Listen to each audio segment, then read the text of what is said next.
put them in their place. Put them in their place. This man, you're saluted times a billion for putting this fucking Crip mongrel right in its place. You do not negotiate with these Crip mongrels. Salute to SSC, salute to Toma, salute to Matador, salute to Knockout Ned, salute to SOG MXDC, salute times a billion, salute to Pounds, CCD's in here, salute. You do not negotiate with these motherfuckers. You do not negotiate with them. You do not give them any fucking inch. They say you give them an inch, they take the mile, right? You give them an inch, they take the mile, right? This man right here is saluted times a billion. This motherfucker gets the fucking citizen of the fucking day, right?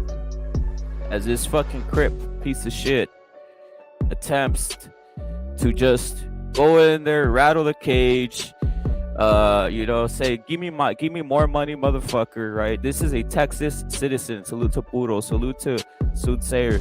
A Texas citizen, Mexican dude, right? He said, here, have some of this.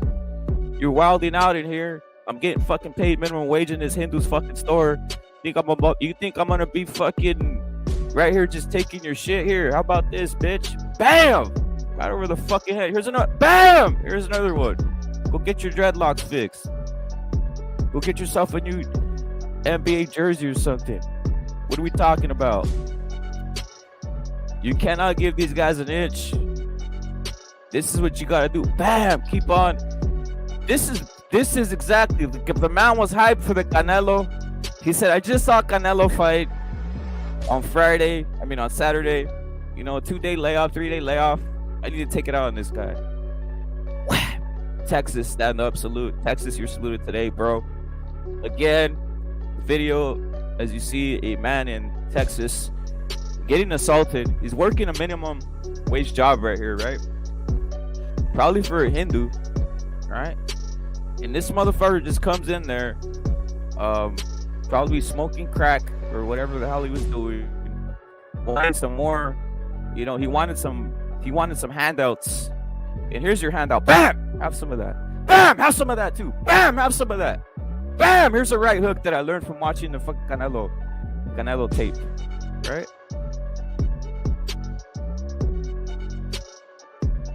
Don't stop, won't stop. Bam! Wow, this man's a bam! This man's a boom! That's KO, man. Yeah, he does have a weak chin. You're right. Salute to Puro, salute to Flavio who's in here. A couple straight rights, right, Toma? Look at that. And then he hits him he goes with the bottle. He goes with the bottle, bro. He hits him over there with a bottle and he says, here, have some of that. Have some of this. Here, you hit the window. The other thing, he didn't get a gun. He didn't, he said, I don't need nothing for you. Here, have some of this. Boom. Have some of this. And here, one more time. Boom. And here, have some of this. Ka. Sa, sa, sa. Sa, sa, sa. Sa, sa, sa. He said, I don't care. I don't need a gun. You think this plexiglass is going to protect you? Here's out. Nah. Have some of this. Bam. Here's your cheap wine. Salute to Chris Court. Salute to Killer Be Killed. Here's your cheap wine. Have some of that. Protect yourself at all times.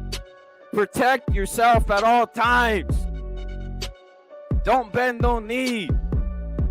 Right? I just wanted to start it off with that because, fair fights are fair fights. This guy was in there being belligerent and bam, a Texas citizen did not want to take this shit. Now, if this was you, would you do the same? I 100% think you would, to be honest, because there's no punks in here. I think 100%, 10 out of 10 people's in here would just do the same thing. I mean, he could have taken another level, but he just said, let me just give him a quick public service announcement beatdown. A beatdown. A simple beatdown, right? But I just want to start off with that, right? Because I found that pretty damn amusing. Also, something else I found amusing, obviously, we got to already get this motherfucker out of here, bro. Benavides Sr. is exhibiting Guatemalan traits. He's exhibiting traits that aren't of a Mexican, right? The hate he has. The hate he has for Mexican boxing. The love he has for PVC. I mean, it wouldn't surprise me, as you see here, he has like Selección de Guatemala, right? He says, I'd rather play for them. I'd rather play on their side. I'd rather play on their side. I always knew it. I always knew it. I always knew the motherfucker was a Guatemalan. I just knew it deep down in my heart. Salute to Chitlin Distributor. Salute to BDA Boxing. I always knew in my heart and heart the motherfucker was probably a Guatemalan. That's his team. He's just out here reckless, talking shit all over the place, you know, trying to get rid of this guy, trying to get rid of that guy, going on all these platforms. He's going on all these platforms and getting a friendly reception by Bloods, Crips, Guatemalans, right?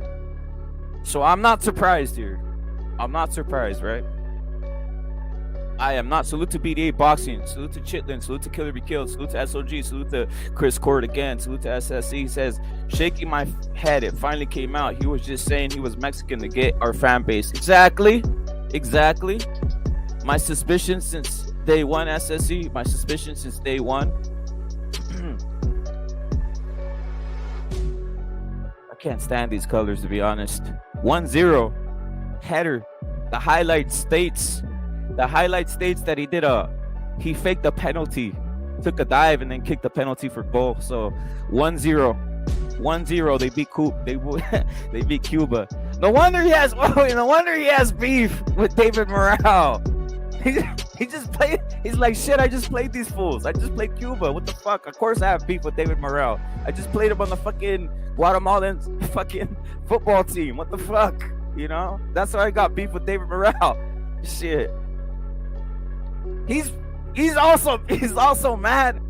He's also mad that they didn't make it to the World Cup. Of course he scored. He faked the penalty kick. Chitlin, he faked the penalty kick.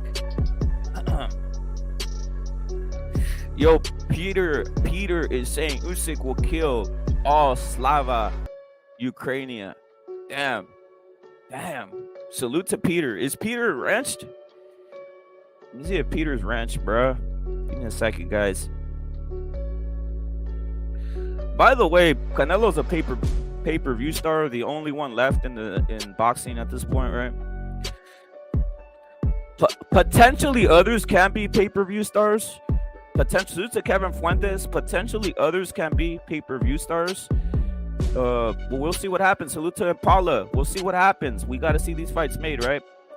A fight that interests me a lot, to be honest. Rose my salute to Outlaw Boxing. Salute to Outlaw Boxing Club, right?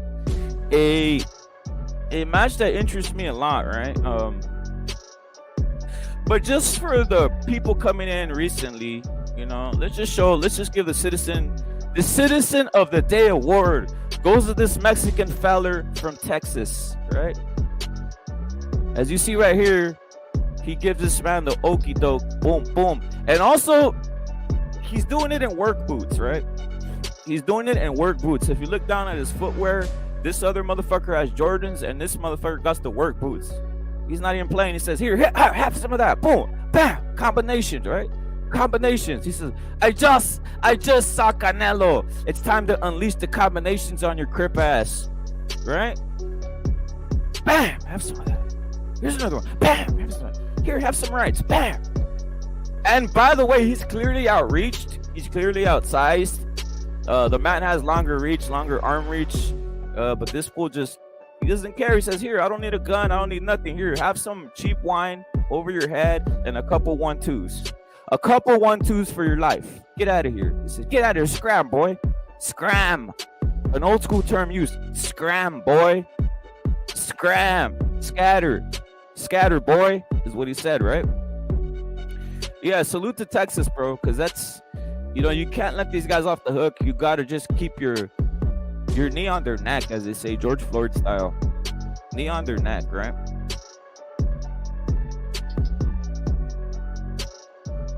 That's how you throw a combination punch in the street. Like, who's the one? I think it was Watson who said, straight punches is what works in the street.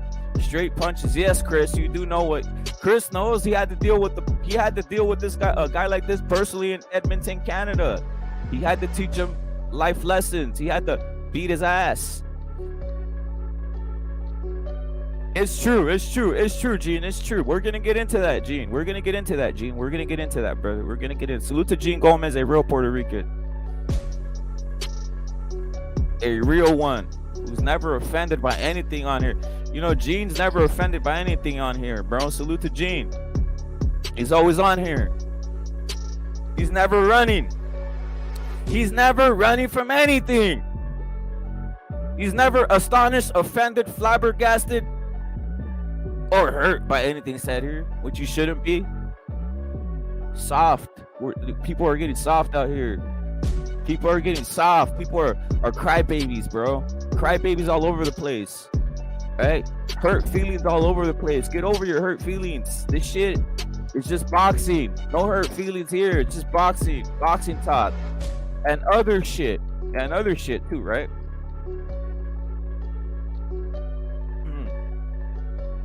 Give me a second, guys. What I heard though, I heard just from my sources that Canelo sold over 1 million pay-per-views. Astonishing. Canelo sells over 1 million pay-per-views. And fight seen by over 128 million Mexicans in Mexico over broadcast TV. Insane numbers. Insane. Underpaid. Canelo is vastly underpaid. Canelo is vastly underpaid. Canelo is vastly underpaid. They need to pay him more, to be honest. He carried the entire, salute to Achilles, salute to Aldo. He carried, salute to Amak. He carried the entire Las Vegas Boxing Expo, which is ridiculous to me. You know, if I was Canelo, I would have said, I'm not fighting on Expo Day. Get out of here. I'm not fighting on no Expo Day. Get out of my face.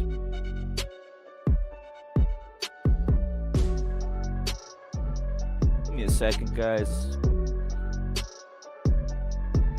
War is coming. I hope it is. I hope war is coming. I want to see Ryan Garcia versus Tank. As you see the title. The title's no bullshit. It's real. I got Tank. I got Ryan. Salute to Punch. Salute to Punch. Salute to L Dog says, keep in mind some major markets didn't have. Yeah, but it's doesn't matter. The only one getting paid is Canelo right now at this point. All right, Mexican fighters are the only ones making money at this point. Others too, right? Let's not disregard the heavyweight division, which is making money. All right, the heavyweight division will always make money. Big men always make money. All right, but black boxing's dead. But I want to see a fight that's bigger. A fight that is bigger in my assessment. Mainly because of Ryan, to be honest. But a fight that is bigger than Crawford Spence, Ryan Garcia versus Tank Davis. Ryan Garcia versus Tank Davis. Now, both of them are tweeting this shit. So I hope, this shit gets done, to be honest. Like, my whole thing, I want to see Ryan versus Pitbull Cruz. That's the great fight. That's a bigger fight. That's a probably bigger fight than Ryan versus Tank Davis, right? But because of racism and different types of odd things that happen at PBC, they're going to try using Tank, right? Because they want him to get paid. They would rather have Tank Davis paid than Pitbull Cruz. Now, Pitbull Cruz needs to open up and get the fuck out of there. Because he literally missed out on an epic battle. Ryan Garcia versus Pitbull Cruz would have been an epic battle of tremendous proportions. Fan bases heated. You got the Aztec King versus the Golden Boy of this era, Ryan Garcia, right? Theoretically taking the mantle from Golden Boy, which was never passed down in a sense, right? But we'll see. We'll see what happens. It's a big fight. It's a big fight.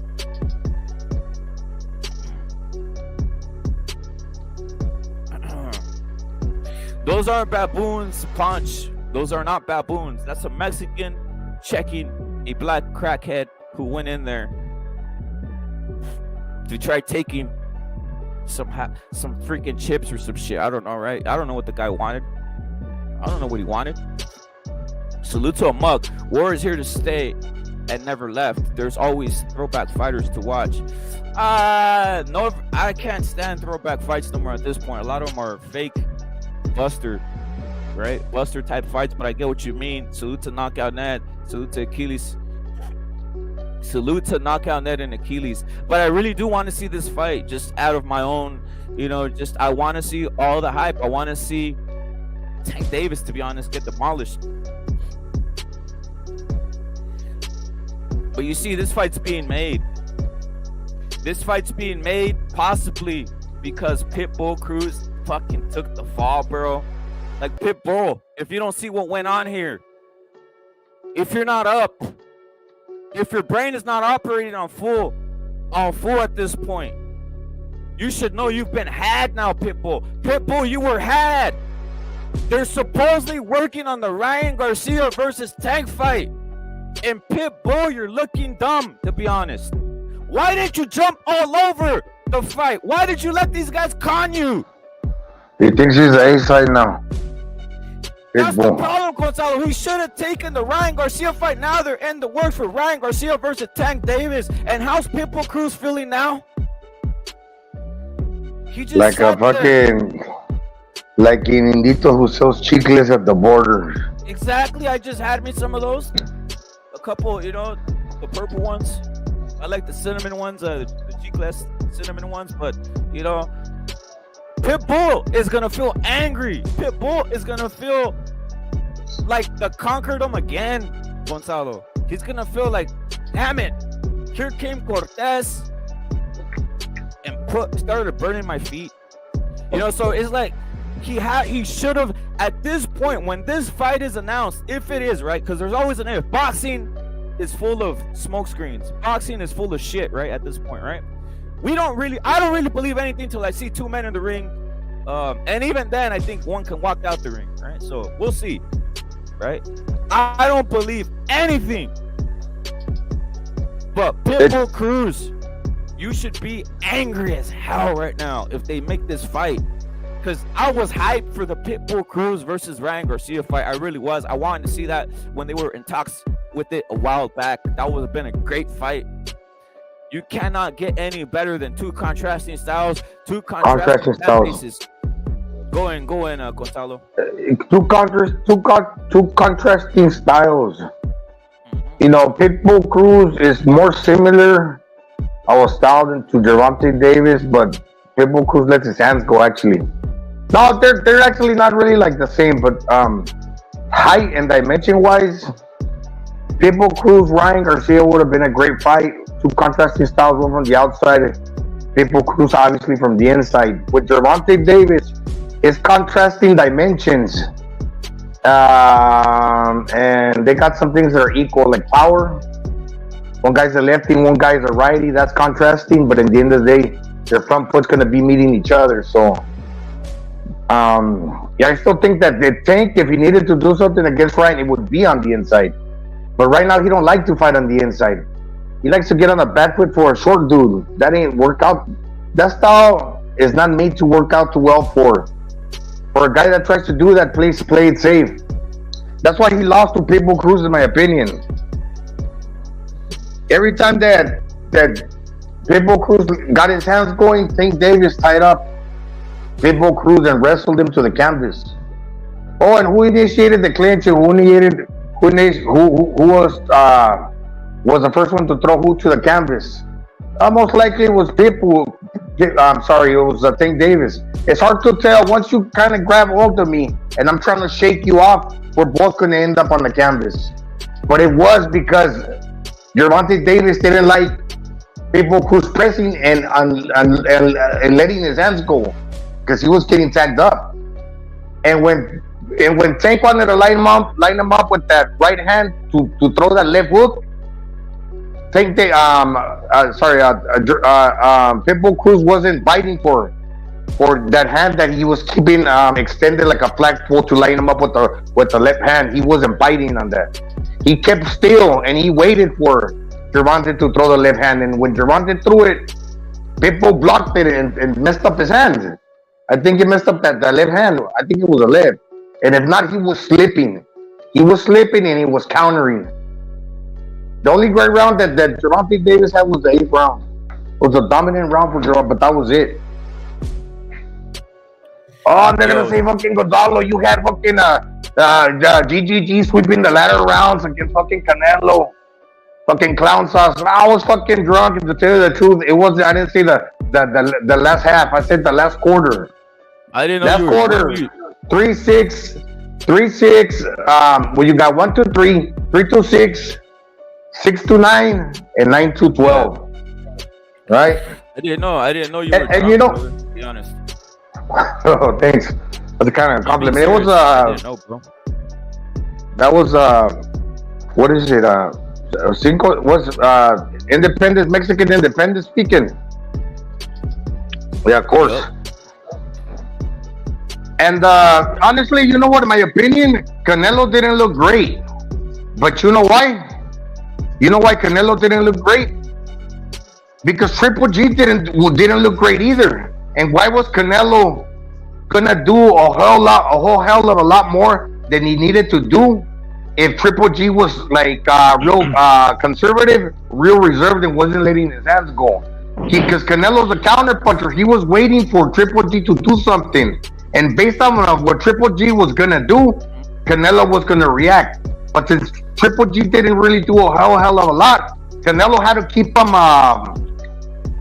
He kind of had to just do a little bit more than what Triple G was doing, and wait until Triple G stepped it up, so he in turn could step it up as well, and kind of get the better of Triple G. Because Triple G wasn't gonna get knocked out. So, that's why you can't just really go fucking emptying your gas tank and think, oh yeah, I'm gonna have an exceptional fucking badass round, and I'm gonna look like $1 million if I'm Canelo, and Triple G's gonna end up losing the round, because whether you win it by a little or you win it by a lot, you still win the round, and the other guy loses. What I'm saying is, Triple G ain't going anywhere. Canelo could have had a fucking great round, and although he just beat him by minimum, it would have ended up being the same. You win it by a little, or you lose it by a little, it's still 10-9 round. So he was Canelo led fucking Yo. So that's basically it. For the first 8 rounds, Canelo was just waiting for Triple G to step it up, but he was winning the rounds. I got a question, brother. And salute to JQ who's on here. I hear you loud and clear, brother. I want you to assess this, JQ, Gonzalo, and then Murat. What do you think of this man? How he handled this crip and went in and tried to rob him, brother? Real quick. That was in Texas, bro. I saw that video, man. It was in Texas. But that just shows you how we get down in Texas, bro. Like, we don't take nigga shit, bro. You know what I'm saying? This dude was working at an Indian shop, getting paid $3 an hour, bro. Exactly. And he was just getting tired of this shit, bro. Chimping out, hitting the plastic wall or whatever, bro, that they have there, bro. All because he wanted some hot Cheetos, bro. He didn't want to pay the $1.99 Damn, for I love hot the Cheetos, hot bro. Cheetos, though, bro. What the fuck? And the Mexican dude was like, "Fuck that, bro." He got the 40 ounce, bro. And just smacked that shit on his head, bro. What's up, guys? What's up? What you up to, Raj? What's up? I was just chilling. Chilling and listening, sitting back. I wasn't gonna come on, but then I heard Don't troll, Gonzalo bro. talking some stupid shit. Gonzalo talking some stupid shit. Mayonnaise, McCormick. And I had to come on. Fucking bag of mayo. So listen to this logic. So Canelo didn't look good because Triple G didn't look good. Now to me that doesn't make sense. If your opponent doesn't look good, Because you ain't smart enough. I'm gonna look good. That means I'm gonna look good. If my opponent's not doing anything, I'm gonna beat that fucking ass. That's what I'm gonna do. So these excuses for Canelo, bro, it's bullshit. Can I explain to you? Can I explain to you? But you gotta really unclog your ears. And I'm just gonna keep it concise. If is that a promise? Come on, man, stop being a beta. Check it out. If Triple G is Triple G's doing if Triple G's doing okay, but he's not looking like fucking like he's really trying to knock out Canelo. Canelo's gonna wait until fucking Triple G really shows that he really wants to hurt. He's gonna wait 12 rounds. You're interrupting me. You're interrupting me. I think you get it, but you really don't want to. I think people can figure it out, even though I might not be explaining it the greatest. Okay, finish. Go. Oh man, but then as soon as I start talking, you're gonna fucking cut me off. Well, I heard you say. Okay. He needs the opponent. Okay, I'm gonna go back. When Lomachenko fought Linares, were they close rounds? I don't give a fuck about Lomachenko. Okay, I'm trying to make an example, but I don't give a fuck if you give a fuck about Lomachenko or not. I'm trying to make an example for you, but you're not really like willing to listen to the example that I'm trying to make. Let me just let me see. Let me just explain to you. Fuck Lomachenko, fuck Linares. Listen to me, but if not, fuck you too. Check it out. If you're doing okay and I just do a little bit better than you, so I'm basically a little bit more okay than you, I win the round. If you do okay, but then I do really great, I still win the round, and you're gonna get 9 points, and I'm still gonna get 10, right? Whether it's by a little or a lot. So if Triple G's not stepping it up, Canelo's gonna only step it up as much as he needs to win the round. And you could say, okay, well, no, that's not true. Canelo should have gone for the knockout. But what if you don't get it? He's gonna punch himself out. Then Triple G was waiting for that to happen, because if you see the logic about Triple G, he didn't do nothing until fucking all of a sudden, let's say I'm gonna fucking I'm gonna open up my offense when I'm playing it safe in the beginning, waiting for Canelo to get tired, and then I'm gonna have success. And Triple G did string a few rounds together in the end. They weren't the greatest rounds, but it was kind of like the opposite. He won them by a little when Canelo was winning the first ones by a little. And more of the rounds.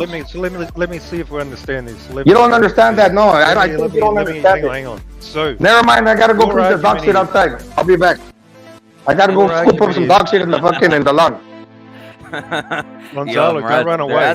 That's not cool, bro. They're asking you. They say SSC says, "Motherfucker didn't even buy the fight. I seriously doubt he bet on that fight." So Gonzalo's argument is. I think people want to see the proof you bet on the fight. I think they're saying that you're making a whole conspiracy that you bet on the fight is what. No, seriously, I bet $100. And you wanna criticize me, man. And you wanna criticize me, man. That I said no. Check it out. You said that I said that I promised that the fight was gonna be exciting. But I'm gonna tell you, this much I got right. I'm pretty content with myself. The all-time great fighter, the top pound for pound, this amazing fighter. Luto Furioso. All he has to do, apparently, it's enough. It's good enough just to barely win rounds over a shot 40-year-old middleweight. He just has to barely win, and that's enough. Rounds. That's what the top fighter in the sport does. But you don't get it. You never want to punch yourself out. You gotta think about the end game.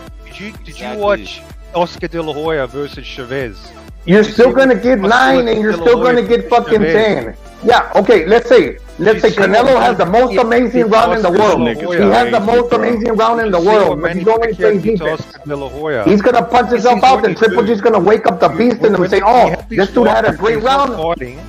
When he's not fighting, you beat the shit out of him. That's what you need to do. You beat the shit out of him, but Triple G still got one of the greatest things in boxing. He wasn't going to go anywhere. Whether you beat the shit out of him, he's not getting knocked out. But you're still going to get 10 and he's going to get 9. So why you want to beat the shit out of him and punch yourself out when GGG's is playing possum? And you're not going to knock him out, and he's going to come stronger in the second round when you wasted away your fucking gas tank because you want to have a superb round, and you're still going to end up with fucking 10 points anyhow. You don't get that part. You don't get it. You don't get it. Is that how bad his gas tank is? He's scared. Yeah, but it is about looking good. I get it. It is about, but it's about looking good. But if you ain't knocking the dude out, you're still getting 10, even though you win, and the other guy gets 9. Gonzalo. So what did you want him to do? What did you want him to do? You reckon Benavides? Okay, you gotta do with a good jab, a tough chin, and a hard ass punch. That's not really opening up. Like Triple G wasn't opening up. What do you want Canelo to do? Triple G. What do you reckon? Oh, but no, he would have got knocked out. He would have got knocked out. If Benavides would have heavy back Triple G, and Triple G wouldn't have got anywhere, and Benavides would end up getting fucking punched out, like gassing out, he would have got knocked out. Benavides would have get knocked out. Did you say? Bro, if you ain't fucking hurting Golovkin and he's blocking and you're emptying your gas tank by throwing 100 plus punches, even for a guy that throws a lot of shots. But in the second round, so what happens if you punch yourself out? You're probably gonna have to take the second round off, no? Or you're probably gonna have to deal with the other guy trying to surmount a comeback.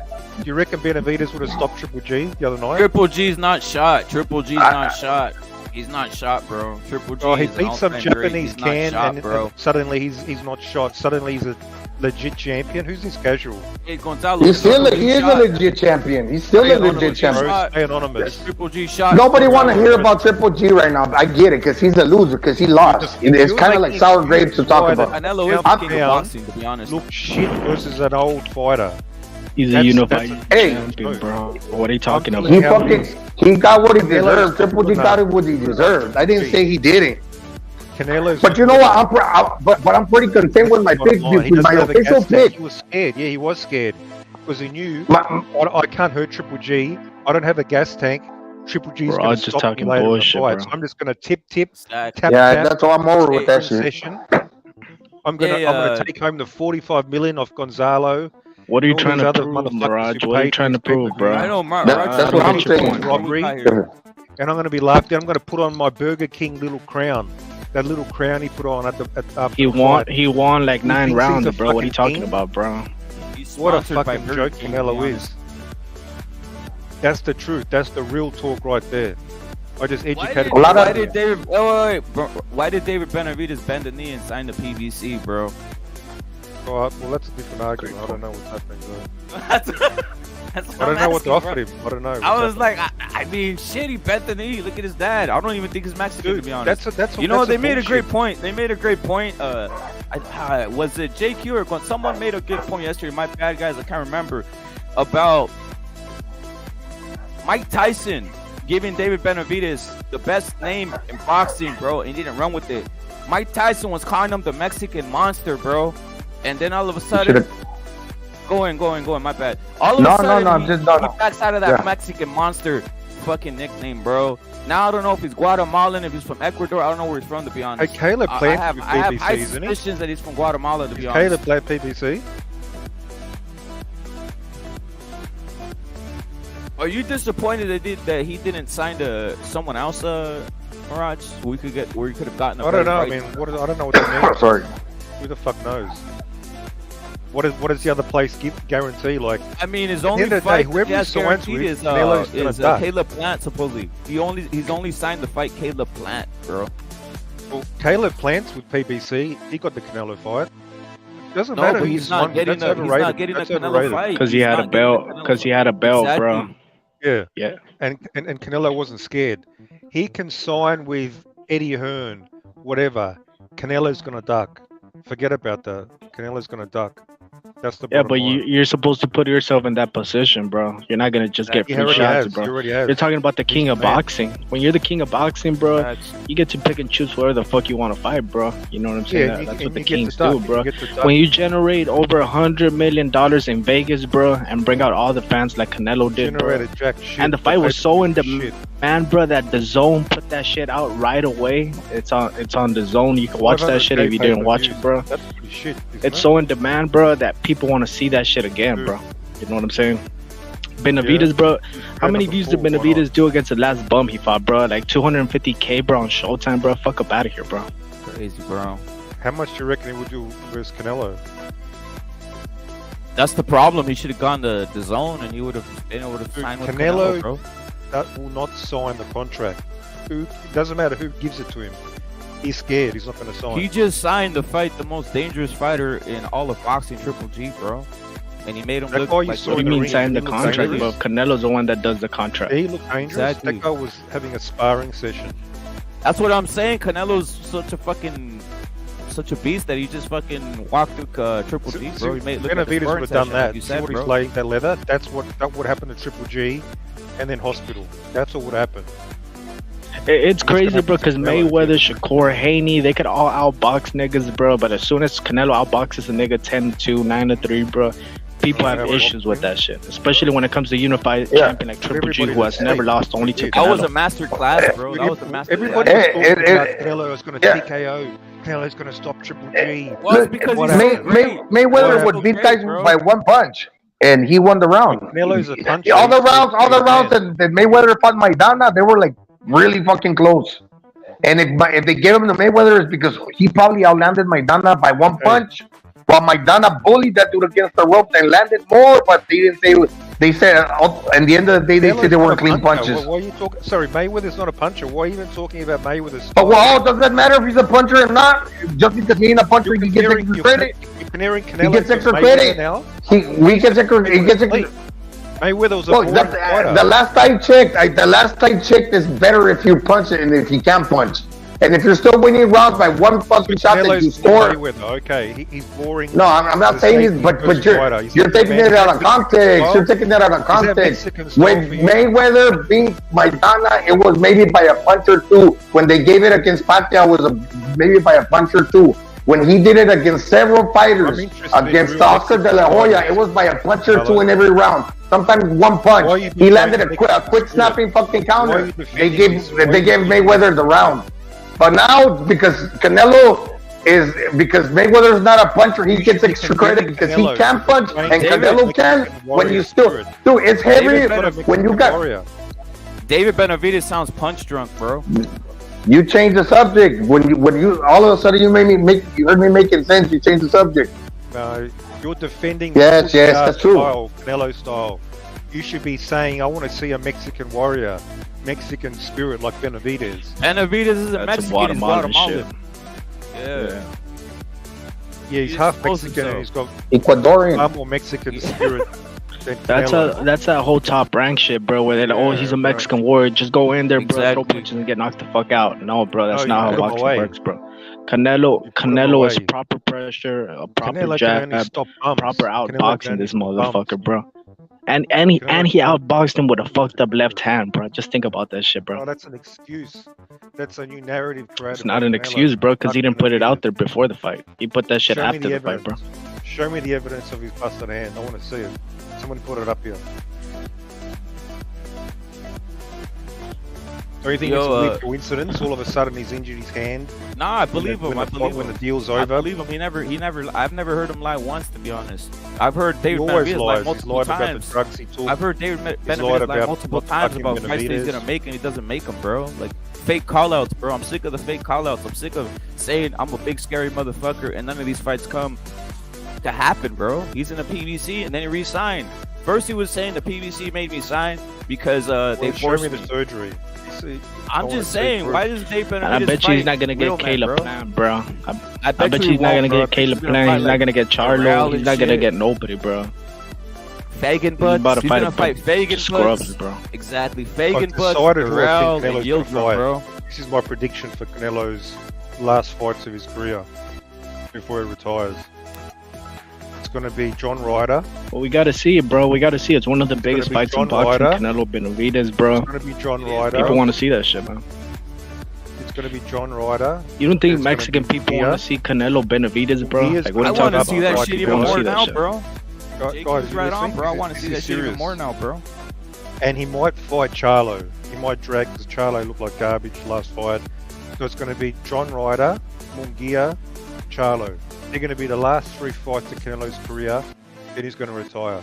He just said he doesn't want to fight Mexicans, bro. Why the fuck would he fight Munguia? He's going to fight Benavides. He's a Guatemalan, bro. I'm telling you that right now. Remember those names. That's the prediction. And then Canelo retires. Canelo's going to fight. Look at this, the whole thing. He was telling people a sign and people didn't understand. He says, I will never fight Mexicans, but I will fight a Guatemalan like fucking Dave Benavides. That's what he was really saying with that line, bro. People bullshit all the time. Well, the thing with Marachi, bro, he doesn't see that he's falling into the whole build-up of the fight, bro. This is what Canelo wants, bro. Canelo wants people to think Benavides is a scary dude, bro. He's marinating it, is he? How many times have we seen in the sport of boxing dudes saying, oh, he's stuck in? They did the same shit with Triple G, bro. Back in 2015, 2014, bro. He ducked Triple G until he was old. What do you mean? He fought him 3 times. He fought him 3 times, bro. What are you talking about? This is the problem.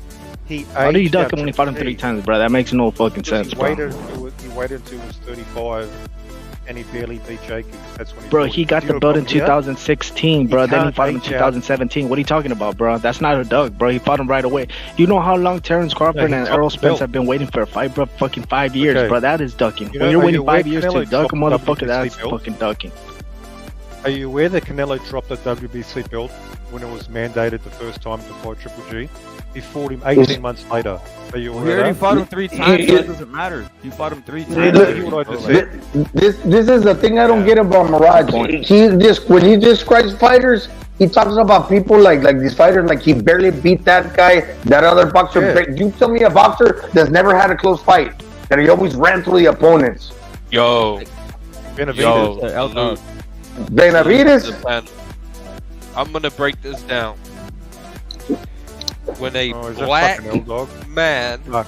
boxes, they say it's a masterclass. When a Mexican or a white fighter boxes, they say he struggled. He got touched up. Explain that double standard. yep, knockouts are better than going the distance all day. Different. Hold on, Every bro. day Hold for on, bro. me. Hold on, bro. Explain that double standard. Yeah, true. Because we got the receipts, right? When Explain it, bro. Anthony Joshua outboxed Ruiz, it was a masterclass, right? That's what ESPN was saying.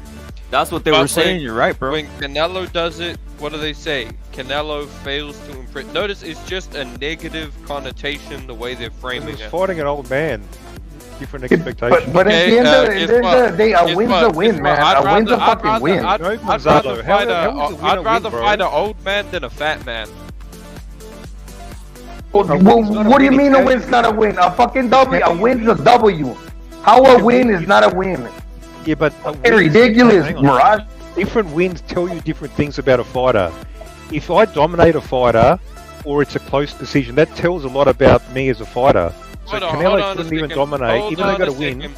It's It okay. wasn't All the convincing. pound for pound Where's have when you had fight close. bombs? Whoa, let me break It it wasn't down real quick. convincing. It's okay for Anthony Joshua to beat an old man in Klitschko, but it's Well, not that was okay a for shit Canelo. performance as well. That was shit. Okay. I'm not giving double standards. That was shit. Anthony Joshua has had close wins against Anthony Joshua had a close win against Parker in a lackluster fight. Usyk has close wins. Doesn't that tell you anything? Lomachenko has had close wins. A lot of the times he's dominated. He's had a couple losses, which were close losses. David Benavides Canelo has had close wins. Mayweather has had close wins. Manny Pacquiao has had close wins and some losses against the light. Why do you think he had all them trilogies? Gonzalo, Against it's all Timothy about Bradley, context. Marquez. It's who do you have a close fight And against? by the way, I'm Is it a just bump? explaining Bro, context. I'm just man. breaking Bro, context that's to all he's you. doing, bro. But you're splitting Gonzalo, hairs now, and fool. Hey, now let me you say, exposed Pacquiao as being a scumbag. Go in, L-Dog. let me say this, man. When it comes to Canelo's performance, I personally wasn't impressed. Okay, that's my opinion. I wasn't impressed. But when we look at the media, we can see that the media has different standards for Canelo compared to other fighters. When Errol Spence outboxes Mikey Garcia, Black coming up fighters. 2 weight classes, it's a masterclass, right? But when Canelo does it, he failed to impress. When Loma beat Luke Campbell, he failed to impress, even though he beat him like a lot of the rounds. So I don't know, man. The media just has double standards. And again, I wasn't impressed with Canelo, but I do notice the double standards.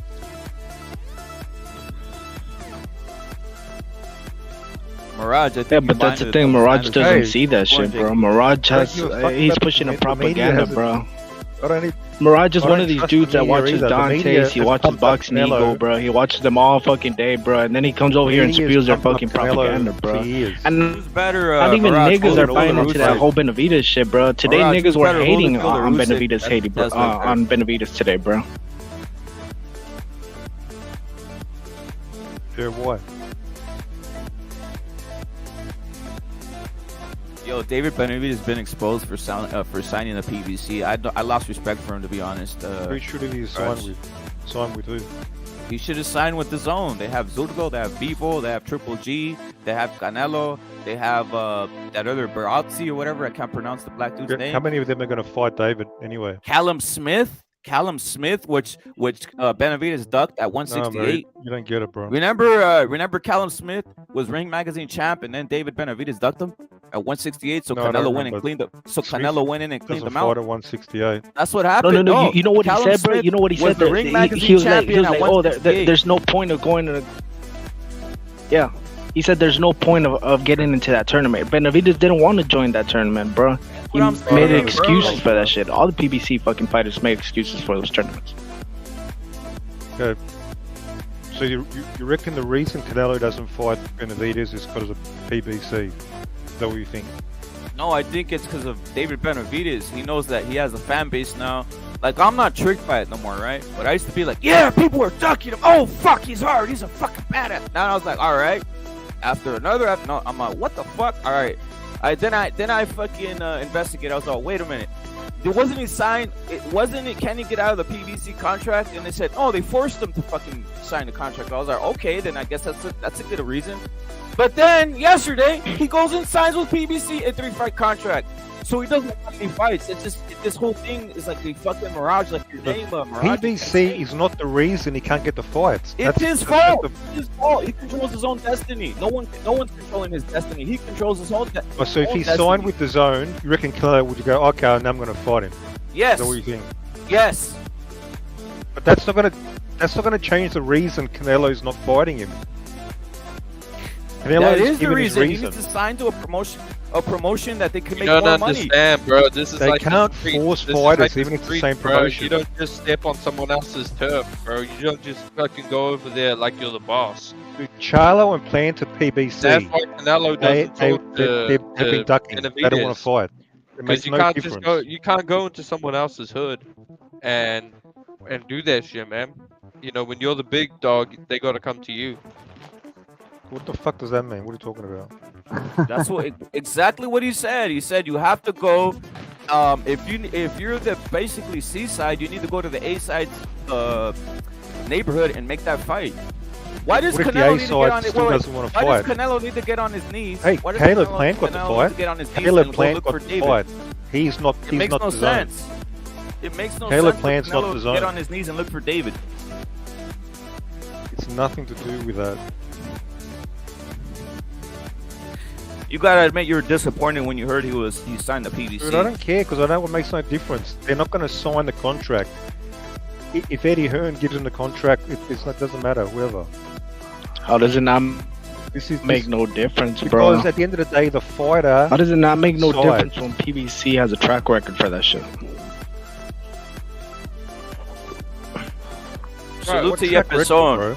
Why the fuck doesn't he fight Plant, dude? Why doesn't he fight Plant? Exactly. Because Plant is scared. And he's because the PBC won't offer him to him, dude. The PBC don't give a fuck about this dude. The PBC don't care about Benavides. What if they offer to Plant and Plant says, I don't want to fight, I don't want to sign the contract? What happens then? Bro, Plant would never say no. Do they put a gun against Plant's head? They put a gun against his head? You know what they say that actually they say that Benavides ducked Plant, bro. That's serious shit. That's real. Hey, we've seen this year the truth. Plant could have fought David, instead he's fighting Errol. That's it. So don't give me that bullshit. No, but seriously, go in. Mirage, I got a question. I got it, and don't take the easy way out. Don't fucking duck. Answer the question. No, but I was in the middle of a sentence. Hold on. I'm in the middle of a sentence. How can you say hold on? I got a question, as I was saying. Mirage, tell me of fighters that's never had a close fight of the elite level. You're talking about elite fighters never have close fights. They always dominate. Okay. And don't talk about Benavides. He's only fought one champion. He's barely fighting tune-ups and fucking and tomato cans to pad up his record. Let me explain. Elite fighters. It's a simple question. The issue is not having a close fight. Yes, all fighters have close fights. I told you, man. You couldn't give me a name. Just give me a fucking name. Give me a name. For elite fighters that's never had a close fight, they've always dominated. No. Give me the name. Give me the name, motherfucker. Give me the name. Because you criticize Canelo. You can't have close fights in that regard. I agreed with you. It's okay to have close fights. Now you fucking agree. Now you agree. The point is, who you have. The question is, who you have a close fight against. Do you have a close fight against a monster or against a 40-year-old pensioner? One is worse than the other. Now I'm gonna reply to you. I'm gonna reply to you. You know, one is I'm gonna reply to you, and you're gonna eat fucking crow, and it's gonna be the answer that you never thought that I was gonna. If David Benavides had a close fight against David Benavides, like I say, has been fighting tune-up, cherry picks, trying to pad up the record. Now I'm gonna answer your question. You know, I'm gonna answer your question. You're gonna eat crow. You know who's the fighter that has never had a close? Now he's 40. But prior to this, and only against Canelo, that never had close fights and defended the title 19 times, 23 in the middleweight division, and they were never close. It was fucking Triple G because he always knocked motherfuckers out. Now, and guess no. But when he was 39, he was 38. He was 38. He was 39. Now you criticize because he's old, or because he sucks, or because he's old, or that he was never elite. Hey, I can name one fighter who's never I just fucking told you. I just gave you your fucking answer. Later. Triple G fought Danny Jacobs when he was 35. Thank you. That was only one fight. Still dropped him in one. But you're not. I told you. Fought all bums. What about all the? Triple G fought. Okay. Now, if you don't want to accept that, you name me somebody, and you cannot. You cannot. You cannot name me one fucking fighter in the elite level that has never had a close fight. You cannot. I agree. Well, then shut the fuck up then, in that regard. Did you hear the fucking what I said after that? Of course I heard you. Of course. In the manner that you fight, or the well, I can name a lot of people that were in their prime that had all the skills in the world, and they still had close fights. Manny Pacquiao had close fights. Manny Pacquiao in his prime had close fights. Oscar de la Hoya, he had close fights. And in the manner which he won them, they were still fucking close. Some of them. Get close fights against great fighters or against bums? Against great fighters. Then it's okay. I quote Tate. Okay. Oh, so you're saying that Triple G wasn't a great fighter? Was he a great fighter months ago? Doesn't he have the hardest chins in boxing? How many times has he ever been knocked out? How many times has he ever been knocked out? How many times has he ever been knocked out? Did you expect him to knock out Triple G? Not me. Not me. Did you expect him to knock out Triple G? Not me. But you're saying this shit went, according to you, his chin went to hell just because he's old. Gonzalo, why are you moving the goalposts? I'm not moving the goalposts. You're talking about Triple G. He got an iron chin, one of the best of all times. Yes, is Triple G still a great fighter today? Yeah, of course. Why not? He came in with 2 titles at 60. And did he perform well? Did he perform well? Is he still in his prime? Hang on. He might be a shell of himself. Okay, at this point, he might be a shell of himself. But he's still got a tough chin. He's not a fighter anymore. Okay. But he's probably all of a sudden, okay, he turned off. But I'm gonna tell you, even if he's a shell of himself, but let me explain to you. Even if he's a shell of himself and he's not that great anymore, he still shows up, can fucking cover up, and he ain't getting knocked out because he's still got an iron chin. If you're a great fighter like Canelo allegedly is, you cannot have a close fight against that version of Triple G. So what were you expecting him to do? You were expecting him to beat him from pillar to post in one round and get tired, and Triple G still ain't gonna go nowhere. He ain't getting knocked out. And then what are you gonna do the next? You gotta think about the end game. You gotta think about the long game. You gotta think about more punishing shots against Triple G. Devchenko, that midget. Devchenko? Is Devchenko the same level as Canelo? Is Devchenko the same level as Canelo?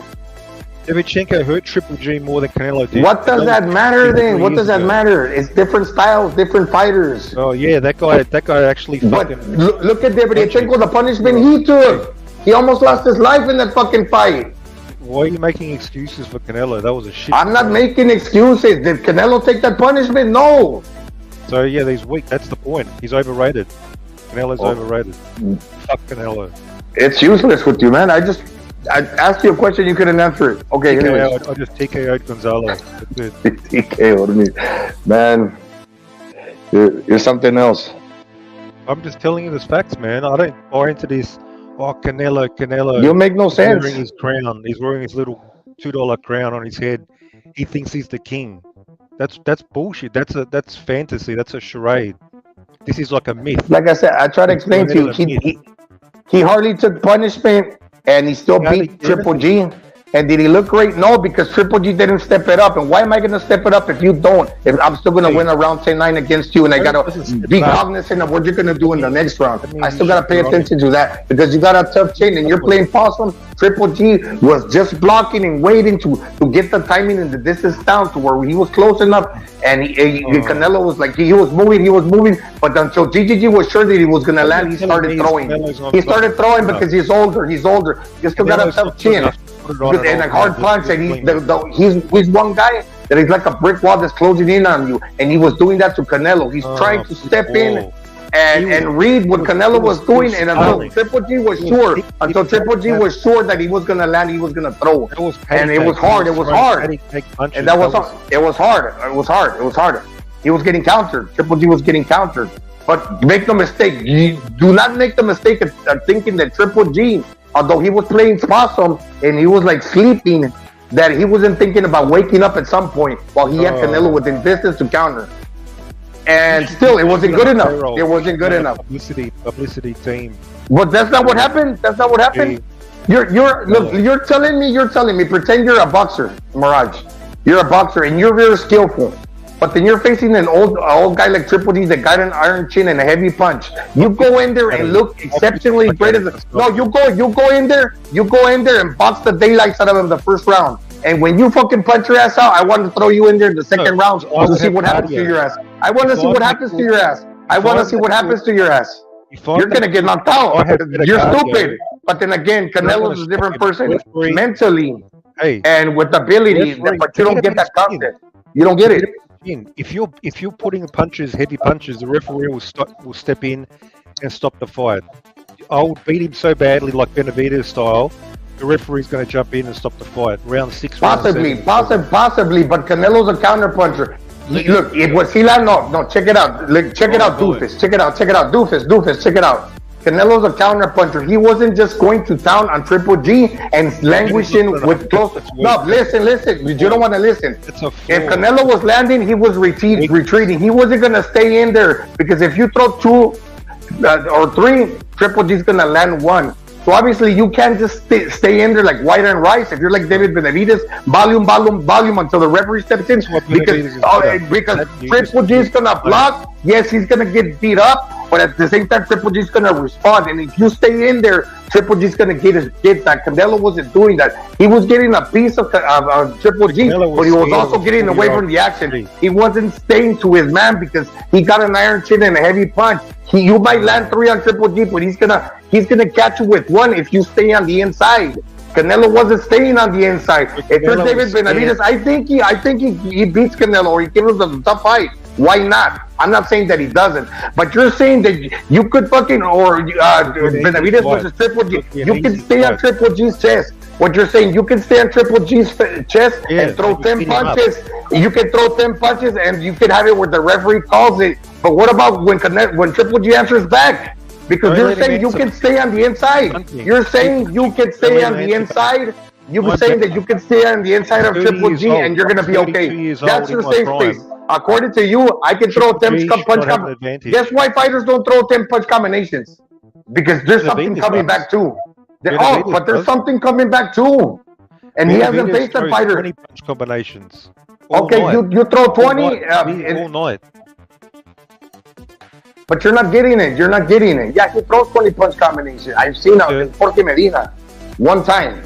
He could certainly run against Ellis. He threw 10. That was a blown up 54 pound.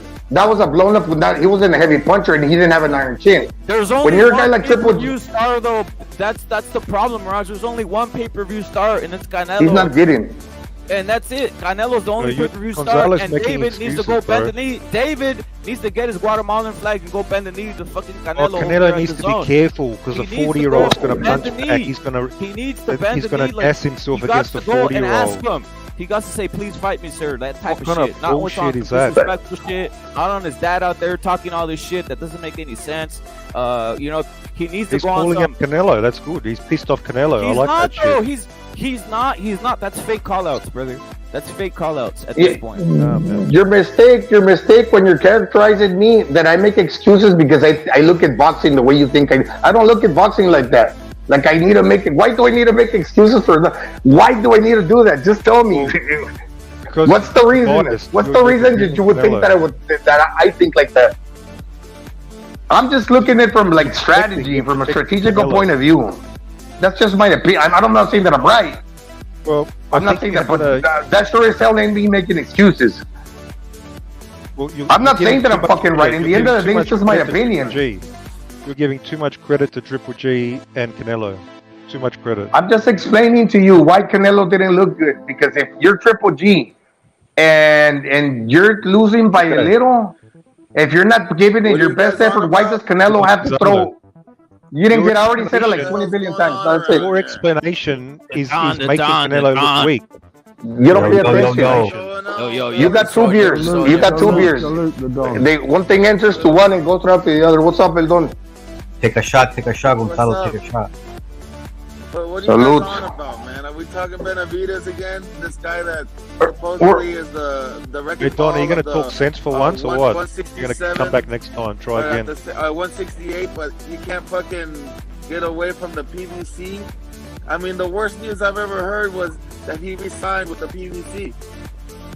You know, he's not going to get no fights over there. So how is he the boogeyman when he can't get no fights? Fake call out. Fake call out. Facts. Fake call outs, clout chasing. Just a typical PVC protocol, man. Come on, let's keep it real here. Hey, I'm rapping. Do you guys see the play of what's going on here though? Oh, break it down. You notice that what I noticed is that these fools, the PVCers and the PVC gang, they're fucking they're using Benavides to hate on Canelo. They've done this before.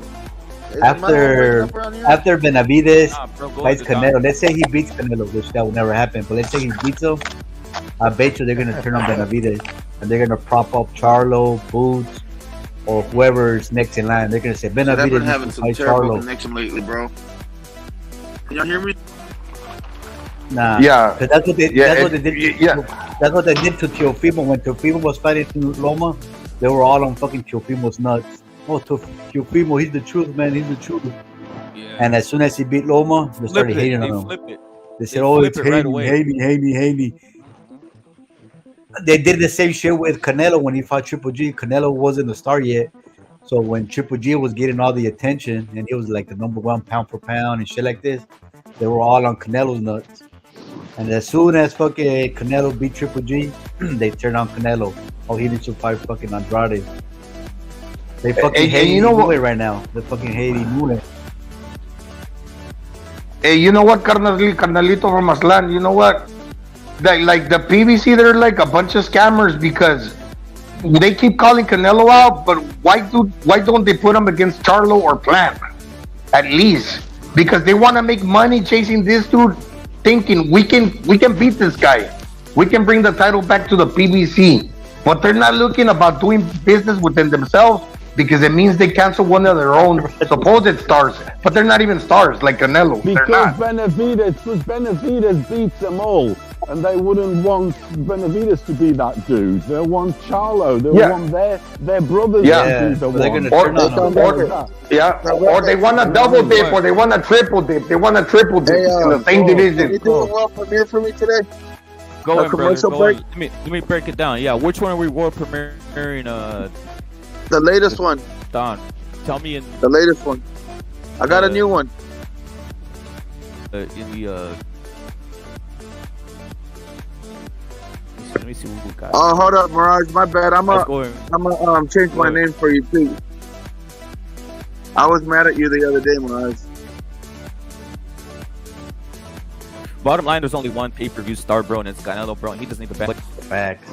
You know that the fucking Spence and Yuga's numbers came out. They said he did 120.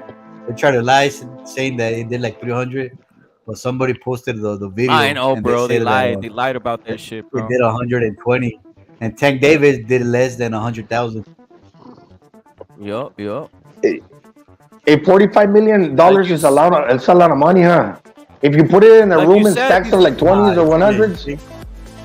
It fills the But it's room like, up. yeah, No, so like that's a lot of money. These fools aren't getting no money. These fools aren't getting no money in PVC. So what is David Benavides staying there for, bro? Is it they have him blackmailed or what? Do they have gay tapes on him or what's going on or what, bro?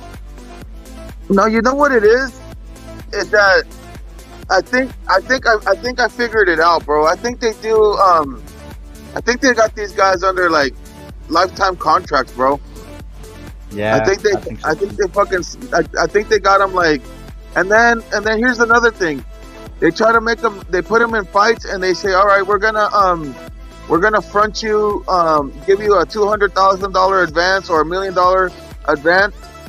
And then they have to pay just like how fucking Don King used to do it, like $5,000 for this, and then $10,000 for that, and then next thing you know, they only got like $40,000, and then they're in the red, and then they're like, fuck, now I don't even have a fight scheduled, so they keep them lingering like that. They have a great appearance, but I think that those guys right there, all of them owe fucking Al somehow.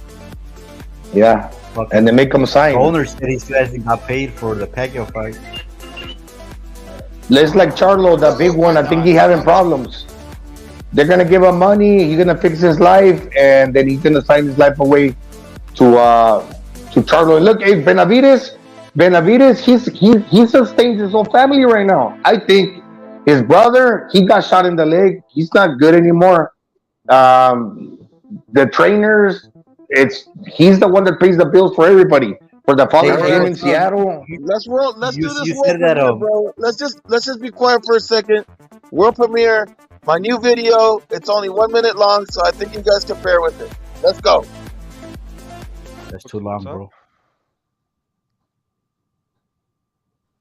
Welcome to another episode. In today's episode, we have a special guest, Don Popeye. And Don Popeye almost hit it on the nail. They were trying to rob Canelo, and his prediction almost came true. By the way the judges were judging it, Oh shit! maybe Don Popeye was onto something. And we also have a special bonus clip of how Don Popeye feels about Jorge Campos' hands. Like Jorge Campos' hands, they're like fucking mitts, bro. He's like wearing a glove. It's crazy. But you know what I noticed about him? His hands are like fucking fat. They're like big and they're like soft. His hands are like mitts. They're really soft, like a marshmallow, and they're like really big. And they're the judges that wins against fucking Triple G. And they got called back. They're back. They got called back for this assignment. Is that weird? Because two of the games got called back.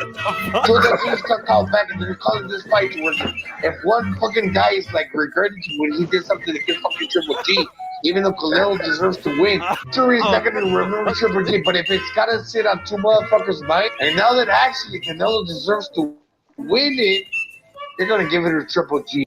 Now, these dudes' conscience can affect the way they judge a fight when Canelo actually deserves to win this one. Probably the very way it is. Oh shit, Gonzalo! Oh my god! And I almost landed the prediction, no. I almost landed the prediction. Oh shit! What the fuck? Oh fuck! That was fucking really good, dude. And the Academy goes to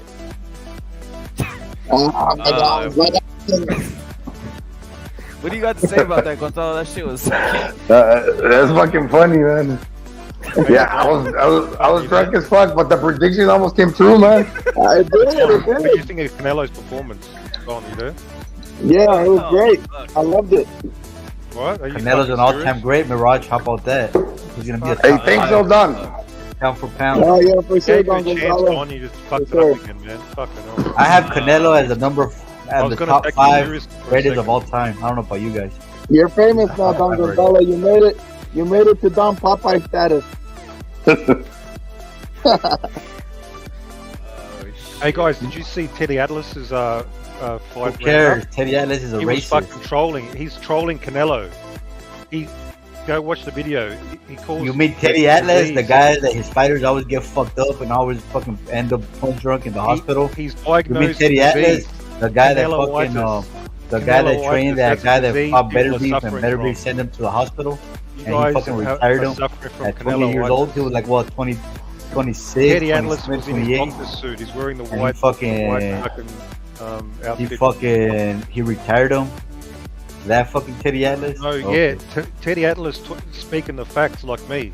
Teddy Atlas knows boxing as much as I do. So you should listen to him. That means he doesn't. I mean, if your definition of knowing boxing is getting your boxers fucked up every fight and sent to the hospital. This is delusion that's made everybody believe Canelo's some great fighter when he's not. That's the facts right there. Teddy Atlas. Hey, you know that Teddy Atlas let fucking Mike Tyson touch his daughter, and he didn't do shit about it. Maria Jose Campos. That's what he should be doing. But why was this fight scored in so many different ways? This is the big epidemic we've got in boxing. It's conclusive. It doesn't take a genius to work out who won what. It was a 9-3, 10-2. Salute to Maria Jose Campos. your boy that you guys don't like, Dan Raphael, came on the English radio yesterday. He comes on a slot at 12 o'clock midnight, talking boxing. And he was on about that at ringside. She's a boxer, the Don. She's a real boxer. He was saying at ringside it was crazy. Everybody had it different. Some people had a 12-0 Canelo. Some people had it close to a draw. He said, in fairness to him, after 9 rounds, he had it a wash. He had it 9-0. Dan Raphael, your boy. Was Triple G's best round almost, the 9th. Yeah, up to 9, he said. Up to 9. And then it was, obviously Canelo picked at least maybe another. It was a 10-2. But why do they tighten shit up so much? Why is the discredit? Forget about the Benavides thing, Mirage, and this, that, and the other, right? The fact is, we saw a 10-2 or a 9-3 at the most. But why do they have to make this so closer? Why do they have to take the shine? Why couldn't they make it as 10-2 and give it a scientific headline? I'll tell you why. Because these people, I'll tell you why. They're in the bubble. They're looking at Triple G and Canelo. But when I watch a fight, for example, it's fighter A, fighter B. So when you get caught up with this, the career, the hype, the reputations, maybe it's too hard for them. Because say Triple G does fuck all, right? He lost a round, but because it's Triple G, I'm giving him this extra credit. I'm going to give him the round. So there's this bias built in. I think these judges have been judging for fucking decades. They just sort of they're blinded by the bias. To me, that's why they can't. But it seems apparent. And they're corrupt. And there's corruption. But the thing is, it seems apparent that they wanted. I mean, when I say they, I say the people that are against Canelo, which seems to be, quite a few. They wanted GG maybe to win. The push they wanted to see him win it. Yeah, you've got the bias. If it wasn't, because Gonzalo touched on it yesterday. He said, look, one more round and that shit would have been a draw. Yeah.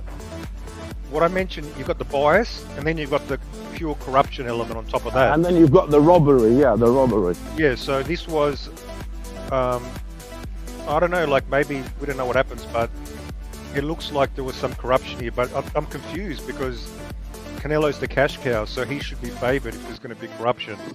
So I'm confused about that. But they don't favor guys other than black guys over here. Let me So think about it like this, Mirage. So the first one was a draw.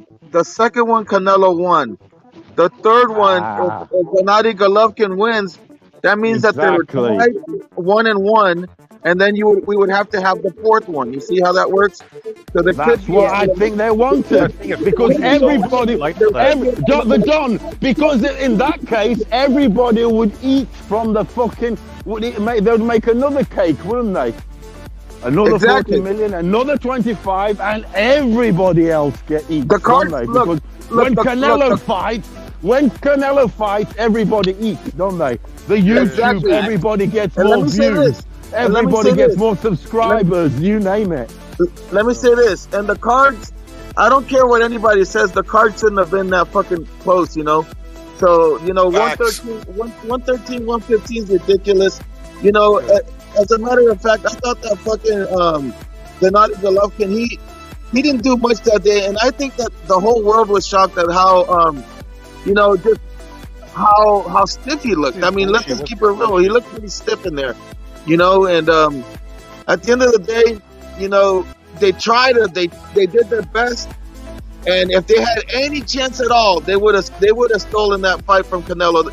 They were like, well, he's starting to get used to losing. You know what I mean?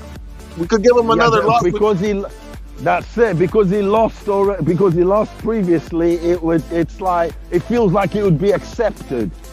Right. I mean, not accepted by the fans but necessarily, it like, could become a norm. It could become a norm. Yes, you know what I mean? It's like, oh, he lost. He hasn't lost for so many years. So they tried. And like I say, it's a good bloody thing that Canelo did win convincingly the first 8 rounds he ran him. I mean, the first one maybe a draw. I mean, like I say, and even the last rounds, I had him tight. I did. It wasn't that. It wasn't like I had him. I had both one. fights very close, but you know, I'm gonna go to my dying to the grave thinking that, you know, Canelo won the first one out boxing him, and then the second one he stood right in front of him toe to toe and kicked his ass in the second one, and then the third one, you know, he masterclassed his ass. So that's that. I mean, he lost you know? the first one. You mean Triple G won the first? You said before. No, that's a draw.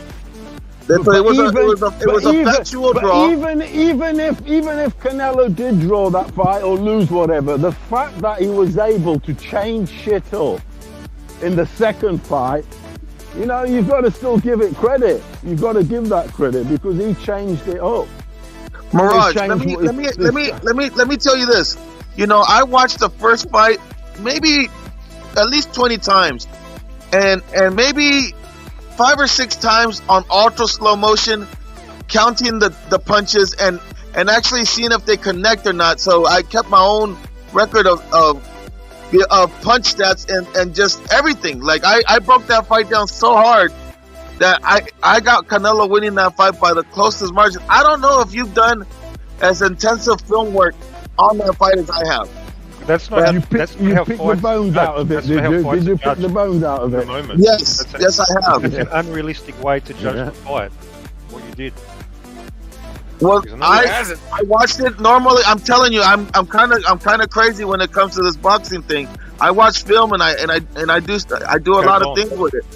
Don, explain then why do like 95% of people, all the journalists, analysts, why did 90% of them believe Triple G won? Like, well, 95% of them think that fucking Triple G almost won this fight. This third fight. It's crazy. Exactly, bro. Why does the vast majority 95% of journalists think that Devin Haney does masterclass every time he fucking fights? Facts. No, but when it comes to scoring, I mean, are they all that clueless? No, like but you just brought up the journalists. You just brought up. And the fans, even the fans. I've seen polls. Vast majority thought Triple G won the first fight. Why are they all wrong and why are you right? That's the problem. This third fight, a lot of journalists and all that, they were high on Triple G. They wanted to see, and they still want Canelo's downfall because Canelo is a threat to Mayweather's legacy. To Mayweather's, you know, you can sort of like eclipse him. Okay, sure, but it's not even just the journalists. Regardless of the loss, in achievements, he was there for them. Even the fans were pissed off. The majority thought Triple G won. It's just generally that was the view. Generally, when it's so overwhelming on one side, it's generally true, in my opinion. Generally, well, it's their opinion. That's the point. And Puro, I mean that's why I'm not taking Mirage. That's why I told you the other day, Mirage. I talked to you the other day, and I said, hey, I'm not taking away from your. If you think that fucking Triple G won, that's fine with me. That's okay. But factually, it was a draw. I said the same thing to Gonzalo. But, you know, like I said, to my dying day, I believe in my heart of hearts, just like you believe the other way. But I believe Canelo won both of those fights, fair and square. And the Don's not crazy because even though I thought it was a draw, I mean, like, fuck, bro. I mean, like, either you move around a Canelo, he wins, so he ain't crazy. This last fight was the clearest of them all, and I don't understand why. I get it, but Mirage doesn't. And who gives a fuck? In the end of the day, I was just trying to help him out. Look, why you want to? In the end of the day, first of all, Triple J ain't getting knocked out. But in the end of the day, if you're still gonna get awarded 10 points per round for the winner, if you're Canelo and the loser gets 9, why do you want to throw everything in the kitchen sink and then have to deal with maybe you're more tired in the second round and have to deal with the fighters that's just waiting for you to get tired when you throw your 3 so he can land his 1? Why do you want to do that? You want to make to prove you're in your fight, to prove you're pound for pound, to prove you're the man. That's why you do it. How about that? He's already the man. You don't have to. He's already on the top of the. He look like the man. He's already in the.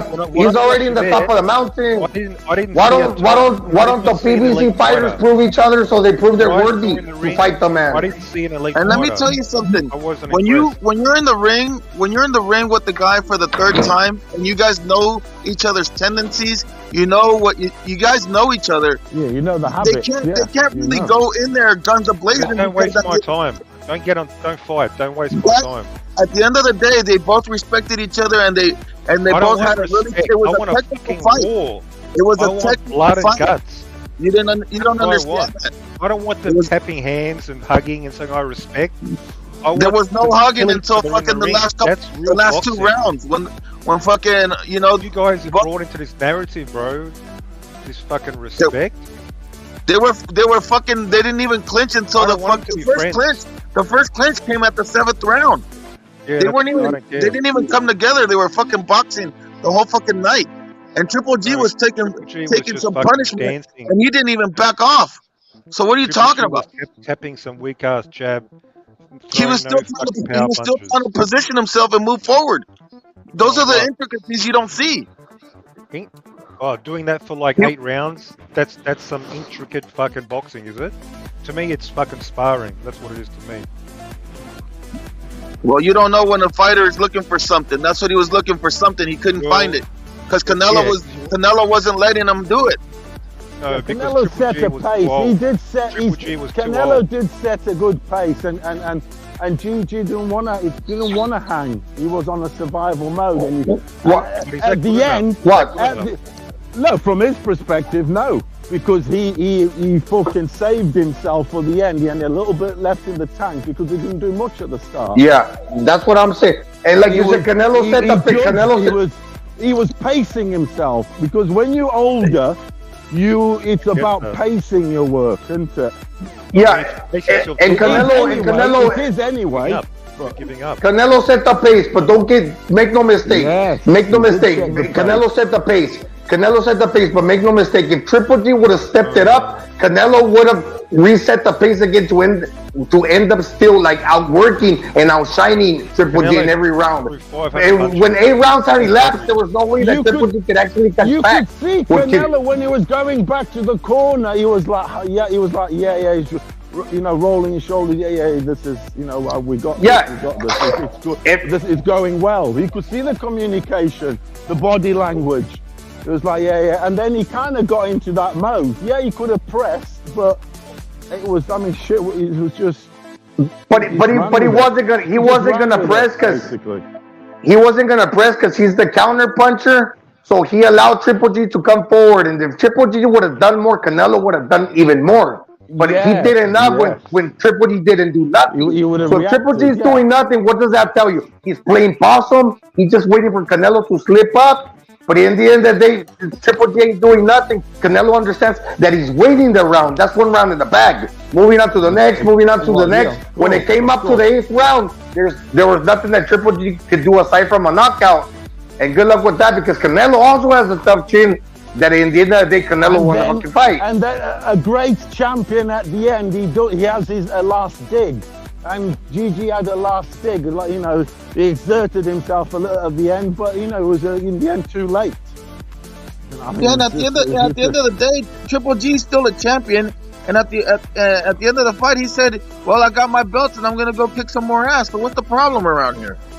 The problem is that's the problem with boxing. I told you that. Paycheck. This guy showed up at 168 for a fight he never deserved for a paycheck. He didn't put on the line. Now he goes back. He's all happy and just continues. That's the fucking problem. Yeah, but why you guys? How come the PBC guys don't want to fight him now? I don't see any call-out. If Triple G looks so bad, if Triple G looks so freaking bad on fucking Saturday night, then why don't we see any fucking call-outs right now? Maybe Charlo will finally have the balls. Maybe after. But why is the headline that Gigi looked bad? Why is the headline not Canelo was masterful?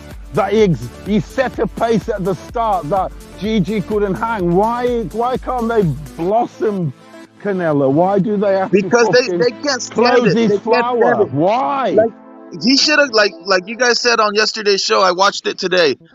They should have put Canelo in blackface, and it would have been a 12-0.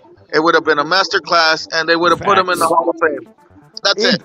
It's no exaggeration that the word masterclass is being saved for the Negroes.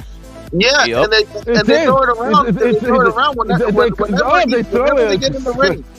Whenever they get in the ring, it's athletic. It's a masterclass. It's this and that. When a white boy fights, it's like fucking hell. The other guy wasn't in it. He wasn't. He wasn't quite there. They always take the shine. They're always taking the shine now. It's ridiculous. You get these. They get these old bums. You get Ortiz, fucking Ortiz from Cuba, the heavyweight, and Deontay Wilder. He's fighting. He's a younger man, and he's fighting the older man. But they don't take away from fucking Wilder's accomplishment. That's his biggest fucking victory in life, right there. They don't say, "Oh, Ortiz was too old." They don't say none of that. Oh, no. Yeah, they say it's his best performance. Exactly, great point. It's his best performance. He's this, he's that, and yet the dude was fucking. They big up Ortiz. They're like, "Oh, Ortiz is such a great boxer, man." Fucking Wilder, he had to really pull some tricks out of his bag to get over that one. Come on. You see right now, and look, I told Mirage the other day. Unfortunately, whether I agree with it or not, well, for one, Canelo's hurt. He's not gonna fight in like a year. So, and like Canelo said, he don't fucking care. But you do. Now you're stuck and feeling crunchy along with all your PBC fucking fanboys. When we know Canelo ain't gonna fucking fight, and they have to fucking fight each other. But you're gonna have all this time on your hands, and most of the time you're gonna still talk about Canelo when Canelo ain't fucking fighting. And it's gonna get fucking old, man. It's gonna get fucking old. People are gonna get sick and tired of you, bro. No. If Canelo's genuinely off for a year, we're going to have to move on for a while. I'm not going to keep talking about him. We'll focus on other fights. That would be smart, yeah. To be honest, let's see how long he's off. A year's a long time. To be honest, he needs to be off for a year so everybody else gets their fucking act together. But the problem is, if he's off for a year, he's going to have a tune-up fight. He's not going to fight a top guy after a year, is he? Too bad. Right? Hey, too bad that Benavides fucking re-signed with the PBC, or else he could have been that tune-up fight. He should have signed with Golden Boy, or he should have signed with his own. That would have been the smart thing to do. Dude. Yeah, it is going to be more than a year. And check it out, Mirage. Benavides is going to turn. I don't think he will be. I don't think he will do that. He won't do that. No, but this is my point. Look, I don't think he'll stop a year, your fighter will never leave the PBC. Your fighter will never fight outside the PBC. And that's the problem. Canelo doesn't have to go to the PBC. Your guy has to come to see Canelo. That's even the deal. Even if he's on the zone, Canelo decides who he fights. He's not going to get forced. So the zone, BBC... All Benavides has to do is wiggle his way and ask permission from Errol to go fight on the zone or wherever Canelo wants. That's my point. Benavides is not wiggling himself away from anything. He's only getting bigger and fucking fatter. If Canelo's out for a year and a half, guess what? They're just going to outgrow his body. And if he decides to stay at 68, he's gonna pay the price in the latter rounds, Exactly. and it's gonna be too. It's gonna go against him in the fucking fight. And for the better of him, he needs to move up. 6 months activity. He should just go to 175 already, but I don't know. 175, man. You don't want him to fight 175. Canelo. You don't want him to fight Canelo. But that's hey, Mirage. If you're a fat dude and you're kind of dehydrating yourself while you still can, and you're 23, 22, 23, 24, if you outgrow your body, that's not fucking Canelo's fault. Canelo actually scaled divisions to fight bigger dudes. You're a fat dude cutting down, and when your body betrays you, you're gonna say it's fucking Canelo's fault. How ridiculous is that? That's fucking Benavides is going to end up a fucking cruiserweight, man. Benavides is young, so always shooting out, man. That's why Mirage, you're really gonna have to slow your roll, because you're gonna see like every time, like you just came into this boxing thing, things don't work out the way you expected, no matter how badly you want them to fulfill your dreams. Like, you know, you see these fights, they don't get made. Why? Because of the PVC. And you're on that team. No, it's because of the politics, like fighters ducking, they want easy paydays, and you guys are defending that. You guys are part of the problem. You're making these excuses and justifications. Check it out. Canelo's not fighting Benavides in the foreseeable. It's not happening. Yeah. So Gonzalo, I think he exposed the strategy. Now the problem, Canelo he waited for Triple G to get old. He can't do that with Benavides. Benavides is 25. But he can wait for him to get too big for 168. That might be the strategy that he's using to duck. Benavides needs to do something this year. This coming year or whatever, he needs to get a fight, bro. Like, he needs to get in there with Plant. Get in there with fucking Plant or something. Doesn't want to fight. How's he going to fight him? Tell me. Well, he's fighting you got to get somebody in there, bro. He needs to beat up on someone Canelo's fought, that's for sure. Exactly. And try and say, look how I dealt with him. Yeah, he does need to do that. Even Plant has a fucking fight date. Go get Billy Joe out of retirement and kick his ass. That guy's like, he's a 300 pounds or something now. He's like fucking obese. Yeah, but we need to see how long Canelo's off. I don't think it's going to be 1 year. That's too. I don't think it's going to be all the way to September. Maximum 6 months. Then he's going to be 33, and then they're going to talk about Canelo's past time, and a new excuse. Why do you think it's a year? Why do you think it's a year? Why do you think it's a year, Puru? Oh no, he said it's going to be a year. Did he? Okay. Well, the thing is, it's a tendon. It's a tendon, and a tendon. You know, it's not so much the surgery, but it's the rehabilitation. That's the part. It's actually not the injury. The injury is about 6 months to be fully back to it, but he's going to take 6 months to rest. Yeah, see, and he's going to want to have confidence in that. You know, just feeling good again. He said he wants to feel good. He's been. No matter how much these people try to downgrade, he's been in the fucking record every 4 months, just kicking ass and getting in fights. So, you know, it is what it's a well-deserved break. And I bet you if he didn't get injured, he would have probably been looking for another fight right now. But, you know, he's losing out on money. Nobody wants to lose out on that kind of cash. Yeah. I mean, we're talking $50 million a pop or whatever it is. And the guy wants to fighting somebody right now, so. Who's that? Zerto. Bibble. Oh, yeah. Mirage, you got that fucking highlight of Benavides. You think that fucking Canelo will ever be, like, standing like that? Hang on. Did you watch the Bibble fight? When he had that combination on the ropes in round 6? You want to put that up? All of them missed. There was probably like one punch that fucking grazed him. He was sitting on the ropes. Bibble doesn't have the speed and power Benavides, and Canelo was on the ropes. So this shows you're in fantasy land. Oh, do you think Canelo? Mirage, he's going to be on the ropes for the whole fight. Look, I don't overhype Canelo. Canelo is who he is. You're trying to overhype this young man way too hard for no reason.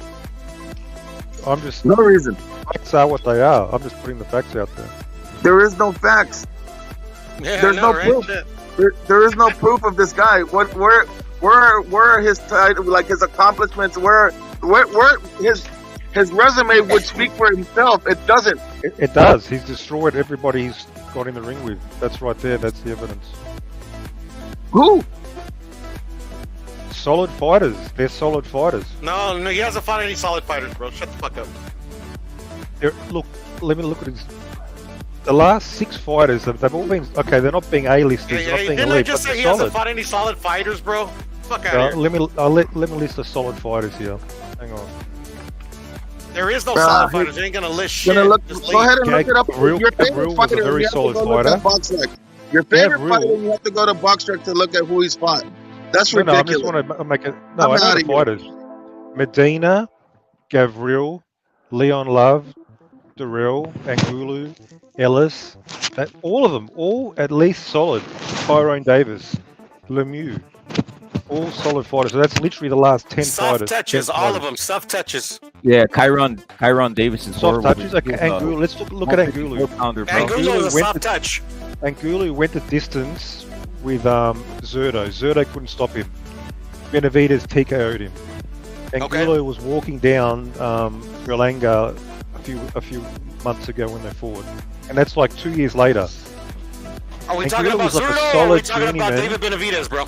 If you fight these journeyman guys, you need if you put them away, that's still impressive. If you destroy them, No, it's that not. is It's not impressive to put achievement. away a journeyman.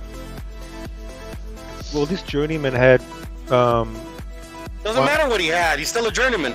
he had one loss. One loss when Benavides fought him. He was 26-1. So this So what guy's does a loss mean? What does a loss mean? Nothing. also his record was fucking deep, and his only loss was against Ramirez. That was his only loss. And you're acting like Angulu is just a total club fighter. This is the bullshit. This is the problem. Nah, right here. he's a journeyman. He's nothing.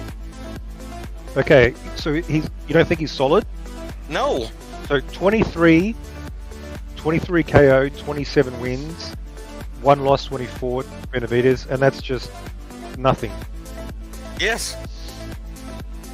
But who did the guy fight? Who did he fight? He must have fought like fucking Yeah, taxi he did. drivers. Okay, typical. Yeah, most fighters. Some with, 20s, yeah. they don't Some fight. guy can have 25 fights and fucking course. 1 defeat and he's fought nobody.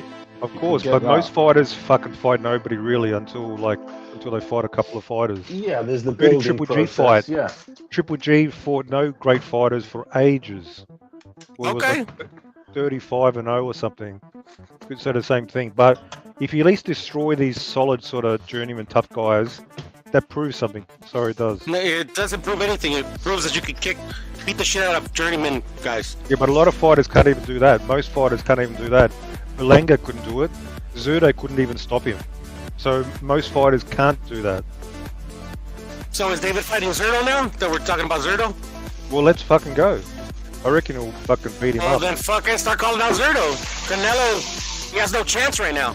He's Yeah. inexperienced. I already know. I've said it before. Like, Canelo's never fighting David, so you can forget about that. But we still have to like. David said it we have himself. to He's not impress ready for but Canelo. He's never gonna fight. He's trying to fight the dudes that will get him ready, but they won't give it to him.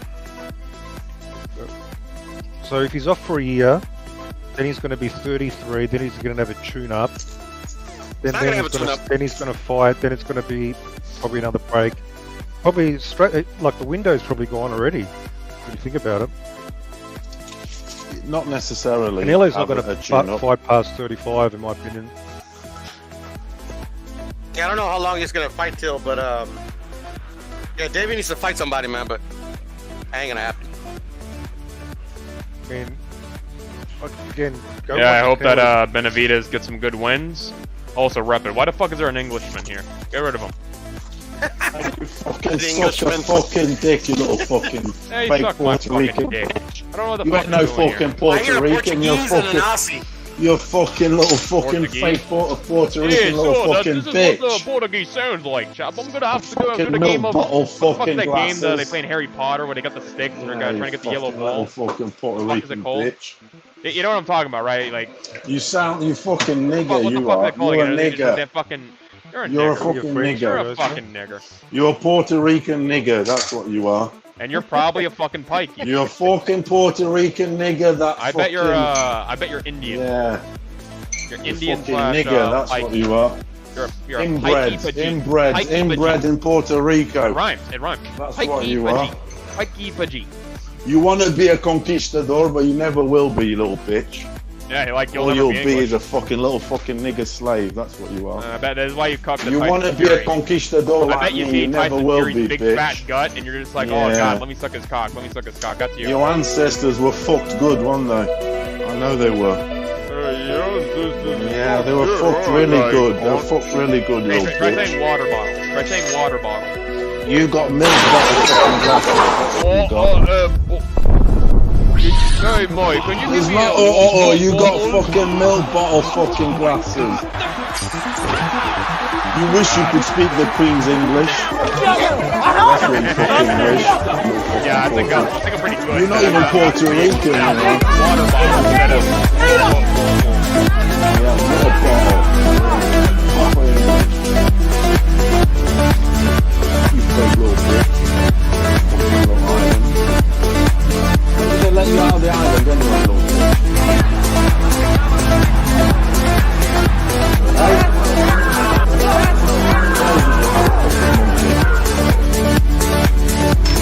That monkey there.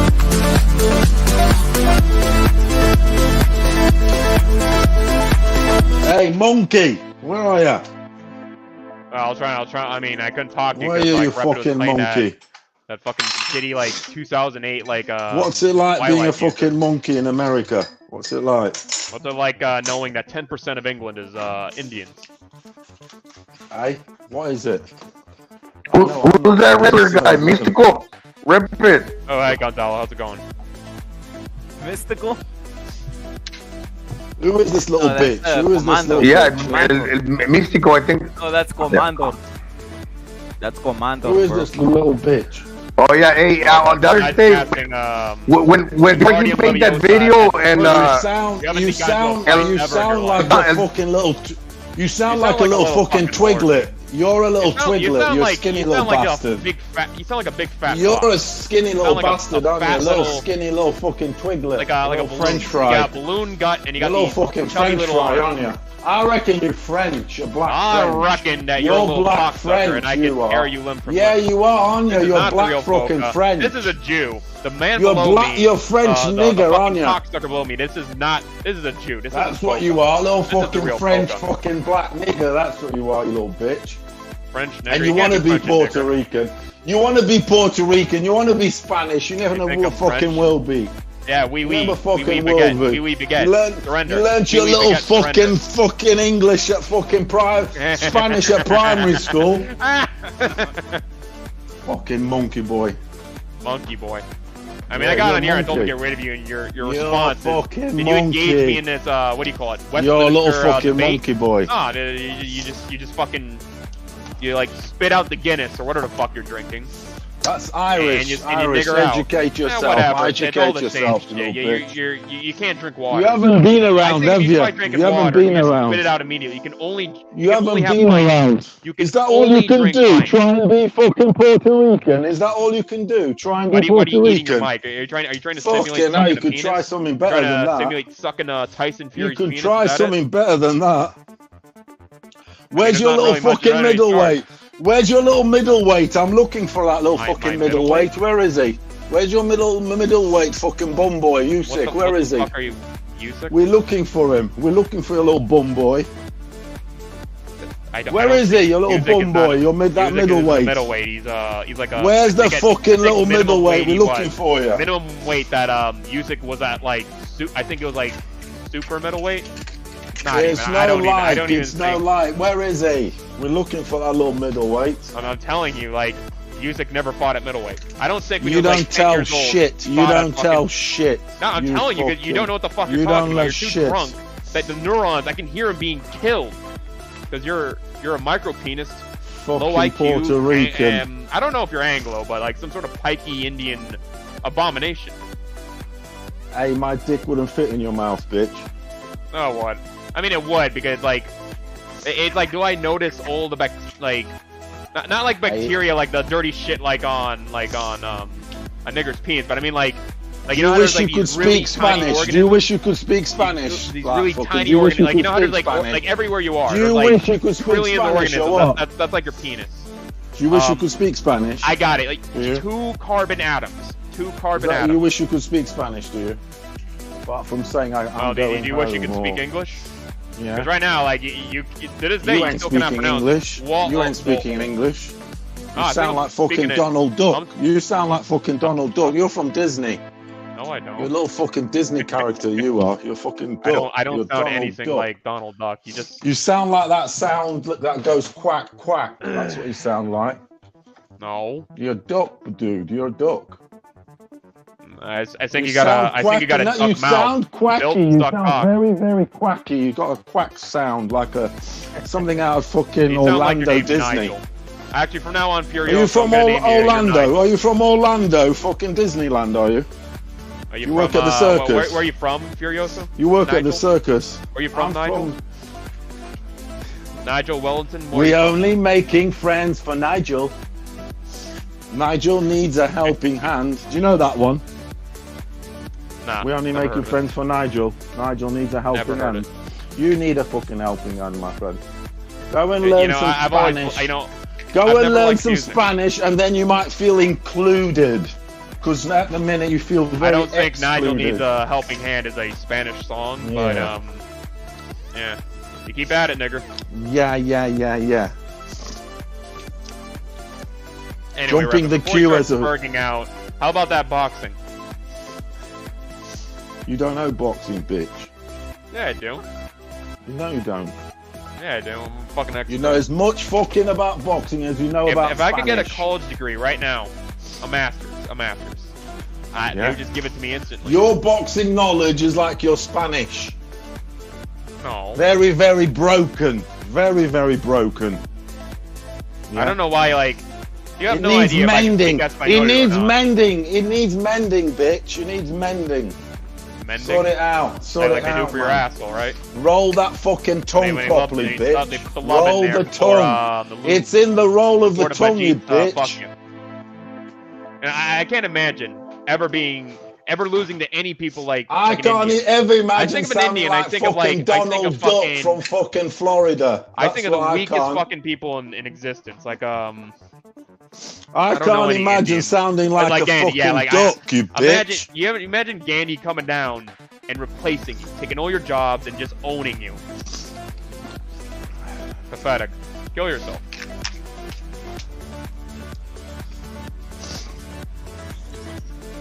Puerto Rican. Come on. You ain't Puerto Rican. I'm gonna give you about 5 years before your liver like just flows out. And you're gonna be on that NHS healthcare.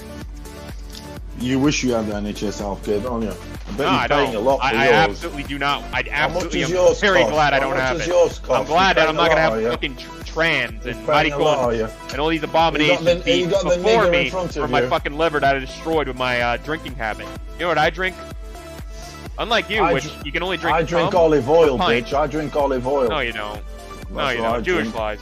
Jewish lies. I drink olive oil. Jewish lies. I drink olive oil, my mate. You fucking don't drink. You do not drink olive shit. oil. You don't know what. I don't think you have a single bottle of oil in your entire house. I drink the olive oil, my friend. No, you don't. 2 tablespoons every Jewish morning. Lies. You drink. Oils you up. Oils you drink up, my cum friend. from Indians or pikeys, either or. Or you drink alcohol. You were raped on that island. Your ancestors I've never been were raped on that island. And you need to understand all my ancestors were criollos. And you fucking got left that couldn't make me. And you fucking this is the problem. This is the problem. You have this idea that like every dinghy. single Puertorriqueño, they're all like fucking Tainos. You need to understand, like there was like 40 kid even start off with, and just immediately like half of them fucking died from like bollocks, fucking chicken pox and shit. Bollocks. Yeah, like the You're ones in your talking mouth. bollocks. You talk bollocks. Yo, Excuse me, Mirage, what are do you I there? talk? Mirage, are you there? Yeah. John McSmith has something to tell you. Go in, John McSmith. about to break it down to Mirage. Salute John McSmith. The real G. What's up, my brother? Salute times a billion, John McSmith. Proper G. Yeah, you're gonna have to speak up. I didn't hear that. What's going on, Rapid? Salute. I could hear you, John. Go ahead, brother. Hey, who's this guy on here? You call him a Jew? Furioso. He might be a Jew. Or Nigel Wellington might be a Jew. Oh, the olive oil guy. We all know Furioso is a hardcore. We're not gonna reveal what he is, but anybody who knows what he is. Salute to Furioso. Mirage obviously disappeared though. John McSmith, he jumped out, bro. Once he heard John McSmith on the panel, bro, he just jumped out. Yeah, Mirage.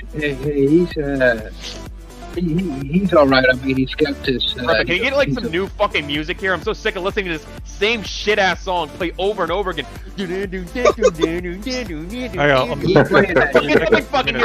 grating me. It's grating me. I want to take some pencils. No crip. Jam that shit. I want to take some kitchen knives. Jam that crip shit in. music for you, bro. No hip hop. Hey, you no rap Puerto Rican nigga. Hey, you Puerto Rican nigga. Hey, this Puerto Rican nigga. You sound like you've never had pussy. 2007, like He wants you to put some Beethoven. You sound frustrated. This little like, bitch sounds New frustrated. England, He hasn't like had fucking pussy like night in fucking pop ever. up shit. I can't You stand haven't it. had pussy in It's fucking terrible. ever. You haven't. You know what? I You tell you sound right very now. frustrated. If like What's you know, frustrating, Tinder, you little like, bitch? You put your favorite fucking song there. If it was this What's song, your frustrations? everybody Fucking in spank this one, you little fucking, bitch, if you're frustrated. StreamYard would all be virgins. Because the girl would look at it. We could be like 6'5". We'd make $1 million, and they would see this. Yeah, but the way you sound like a fucking dog, you ain't pulling shit. See, you ain't Nigel? pulling shit apart from Nigel, your do you like this pisser. song? Is this The only it? thing Is this you're why you're going at pulling me? is your You love this pisser. song? The This way how we know you you're a real sound, nerd. you ain't This is how we know fucking you're the pulling real shit. incel, the real Jew, and the real pikey slash Fucking Indian. nerd, yeah. Oh, Nigel, you're calling me a fucking nerd, dude. I fucking once I benched like You're fucking fucking- 225 you are fucking 7 nerd. times. I would rip you apart. You sound like I would a fucking take you nerd. and I would just crack that fucking that British. I don't even know it's British. I would just crack that those molars right off. Rip me apart, yeah, right. Set up the fucking fight. You know, dude, it's like you keep like, oh, I can beat your fucking ass, mate. I can beat your Set up the fucking fight, because otherwise you're just talking shit. I'm ready to go. Get a venue. Where you You're from, paying bitch? for everything. Where'd you live in? Where'd you live? Rico. Where'd you live in America? Where'd you live in America? In the Americas, I live in Puerto Rico. Where do you live? Wessex. You live in Manchester. In You your live in mother's bedroom. Cornwall? In your mother's Where the fuck you bedroom. from? South London, North your London. mother's Which side bedroom. of London? Are you from London? I live in your mother's bedroom. That's where I live. I checked there, and and you're not in there. So you're obviously not there. You have to be somewhere in England. Where in England? I live where there's no fucking niggers like you. I live where there's no niggers Oh like well, there's you. niggers. There's niggers everywhere No in England. coons like so, you. Again, No coon. another Jewish lie caught. Not like where you live. There's no niggers where I live. You love the Unlike niggers, you, don't I you? wouldn't let You them love fucking niggers, come don't here. you? No, I hate them. Why'd you love niggers so much? Why do you Why'd love you niggers let so your much? sister fuck Why a do you nigger? let all let your these sister Indians fucking and sit these with a nigger? Jamaicans, these yardies, just take over the place? But why'd you let your fucking sister fuck a nigger? My sister has never fucked a nigger. Does it make you happy? She It would not make me. It would fucking make me did. angry. She did. I bet your mother has She been like the fucking whole did. town is And used. you love it. You love it. You love it. You're proud of her, Yeah, aren't you? you're You're really proud love of it. her. You love nigger dick.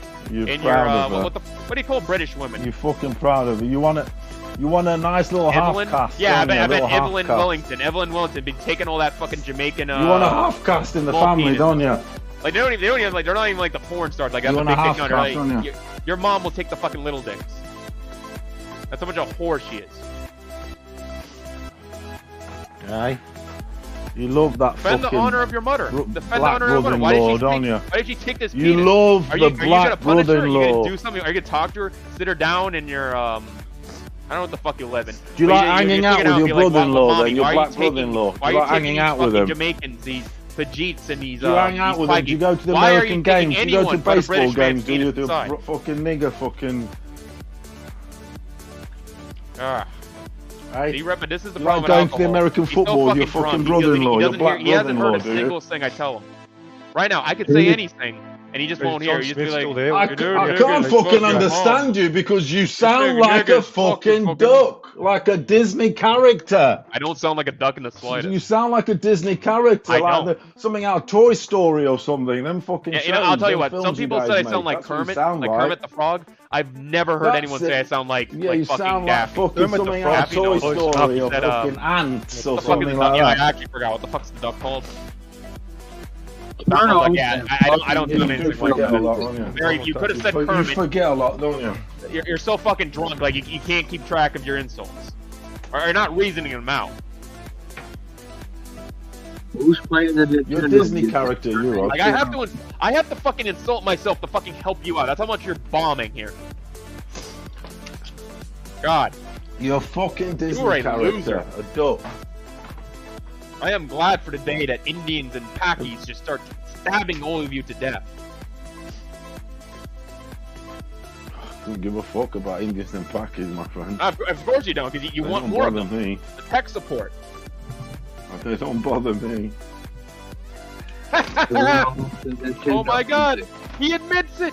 He wants more Indians and Pakis in England. He's fine with them.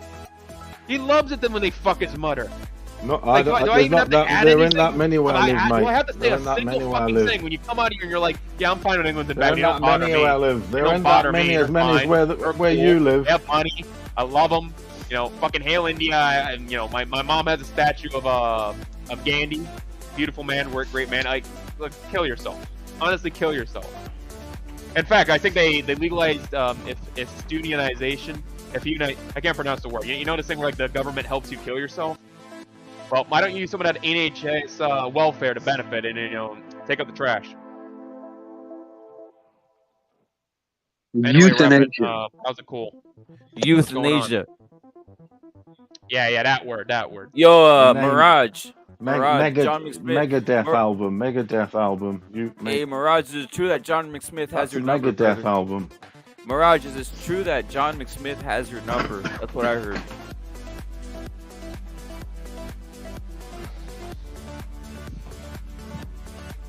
Yo, John McSmith, what was the common thing that you were cooking Mirage on, bro? Because I noticed that now he just stayed quiet once you jumped on. I don't know if it's fear or what. I don't know what you did. I know Chicago was full of gangsters. Obviously, John McSmith, one of them. What is the main beef you had with Mirage, bro? Mirage was. I was just trying to help Mirage pry David Benavides' balls off his chin. He had like David's balls and chin, or balls, cock and balls stuck to his chin. I was like, Jesus Christ, dude, let's pry those off there. Because he was really dick riding Benavides hard. Hey, I'm back. And so I was just trying to bring him back to reality. You know, he was the way he was. You know, his eyes were reality. The 1950s or something, a bit. No? Mirage, you just said you have fucking David Benavides' balls on your face. Yeah, whose balls are on your face, John? That's not me. That's what John McSmith said. Said you got fucking David Benavides' hairy balls on your face. That's what he said. Got his short and curlies right on your chin. And you like it. Well, do you have an argument? What do you want to talk about? I don't think Mirage has a comeback for that, John McSmith. I think you officially won, to be honest. I told you, man. That was pretty easy. The fucking case closed, bro. What the fuck? You can get a pro bar, you can get fucking a pry bar, whatever you want. You ain't prying those balls off his chin, man. They're stuck on you. Alright, I'm just talking facts. That's the reality, John. You can call it whatever you want, but that's the reality. Who's playing that Nintendo music? Whoa, I got to salute John. He picked Canelo to beat Triple G, and he was right with it since the start. He has no bias. He picks fights the way they should be. A boxing genius is John Smith, and obviously Mirage. I think he was going for Triple G or some shit, right? Deep down. But John Smith, you're saluted, bro. You're picking these fights right on, bro. Yeah, I actually had Canelo beating Bivol also, but I was wrong there. Yeah, so you don't know shit. At the end of the day, John, you just prove you don't know shit. It Sounds like my you got some balls in your mouth as well. If you were fucking on the Canelo train. Hey, Alflicker, it wasn't my breakdown of Bivol that was wrong. It was. If you're wrong, then why are you talking All right, to me? Nigel, you think you know boxing? Let's see how good you know boxing. I picked the fight 100%. Triple G. What is? Okay, Nigel. I'm gonna quiz you. This is gonna be definitive whether you know boxing or not. With Triple G, what is his ethnicity? Who are you talking to? Me? You. Yes, you, Nigel. Nigel? Nigel. Why are you calling me Nigel? Like the Rugrats character. That's who you remind me of. Hey, when you sound like Kermit the Frog, you should not be criticizing or mentioning what anybody sounds like. Can I answer that one? Can I answer that one? Yeah, you sound like Nigel. Go in, Gonzalo. Go in, Gonzalo. Anyway, just fucking answer. I think okay. His nationality. Okay, but don't think that no. Shut up! I haven't yet. Don't do it. All right, Nigel. Or Furioso, PFB, CDCD. What is Triple G's ethnicity? See how well you know your boxing. I can answer. It's irrelevant, but it's from Kazakhstan. Okay, this is okay. You've been cucked. You have been cucked. Okay. His ethnicity is Triple G. Hold on. Triple G. Okay, Triple G's hold on. Let me. Triple G's nationality is Kazakhstani, and his ethnicity is South Korean, F Russian, and his language is Russian. Let me pronounce it for you. What he is? It's Kazakhstanian. That is absolutely. In English, I think so. That's how the fuck you say it. It's not Kazakhstanian. That's not how you fucking say it. Kazakhstani, I think too. When you're talking about one person. Well, he's from Kazakhstan. That's his nationality. Hey, and his ethnicity is Russian Korean. There's your pound for pound eating combinations on the ropes. There's your pound for pound. Are you there? His mother's Korean. And the father's Russian. It's a mutt. He's a Eurasian mutt. And that's why Canelo beat him, because a mutt could never beat a poor Latino. His father is Moldovan. Moldovan. Your mother's Mexican. Sean, do you have anything else to say? No. You're getting him mixed up with Bivol. I think Bivol's his dad Mongolian. was Romanian. Bivol was half Korean, okay? No, he was half Korean and half Romanian. You don't claim. Hey, John, do you claim? Wait. John, do you claim Bivol as a white man, or do you claim Triple G as a white man? You gotta break it down, brother. Do you claim these motherfuckers? Neither one of them are white. They're not even white. No, they're Asian. They're half white. Both half white, half. Nah, they're Asian, bro. They are half white too. Not purely, no. Kazakhstan is in Asia, and he said Kazakhstan. Russia is itself is in Asia. So anyone from Russia is Asian. What? Vladimir Putin is a Mongol. If you look at him, he has Asian features. These are Asian people. They're not European. Tyson Fury is a gypsy. He's not white either. He's Romanian. Oh shit! He's not white. Oh, you don't claim Fury, bro? I thought Fury was white as they can be, bro. Fury's a white. I thought he was John McSmith. He's not. Adolf Hitler sent the gypsies to the camps. What they the wouldn't fuck? do that for white people. But also, what do you think? Is Fury not white? Fury is not white. Gypsies are not white. As far as I'm concerned, Fury's Irish.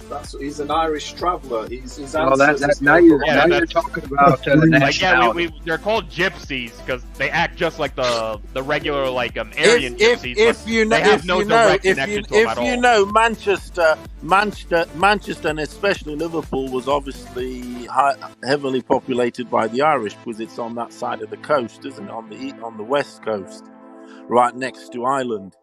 So that's where they all went, Manchester and Liverpool. That's where all who went. Initially, and Fury's one of them. He's from Ireland, his family, but I'm not getting into arguments. What if he's that? As far as I'm concerned, he's Irish. That's white. Well, here's the thing, though, dum dum. You're confusing nationality with race, and his race is he's clearly not Anglo, and he's clearly not Celtic because he's a gypsy, and so I don't care what country he comes from. It's just like Canelo. I don't care. You can call Canelo a Mexican because he hails from Mexico if you want. But racially speaking, that dude's Celtic, man. Or at least part Celtic. Because only Celtic people have... No. You're just straight up making straight, like... I think Canelo gets that. I think Canelo gets that from his mother. Hey, he gets that from his mother. If you look at his mother, Canelo's mother, she's the fair-skinned one. Own race. I got a question for everybody. I don't know, it's like Whoa, I got a question for everybody. So wait.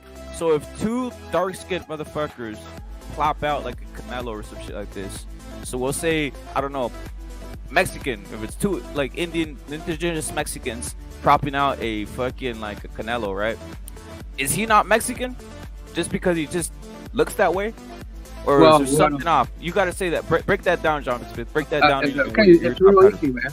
It's real easy because the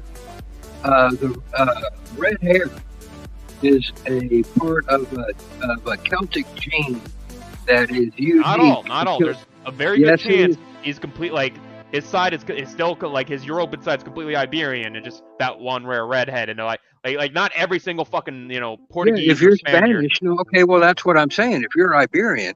Now you're look, man. You're identifying by geographical location again, and that doesn't have anything. That has very little to do with race. That has very little to do with race. And there are plenty of Celtic people that were in Spain that no, there weren't. They all died. They all died during the Roman. That's why we call it Iberia, not Celto-Iberia, whatever. It's because like when the fucking Romans came into Iberia, the Iberians and the Turkestani, which covered modern day Andalusia. I got a question, Usyk. I got a question, Usyk. I'm telling history. I got a question, Usyk, bro. I saw Usyk wearing some Mongolian outfit on some shit like this. Yeah, he was wearing some like Mongolian fucking outfit, and I was like, this dude, is he even white? He has a Mongolian outfit. He has like this Mongolian getup. He's probably part Mongolian. Vladimir Putin. I mean, their traditions, they wear that sort of shit, and they do them funny dances. Like, it's because for it's who the they Portuguese, they have them traditional clothes for them folklore sort of old school dances they do. There's like a uniform, so to speak, for it. They do all their fucking frilly dances, and they use that for that. The Ukrainians. We need John McSmith's top five real white boxers. Who are your top 5 real white boxers, John McSmith? The top 5 real white boxers, not these, not the ones you consider fakes. Or talking modern day or all? Today, if they even exist. If you could find a peer, just who are your top 3 white you boxers? Watching the 1950s, John, tell us them. Top 3 white boxers. Go in, John McSmith. Man, you should really be saying European. Make more sense. White. What he considers white. It's John McSmith's list. Roman's not a race either. I mean, I'm just saying European. It makes it's more better descriptive. No, that's an identifier by geographical location. That doesn't mean anything. But anyway, to answer your question, it does mean something. I mean, the Caucasians, they are European, but they are it still works, dude. You can it generally. Well, some white people are from Scandinavia. That's not Europe. So anyway, Scandinavia is absolutely in Europe. What the fuck are you talking about? No, it isn't. Yes, it is. If you look at Sweden, Norway, or even Finland, you're gonna see all these places. That's not Asia. That's Europe. It's northern, like on some green. You don't understand geography. Break it down, John McSmith. John Break McSmith, it you're a don't fucking retard. Go in, John McSmith. Don't just break it down, brother. Go in. Next time you'll tell me, whatever. But and as you know, Reverend, there's not too many white guys fighting today, and they get pushed back against even harder than the Mexicans and the Asians. So you got a guy like in the States anyway. I mean, or not. I mean, a guy like Josh Taylor. Mm-hmm. You got. Who else is there? You got Caleb Plant, but he's no good. He's no good.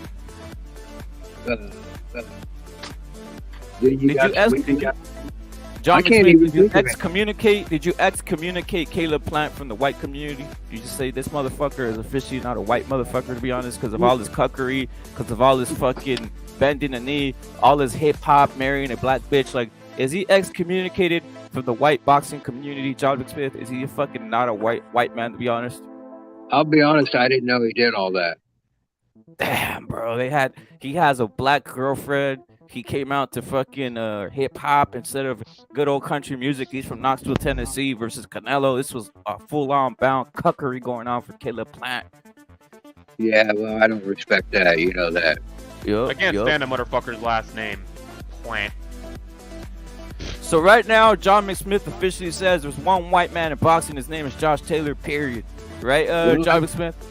I can't think of any other ones right off the top of my head. Not that they're really good anyway, or even they're getting that are mediocre. It's hard to find. I guess you could say Otto Waldo. He's a white guy. Hell is this? Let's get ready to find Wilder. He's a white guy. Yeah, he's a white guy.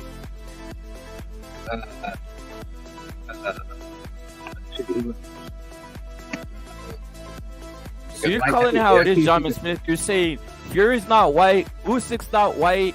Who else isn't white? Yeah, Usyk's not white either. All right, so you're throwing them out. Callum Smith is a white man, though, right? Callum Smith? Yeah, he is. So you're saying that, like, all Slavs are not white. When you're from... I mean, John McSmith knows he's a real white man. John McSmith's a real white man. If I took, like, a blue blonde-eyed Croatian... A blue blonde-eyed Croatian, that would be... Shit, man. Put it, you know what I mean? Just like if they're both Slavs, like, how can you call, like, a Croatian white, but, like, a Ukrainian wouldn't be white? Slavs aren't white either. You heard that? John McSmith, he's breaking it down. He's saying Slavs aren't white. He's on his real. He's breaking it down. A real white man from Chicago. White people. Real white man. Do not come from Asia. Okay. They don't come from Asia, and the Slavic countries are in Western Asia. You heard it John first McSmith, here. what exactly is that your actual real life name, John McSmith? What's that matter? I'm just curious. What's your ethnicity? He's a white man. What's your ethnicity? That doesn't tell me anything. If you're Irish, are you English, are you French, no, German? He's what a are white you? Man. He's a white man. There's complexities to this. Some are better than others. What are you? Well, see, the English are Anglos and the Irish are Celtic, so it's not even the same tribe of people. The Germans are Nordic. Your ancestors, how did they make it to the United States? What year did they get there? 1700s, 1800s, 1900s? It would have been about at least as far back as about 1870. I don't know about before that. Let's not make this shit algebra. John McSmith is calling out. Wait, John McSmith is calling out everybody. He's saying what he's saying, and you know what? He's a real white man. You keep talking about fucking cucks. We have all these foreigners on here. He's a real white man from Chicago. He just said it. Josh Taylor is the only real, white man. Josh Taylor's the only real. No, I don't know. I can't speak because I'm not white. I'm Mexican. The only one that's white here is John McSmith. He's and obviously. I mean, if you're Mexican, then you should be like at least 50% Nigerian and 50%. But John McSmith, I'm giving him. He gets the platform 24/7 here because he always goes in howling himself. Period. Nah, all those fools are white. Fucking Usyk, fucking Fury and them. But I mean, I'm not gonna argue with people if they're white or not. I'm To me, they're fucking white. That's all that fucking matters to me. Well, see, I can look at an Asian person and I can tell you what country they're from. No, you Because can't. Yes, I can. I can tell you. Blowing if it's fucking Korean, hot air. Well, whatever you say, man. But I can tell you if it's a Japanese or a Chinese or a Korean or a Vietnamese or a Thai just by looking at them, because they have Absolutely this. cannot. You I most certainly guarantee can. you would Hey, get a complete mistake. I believe John McSmith because I have the between I have fucking the same Vietnamese. I have the same ability. John McSmith, you're right. I have the same ability, bro. Yeah, For real, man. you're Dude, right. why are you fucking Reppin', why are you cucking to this fucking redneck? I'm This not. fucking- It's the this- truth. You can this really rural tell fucking different country, races like by fucking looking at like. them. You could I'm tell sorry. different races You know, by looking at them. No, it's but really Bonnie, an you know, he actually insult. bothers me more than Nigel. Because see, Nigel's just a stupid drunk. But this fucking cocksucker, like, why is he here? Why is he here? Why are you mad He at has John bad McSmith for ethnic being a information. proud I just, white man, bro? I just been sicking over all this shit he's been talking. I'm just like, this guy doesn't know a goddamn thing about anthropology. If he went to any accredited university taught you life in Europe lessons right now, or, bro. or the worldwide in anthropology, you would get a fucking F-. He has no idea what the fuck he's talking about. Absolute Really? fucking So- retard. Absolute Like, fucking retard. like me, So the I Japanese look at people look Usyk, just like and he's just from like the fucking Finnish Eastern people. Europe, so he's fucking white, you know? He's a Slav. you He's telling me European. that- Yes, Slavs are European. They come from Indo-Europeans. You ask So somebody, Indo-Aryan, he's European, Indo-Aryan. they're gonna think white. People think European, they think white. And that's where fucking Usyk is from, you know? Hey, the question is what The is only, white? the literal Someone only group like- I can see Hold that's on a like minute. been staying Someone- there Hey, is fucking it's John the McSmith. gypsies who are Aryans who come from India. To me, that shit's a color, you know? That shit's a color. Color white. You know, They there's got white far skin, you more know? to this. Far more to this. The gypsy, hold on a minute. The gypsy thing, the real ones, or whatever, was the ones of like, sort of like the dark sort of skin, and there's that thing that the Romanian, Hungary, and all that. There's always that theory, and it is fact. But the gypsy, it's also applied to the fact that there are gypsies in all colours, shapes, and forms in countries and continents, and it's like a sort of like a movement, not quite a movement. It's they are not really. movement. The only country where They like draw the move- connection these between when they have no motherfuckers move, true ethnic don't they? connection They is move just around. the Irish travelers, and that's really it. Everywhere else, like you could have a gypsy from that's.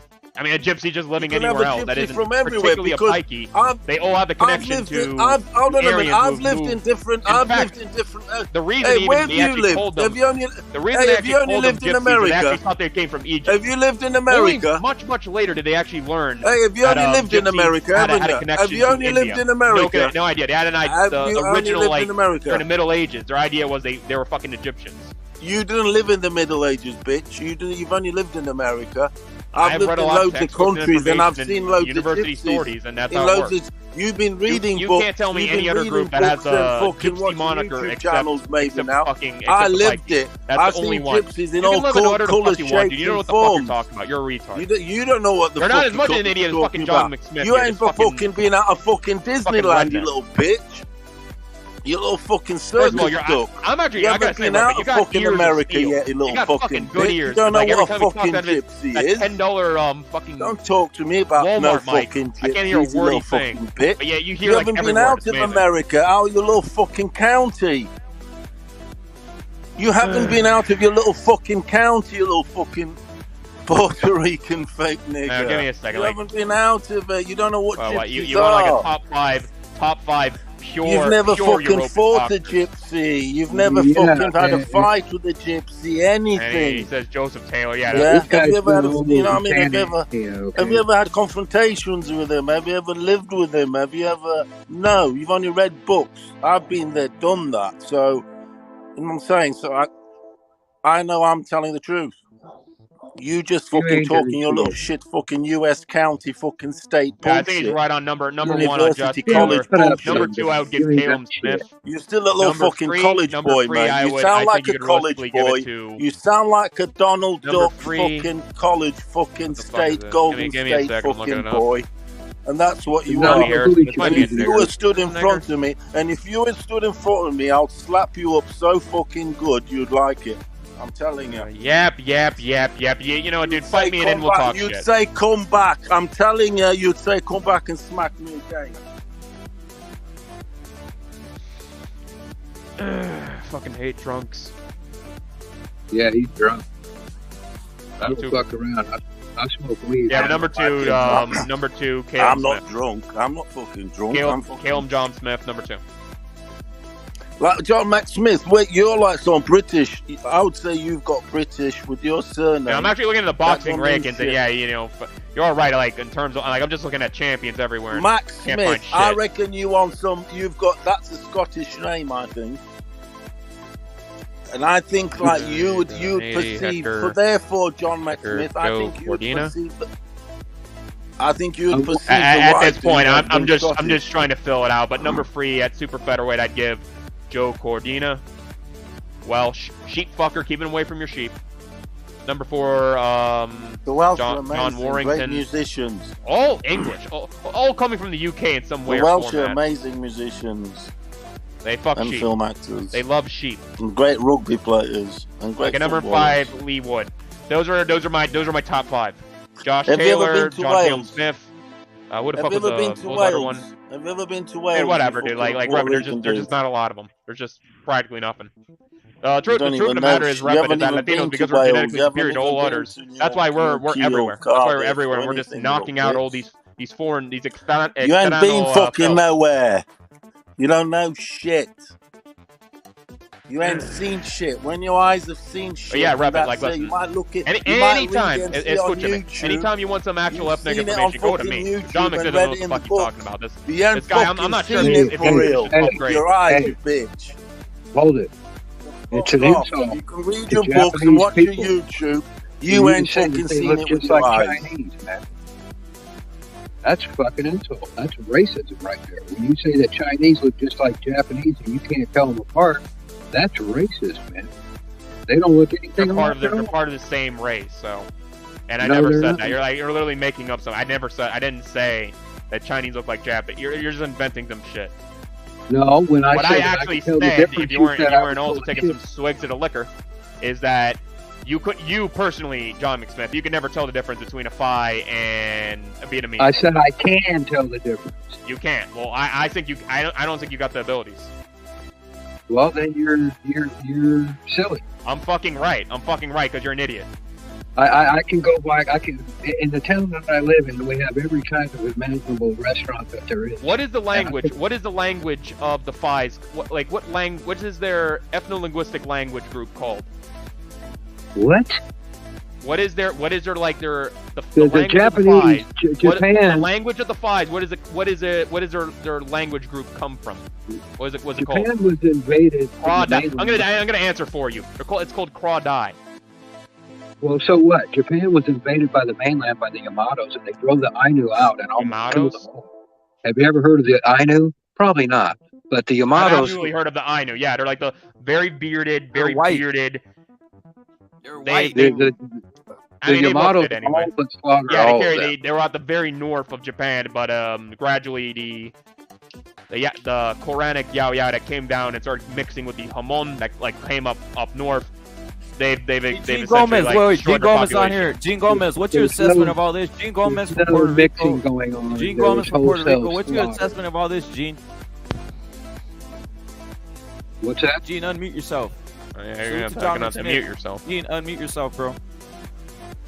Oh, by the way, I do apologize to you, fucking Gene. I know you're Puerto Rican and all that, but you know, I'm saying this guy's pertaining. He's pertaining to be Puerto Rican, so I've got to give him. You know what I mean? Pertaining. Because he ain't Puerto Rican. We Yeah, got you are. Gene I'm Gomez, a real 100% Puerto Puerto Rican. Rican. Mi familia vive en Puerto Rico 300 años.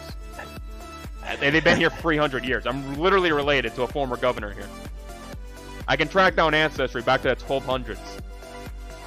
Nah, you lying. I'm not, because I don't have the fucking accent. I can't speak Espanol. Oh, that means my blood means nothing. Like, you see, you're the kind of people that are so fucking stupid. Gene Gomez, go in, Nigel, brother. Go that in. if somebody has an Salute to accent, Gene Gomez. you'll believe anything. Hey, real Puerto Rican. What do you think of some of this Real stuff Puerto you're Rican. hearing? Fuck you, rep it. No.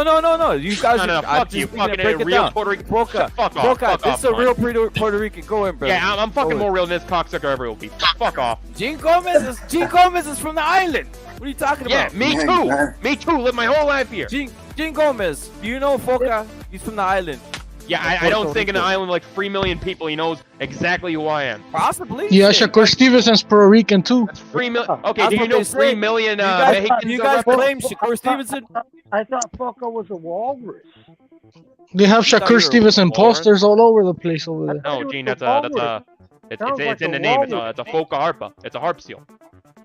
Sounds like a walrus, or maybe. Is that stretch? A walrus? Is that like if he's I half do not Puerto sound like Rican, then he walrus. is half. But that's I'm the not thing half. with I'm football. 100%. That is 100%. claiming. That is I've been claiming. listening to all this bullshit that just. You know Griezmann. You know Griezmann, the footballer. Griezmann, Robert Yeah. Pires. Yeah, They're give him a Portuguese. football. Hey, give him If you're one gonna of those claim like footballs that, he can- if the mothers are Go in, Portuguese, Go in, Gene. Go in, bro. Hey, man, give him a Furioso. Give him one of those English footballs so he can balance him out. This guy, are you Puerto Rican, man? You gotta Are fix you- your fucking mic quality. It's terrible. He's as Puerto Rican as Shakur Stevenson. I wouldn't put your name together with a Puerto Rican man. The way you're talking. Cause I gotta have an insulting accent. Wow. people. Man, yeah, you took Insulting my blood people. sample.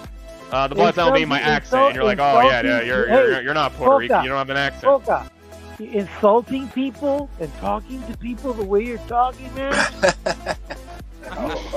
Hey, man. What, I'm not fitting the I'm gonna give you a fucking. because the Mexican problem accent. with Foca, he's always had to prove. He's I'm always gonna had give you a to be Mexican proving that he's accent, not man. what I he had to is. Dude, get out- why you I don't was- blame me? he's always I'm not pissed following off. I'm not following the He's fucking always cultural pissed norm. off. I'm not following He's the always cultural having norm. to You know, prove that's his fucking, you know, identity. Sure, whatever. His true I I feel think that's really ashamed fucking of you subjective. if you're Pissed Puerto off Rican, for it. man. I feel ashamed And he don't of get you. any pussy. Feels the same to you, Boca. No, I mean, he's pissed what off town- always what town you because come he from? sounds like fucking Donald Duck, and he's always having I to don't fucking sound like prove. Donald Duck. I don't know why you're what so he is. high on that. Like even in the chat, I know it's people like, yeah, fucking Kermit, much better, much better. No, it's Donald Duck. It's straight out of Disney. No, Not you at do all. sound like somebody out of Disney. Furioso. You do. You should be in the movies, in the kids' movies. No, I think if I fucking tried to be an actor, With- voice actor with for Donald one of Duck, those it balls would sell terribly because I bouncing just on don't your fucking sound like it. With one of those balls bouncing on your nose, man. Don't be so offensive, people, man. He's What's wrong pissed with off. you? He's pissed off because everyone's always judging him. No, I think he's pissed on. Oh, He's pissed on himself. Ah, that's so fucking clever, Gene. Pissed Yeah, on. well, Oh man, know you what? got me. You're pissing on yourself, man. Puñeta, man, you got me. Do it to me. La puñeta. You know what that means? Do it to me. Do it to me, baby. Do it to me. Because you know what? Puñeta it means like, I think the technical like an translation is imitation. like I think ejaculation. this guy's an imitation, Rep. This guy's not a Rican. He's not a Rican. You're not a dude. You're not a fucking Rican either. You're not Rican. You're not fucking Rican. He's from Florida, close to Orlando. I'm not from fucking. I'm literally on the island right now. If I took my fucking computer, you would hear the cookies. He's a hijacker. He's a hijacker from Florida. Gene, like, I swear to God, dude. Yeah, where's it? Imagine, put the like, cookie on the way so I you. can hear Honestly, it, you don't man. even. You don't Here's have a my Puerto Rican cookie. accent. Like, I'm hearing you, and you just sound like. You just sound like any like fucking nerdy Euromod I can find anywhere in New England or whatever. Personally, like, do you live in the island right now? I don't have to answer to you anything, man. Exactly, because you don't live in the island. You're You know I live everywhere. I You're live a New everywhere. Rican, and then you're coming over here because you don't like how I'm fucking with your boyfriend Nigel Thornberry. So you're gonna be like, you ain't a Rican. You don't even say it like you say, you're not You don't a sound like Rican. a Rican, man. You don't sound like a Puerto Rican, man. You don't sound like it either. Like You don't sound like a Puerto Ricans, Rican. the fucking Borucuas that I have here that actually like they Buruquas. say. What is a Buruqua? What Dude, is I a fucking mispronounce Buruqua? it. I mispronounce it a fucking minute, dude. Like when You I hear don't people know here speak shit. English, they don't You sound don't know anything like shit. you. He You don't doesn't know know fucking. Just shit. fuck off. Kill yourself. Boricua. It's a Boricua, you Oh, damn. you good. You corrected a single It's a palabra. You yeah, but corrected a I'll single correct fucking you. word. Good for you. I'll correct you because if I was in front of you, I'd slap the shit out of Yeah, you, Rep, but like, are you gonna talk any you know fucking what? talk? Or are you Rip, gonna keep this is piece of music, son of a gun, man. This guy's in. about to have a heart attack. About This how not guy's Puerto Rican I am. Like, insulting, it's just man. autistic. Hey, man. I honestly want to take this fucking I've guy. I've never heard you on here, fucking man. tie him up and throw him in La Perla and see what they Man, do to him. en la perla, en la perla, en la perla, we're en la perla, pendejo. Yeah, fuck En you, la cabrón. perla. En la Yeah, you got your perla, fucking pendejo. Spanish. Let's see how fucking cool you are when I go and I tear out your fucking Tremendo tongue. And then you ever pendejo, fucking ¿sabes? speak again, you cocksucker. Bring it on, you motherfucking punk ass bitch. Oye, te dice, eres tremendo pendejo que no sabe ni hablar español y que eres puertorriqueño, maricón. Can you Es un try that? maricón. Can you try that talking? Oye, es un like a maricón. Shepard Es un maricón. character. You know what you sound like, man? You sound like you got a hair up sound your, like in your Gene throat. Gomez. Yeah, you got a hair up your throat, you son of a bitch. Yeah, you a son of a bitch. You son of a bitch. You got a hair up your throat, man. You've been doing strange Who is the things. son of the bitch? Who is the son of the bitch? I don't know if you're trying to like make fun of me, trying to make fun of you, or you're just making fun of yourself. Either way, You're you're a son of a autistic. bitch, You man. should kill yourself. You're a son of a bitch. I'll give you with I'm not a another fucking accent. son of a bitch. I'm a son of a great woman. You're the fucking ego Yeah, de you puta over a here. son of a bitch because you disrespect Dude, all those, you're all a those fucking cocksucker. gentlemen You're a fucking on that stateside. panel. You're a stateside fucking Rican at it. When you come down here, nobody would ever accept you. I bet you fucking. I bet you're one of those fucking Ricans that come down here to San Juan the boats, PNP, and then you come right back up. I sound like I'm gonna have a heart attack. And I got that fake Puerto Rican Boca Harpa. Yeah, I'll tell Shut you up. something. I'll tell you something. When I What was you do in is the just shut the pool- fuck up. When, Rapid, when what is the you point were of in the this? pool, I What was exactly is already the in fucking pool point of and I having was- this stupid cocksucker here? Rapid, why are you, did you go to get a put beer? Like, I'm this sick guy. of this. Like, it bothers me. There's no point to this. I like to actually, rather than like, I got out of here immediately, just zero boxing discuss. Zero boxing and just having this, why are you making noise? I sound like a gobbler, man. You You literally, sound like man. a fucking gobbler. You sound like a. I sound nothing like this. Puñeta. Puñet. You don't even know Dude, how you're to say fucking puñeta. autistic. You don't even know how to say Absolutely puñeta. fucking autistic. Wait, you don't even know how to say que tú eres un cabrón. You just tell me where you are. Like I do actually like. I would like to beat the shit Bro. out of you. I would like to beat you, so you can like learn not to be a fucking cocksucker. Mira, bull, you couldn't touch me, man. I could absolutely touch you. I mean, first time I fucking touch you, you're gonna have, you're immediately gonna have a heart attack. I'd be on you like stink on shit. Rip it. I'd be on this guy like stink on shit. No, you wouldn't, dude. No, man. If you try, I throw one jab in that fucking throat of yours and you Your start ass is choking. grass, and I'm the fucking lawnmower, man. Nah. You're fucking garbage. I'm gonna put you into the bin to get Yeah, incinerated. you ain't gonna do shit. Yeah, I'm gonna do everything, man. I'm You gonna ain't fuck gonna you up. do shit, man. You ain't gonna do shit to me. You ain't gonna fucking touch me. No, your ass You're is such a fucking grass, cocksucker. and I'm the fucking lawnmower. Yes, your That's ass what is you want. grass, and I'm the lawnmower.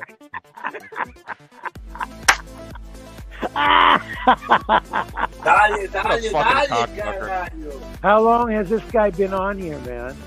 How long has this guy been on here? How long has this guy You sound been like a on? maricon. Just straight up. You sound like a faggot. You sound like you have gay sex with niggers.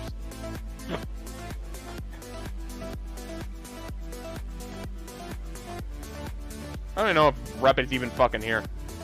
Like, imagine what gets him. This is what gets him shit to his channel. This is what gets him views. Not talking with boxing. Just having his fucking cocksucker who can say a couple of palabras in español correctly over me. And that's his fucking claim to great Puerto Ricanness. A couple of words. Hey, you guys be watching the Bernalga fight? I mean Berlanga? Since you guys are Puerto Ricans and shit. La verga la tengo aquí. La quieres. La verga la tienes, la quieres aquí. I got the verga here.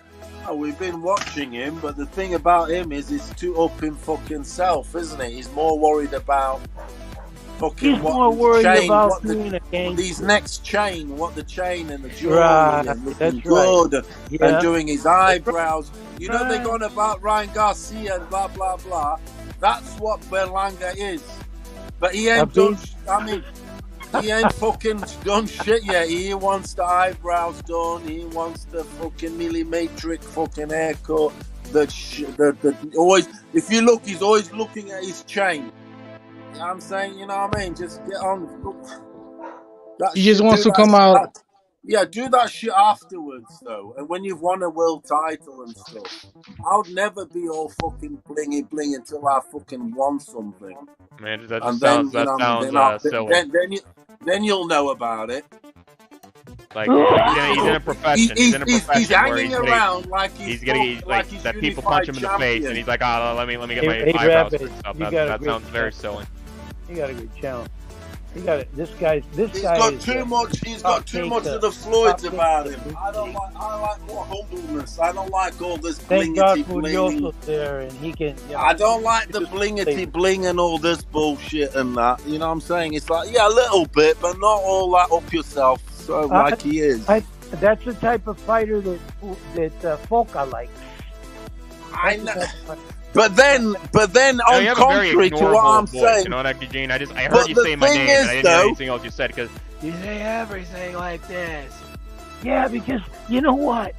Because you had an addiction to smoking. No, man. And now your throat is fucked. I gotta talk to you like this because that's the only thing you're gonna understand. But the thing is, Gene, the thing is, though, you can't control that throat of yours. You need to properly enunciate your words. You can't understand shit, man. Gee, what I was gonna say is the contradiction. Years of the contradiction in what I was saying. The contradiction in what I was saying is that I don't like all this bling, blah blah blah. But one of my top 5 fighters of all time, as in what I grew up watching and enjoying, was Hector Camacho, and he was on some extravagance. Do you get me? And he had the chain, this, but at least he did it and he backed it up and this and the other. But when they this Berlanga's already hanging sort of like when Camacho did when he won his title. The bling, he's too up himself. You know, and he's not that good. And he's not that good. Have the seal explain who Macho Camacho was, where he was born. You know, and all the things that he did because he's a Puerto Rican. He should know. I know. I watched his fights. I watched his fights live on TV. I watched his fights live on TV. I don't know what that is. The only Camacho I know was in the town of I know Camacho. You know the woman that won the fucking. You know the half nigger, half Puerto Rican that won the fucking the gold medal in sprinting. That's the only Camacho I know. You know that bitch, right, Gene? I know who she is, man. Yeah. Camacho going for the town, they got this mural painted her there. Queen. And I the boxer talking about, haven't heard of him now. Her mother's Puerto Rican. Mom and dad, yeah. Camacho. No, me, yeah. Her mom's Puerto Rican, dad was a nigger that left. It's typical nigger activity.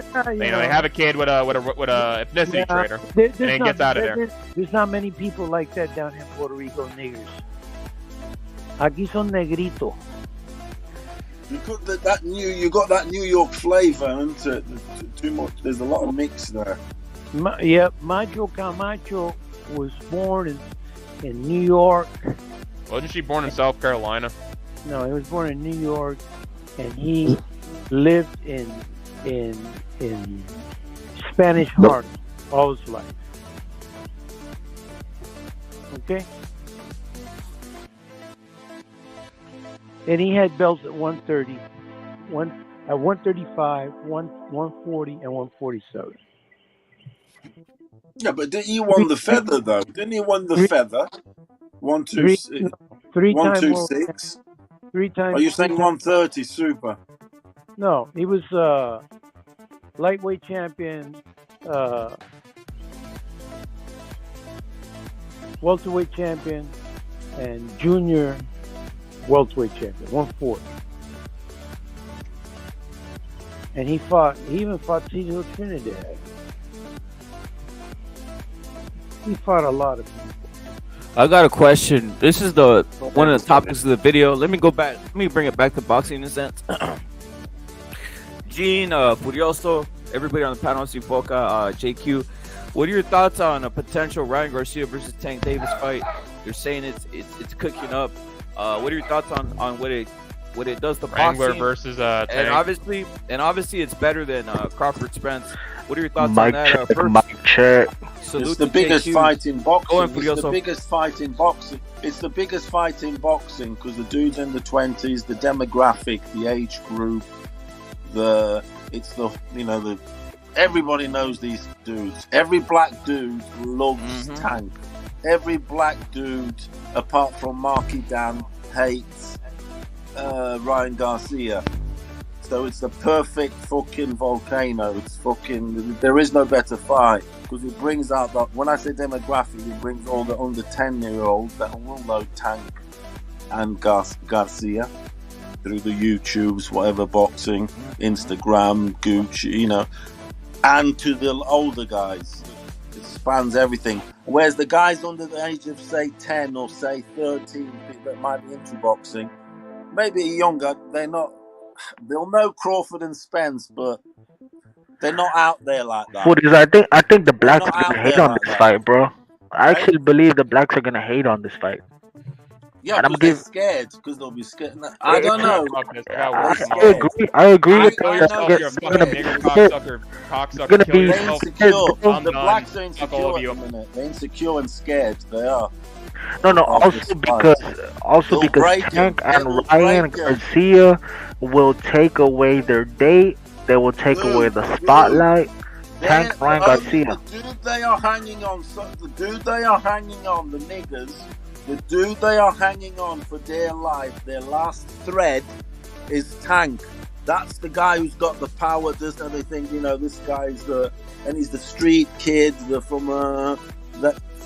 Ryan was to beat this dude, it would destroy him, and it would also destroy Mayweather.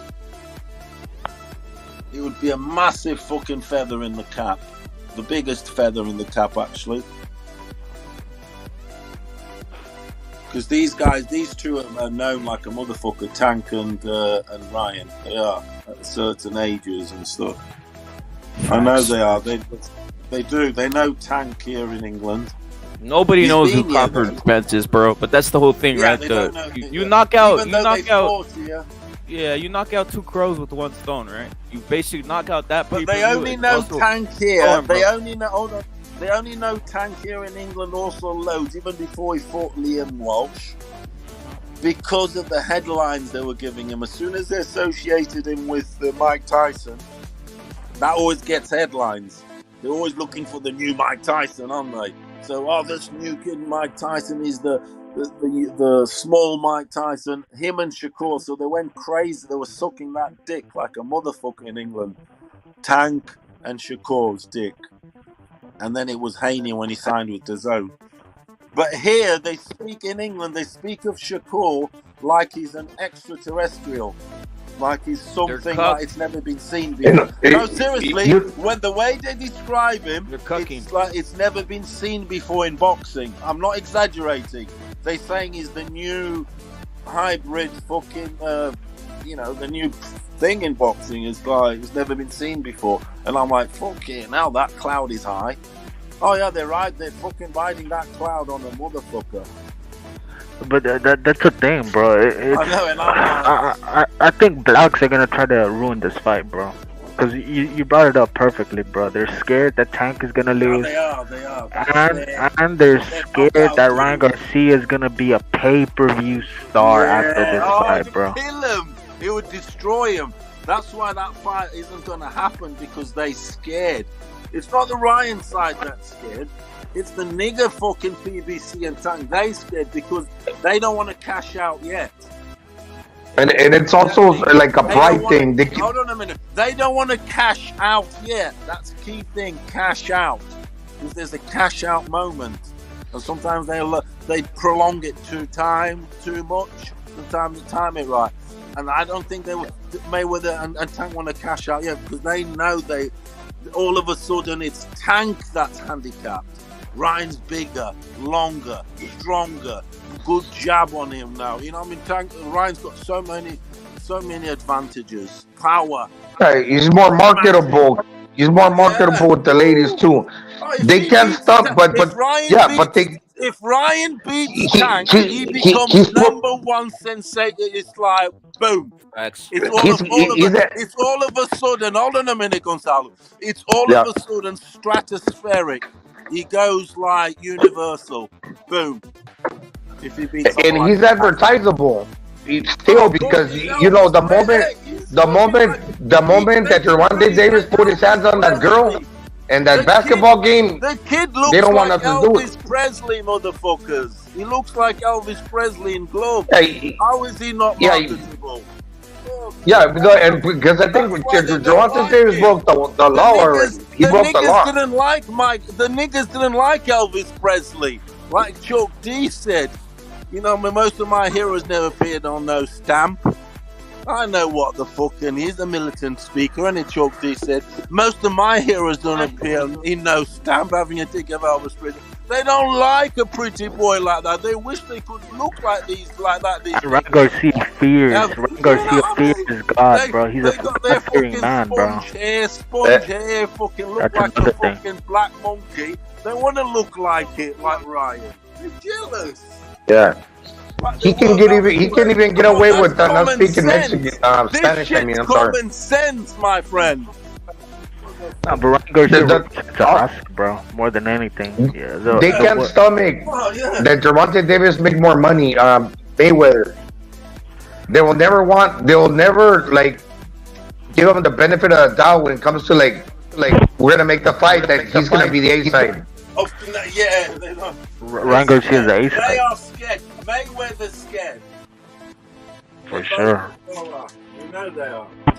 So in the meantime, they shit on Ryan. You know what I mean? Obviously, he's got a lot you can shit on, hasn't he? He's got so many attractables.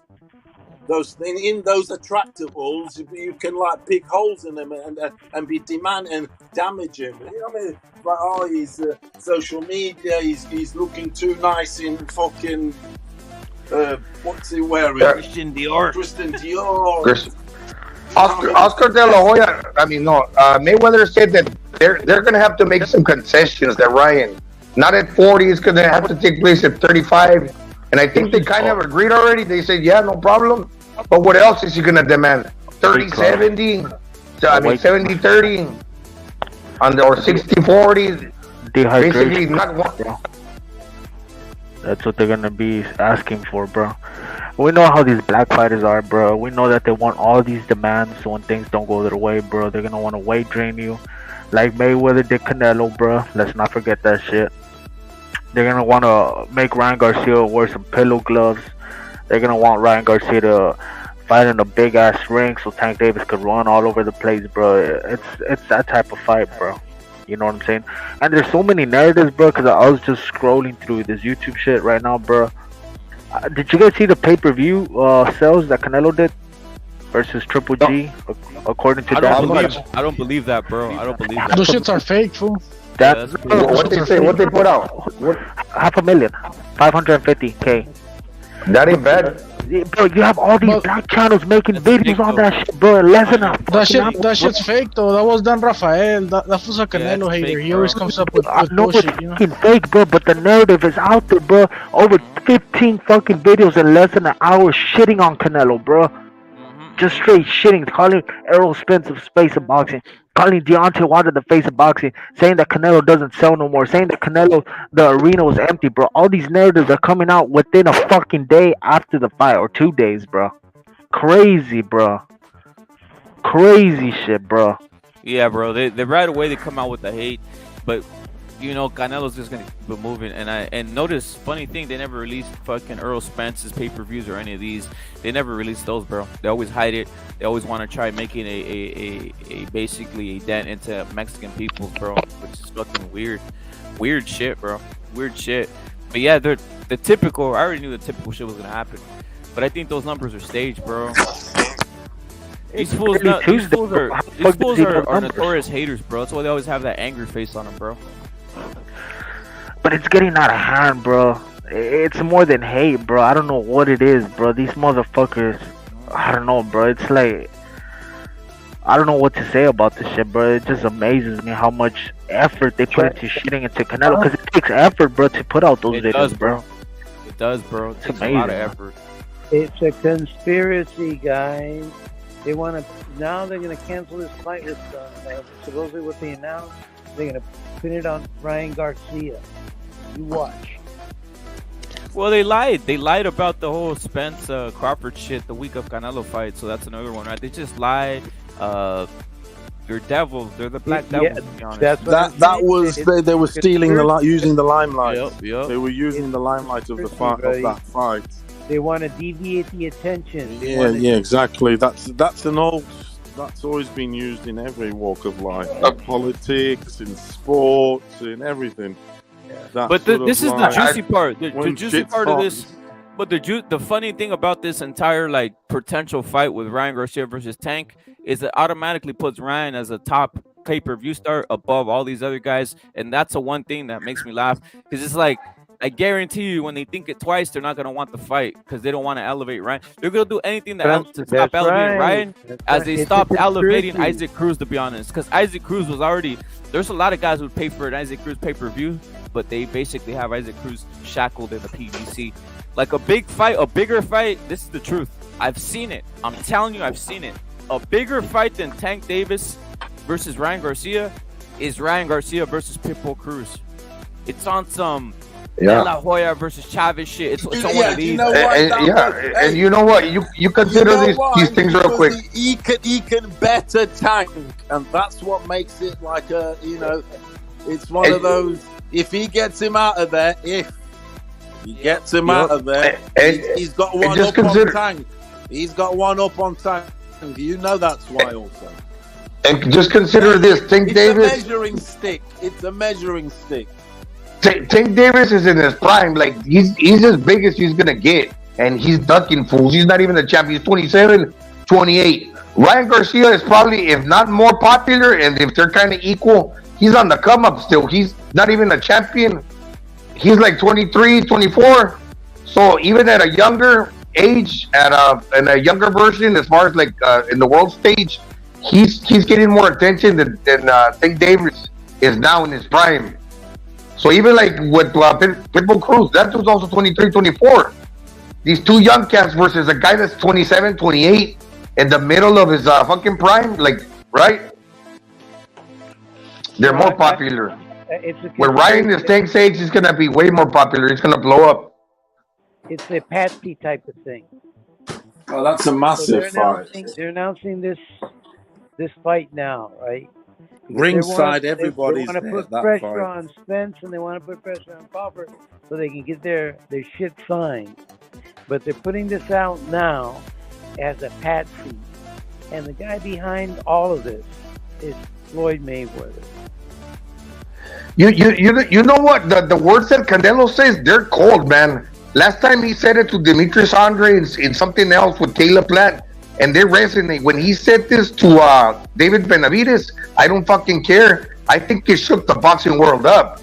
All of a sudden, they're thinking, man, yeah, these dudes make a lot of money. He's gone, but we want to be like that guy. And there's a lot of shit that's going on. I see it. These fools get jealous. Even for Triple G too. Because he made a lot of money as well. Like 20 million. Canelo, man. Don't you see? They can't even put 20 million together for Errol, Spence, and Terrence Crawford. Well, they imagine these dudes made 65 million. That's right, but they want to shadow it. If they put this out there now, they want to shadow it. It's a patsy.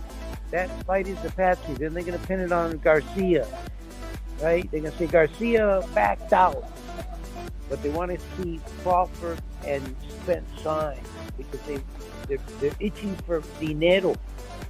Man, Errol, Spence, and Terrence Crawford hadn't announced anything. They're even going to end up getting jealous of Zurdo Ramirez versus Bebo Watch.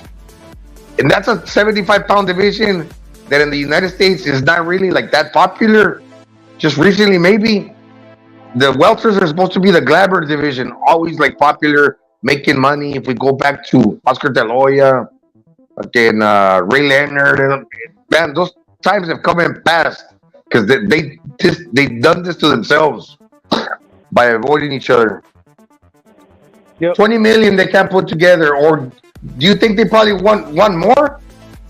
Probably, but man, good luck getting any. Good luck getting that. I don't know, man. Let's see what happens. I think they've just thrown that out there to try to make these people sign up what they need to sign as a business strategy. That's what I think. I think that after that they're going to say, oh, Ryan Garcia pulled out. That's what they're going to say. Yeah, Ryan Garcia pulled out because they can manipulate this the way they want to. But, you know, the real true people, the real true people that know the business of boxing and everything that's behind that, can see through all that smoke, man. Make no mistake. These fights come with the rematch clause. They come with the rematch clause. You know? Yeah, it's kind of hard to negotiate for these guys because there's a lot of like moving parts. Who wins the first fight becomes owns the bigger purse split, and yeah, because they also want to maximize their revenue. Like they want to make more money. The fighters in the promotional company. That's but right. I don't know why they take so long to make it, man. That's right. They're trying to. Yeah, I heard the Canelo pay-per-view sold 900K from the Ring IQ guy. He was saying that shit. But, oh, really? I don't know. And that's just in the United States, right? Because the zone is worldwide. It might be prorated. I mean, obviously, other countries like they don't. I believe it's upwards of 1 million, but the point is, everybody can say whatever. I could say, hey, guess what? Canelo sold 2 million, right? Like, they're never gonna release this shit, bro. The thing is, these guys are saying all kinds of faults. Making up they're all making up shit, bro. Whatever it is, we all know it was big, bro. Because trust me, you can feel it on the feel it on the ground level. You can feel it. You can see what happened in Vegas, where you saw a crowd of motherfuckers. That doesn't happen for other fights. You know, when you see just fucking passion and just fervor, it doesn't happen for every other fight, bro. So whatever they're saying is false. Like we saw what happened with Errol Spence versus Ugas, bro. They were literally giving away tickets over there because no one wanted to see this shit, bro.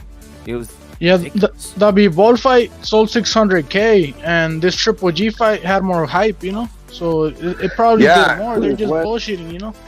Dude, Triple G has a lot of fans.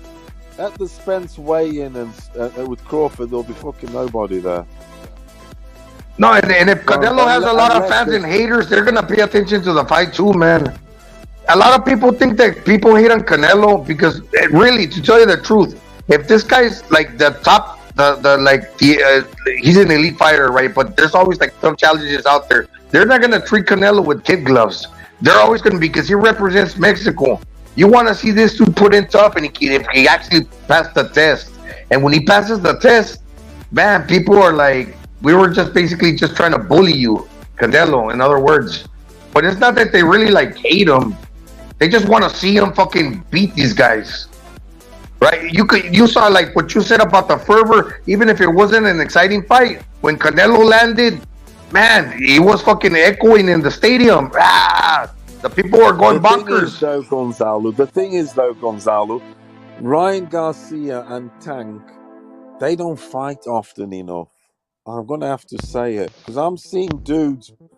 We've seen dudes before with 22 years of age, 23, 24 years, with 40 fights, 30 fights in already. I mean, I think they should be more active. This is a bit of... They're not active enough. It's like Ryan, that touch-up with Fondoro he had.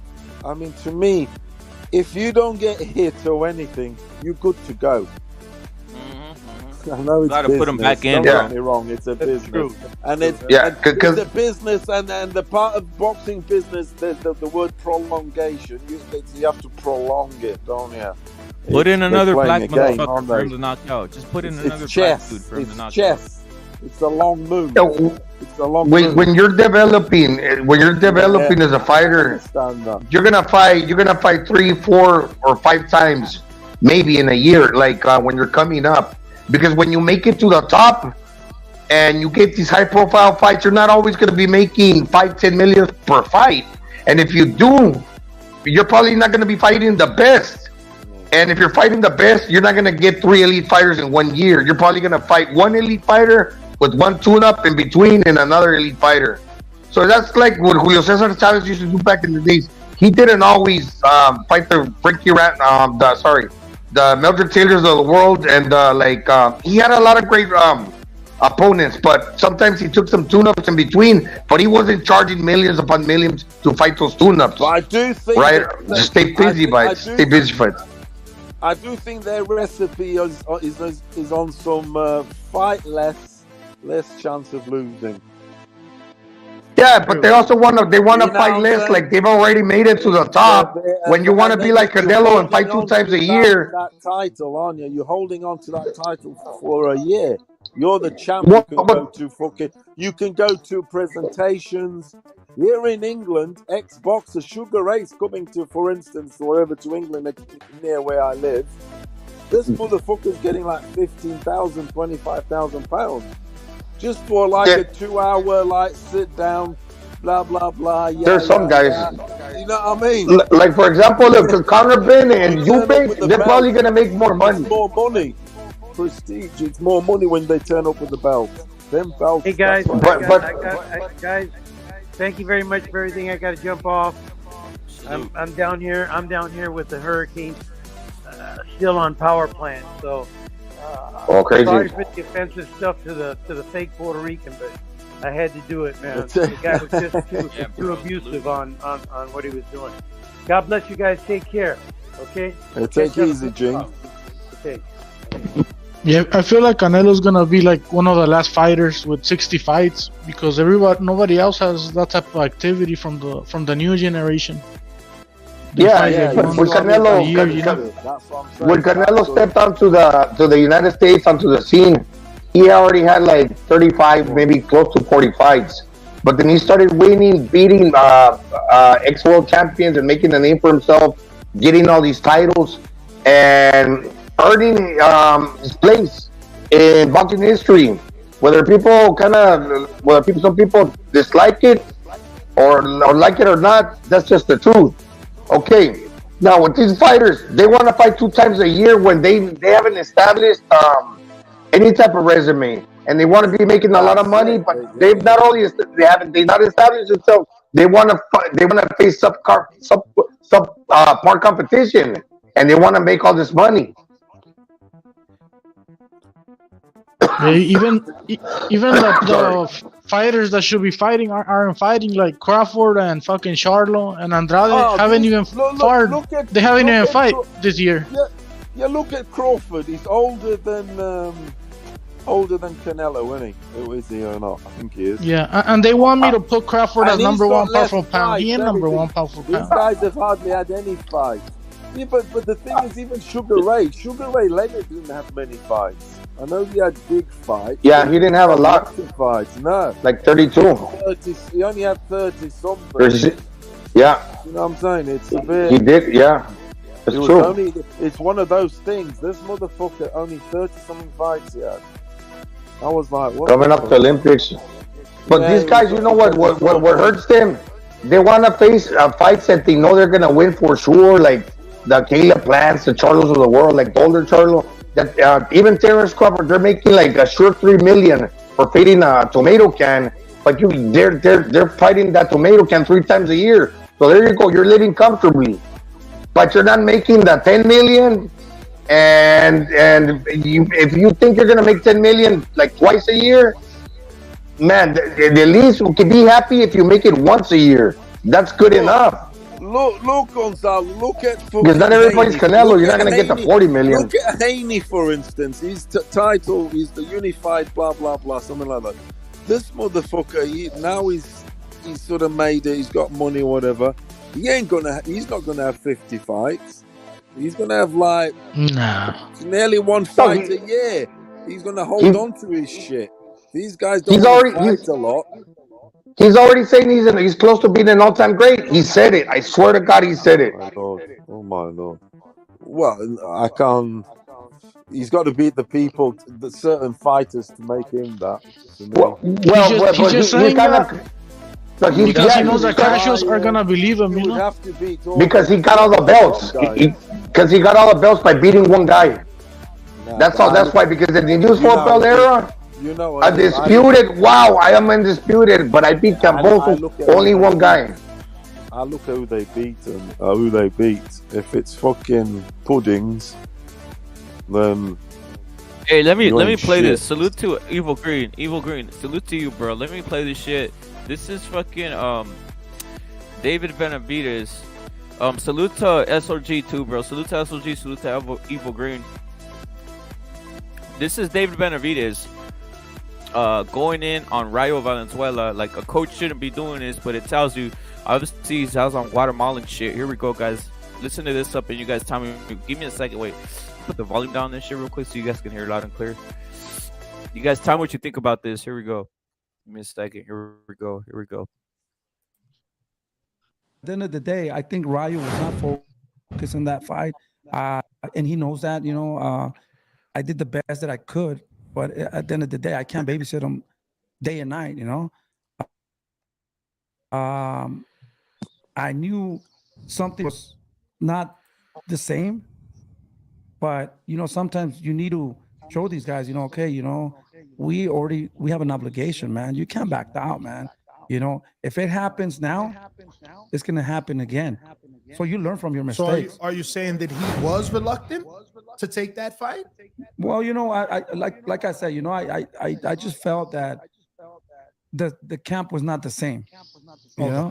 The camp was not the same. Was it because distractions? Was it because of the opponent though? Because you know Jezreel was older. Maybe in his mind he's no. It was just his discipline. What did you guys think of that, bro? Just that little insight into what the Rayo fight, bro. He just threw him under the bus. He just threw him under. What about the kids? What about his kids? Yeah. They've had problems before too.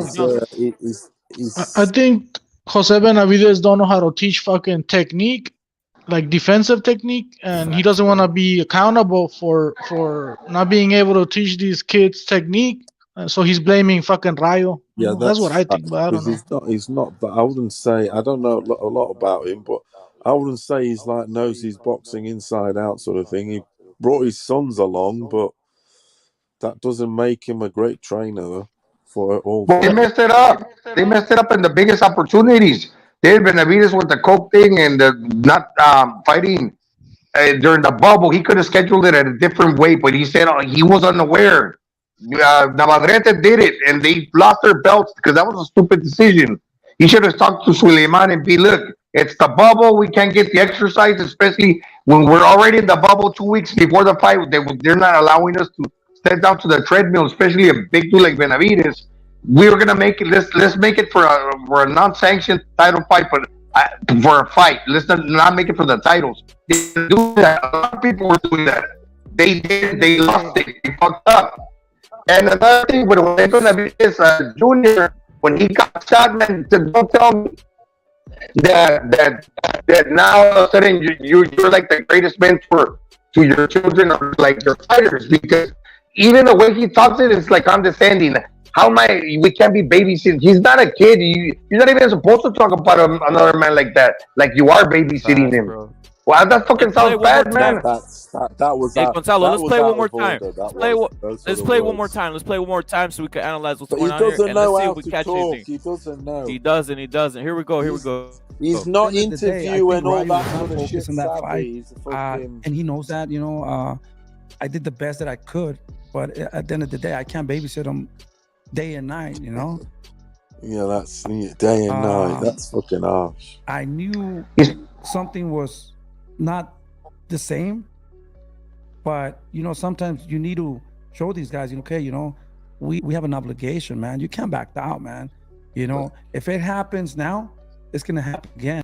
Pause. Actually, you can't back down, bro. How are you going to send your fighter into a fight with the guy he doesn't know what's going on, and with the motherfucker has a lot of experience, Dominican fool? Yeah, what do you mean? You can't back down. You pull your fighter out when you know that you didn't train for this, and they give you a last-second opponent. But yeah, but let me keep it playing again. And he might have sold out to the PVZ to fucking throw this motherfucker under the bus. But here, let's keep it going. And so you learn from your mistakes. So are you saying that he was reluctant to take that fight? Well, you know, I like I said, you know, I just felt that the camp was not the same. And the camp was it because distractions? Was it because of the opponent though? Because you know Jezreel older. Maybe in his mind he's no. It was just his discipline. Yeah, everything. but What you guys assess? how the fuck are you gonna say that? How are you gonna say we can't babysit him all day? Then and discipline. He's hammered him for his mental state and discipline. But how are you gonna say that? How are you gonna say that? Let's say Rayo Valenzuela's looking at the TV while he's over there talking bad about him, and then the next day you're gonna see him in person, and you're gonna wrap that dude's hands. What are you're gonna think he's a clown? The chemistry is not gonna be there anymore because you fucking throw him under the bus. Once there's that belief, the trust is gone like that. That's the trust, isn't it? And actually, it is your duty to babysit him, man. Hey, Gonzalo, and it actually is your duty to babysit him if you're the fucking coach and you all this type of shit. You need to fucking take every precaution. You need to fucking make sure it's a father-son relationship. That's why you're the coach to keep his mental game there, bro. Go in, bro. But emotionally, you know the mistake that Jose Benavides Senior makes. They want to rep the flag too hard. I know that El Rayo's from Durango or wherever he's from, but the Mexico, man, I get it. Be proud about Mexico, but it kind of sounds fake when they're doing it. Sinaloa, okay. I think it's from Culiacan, bro. Yeah, but it sounds unauthentic when they do it because they want to get the Mexican fans. I think you notice. That's what I meant. Look, listen, we're Mexican, so you can buy our pay-per-views.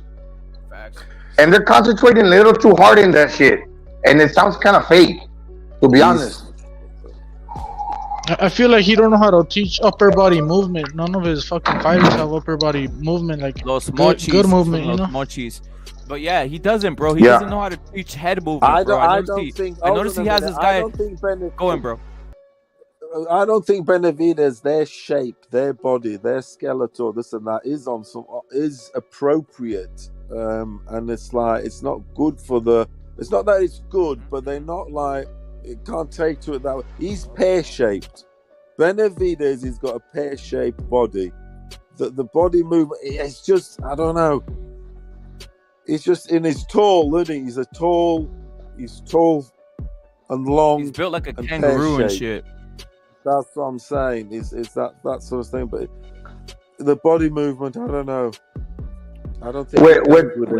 With Rayo, I heard something before the fight that sounded interesting to me. He said, before I was having trouble getting to an opponent, like even in sparring. You saw in this fight that he's basically just trying to catch the dude with one shot, force himself on the inside.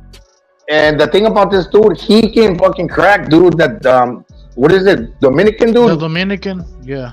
Yeah, he had KOs. He had good KO ratio, I think. And also, Benavides what's his name? Valenzuela did get to him. He dropped him. He hurt him. But he was like, okay, I hurt him. I'm going to keep bulldozing my way forward and make it work for me just like that on sheer punching power or aggression or willingness. But that's where David Benavides should have told him, hey, man, step a little back. Try to see how you can get on the inside without coming like such a rugged fighter. Clean it up a little bit. But Gonzalo, if you remember, after that fight, we mentioned about that after round one, because they went going for it, and Rayo was playing into that Dominican's hands, and we said, look, maybe the trainer for round two or whatever, and then even during the fight, in-game management, he could have said, look, you know what I mean? Hang on a bit. What the fuck you doing? Chill out. You know what I mean? Wait, Gonzalo, let me ask Gonzalo. Let me ask. Hold on a minute. Go on. Now, hold on. Did this not happen then because there was already trust lost in the two of them? Probably. They might have gone into the fight already. Insecurity. Off with each other. Therefore, he fought like that. It's like, fuck yeah. Because tactically, he was wrong. I got two questions. I got two questions. In-game management. I got two questions. First, the first one is this: if you're Rayo, do you stay with the guy after hearing him talk this shit? Because he could have told you. Why does he need to be saying it on this shit?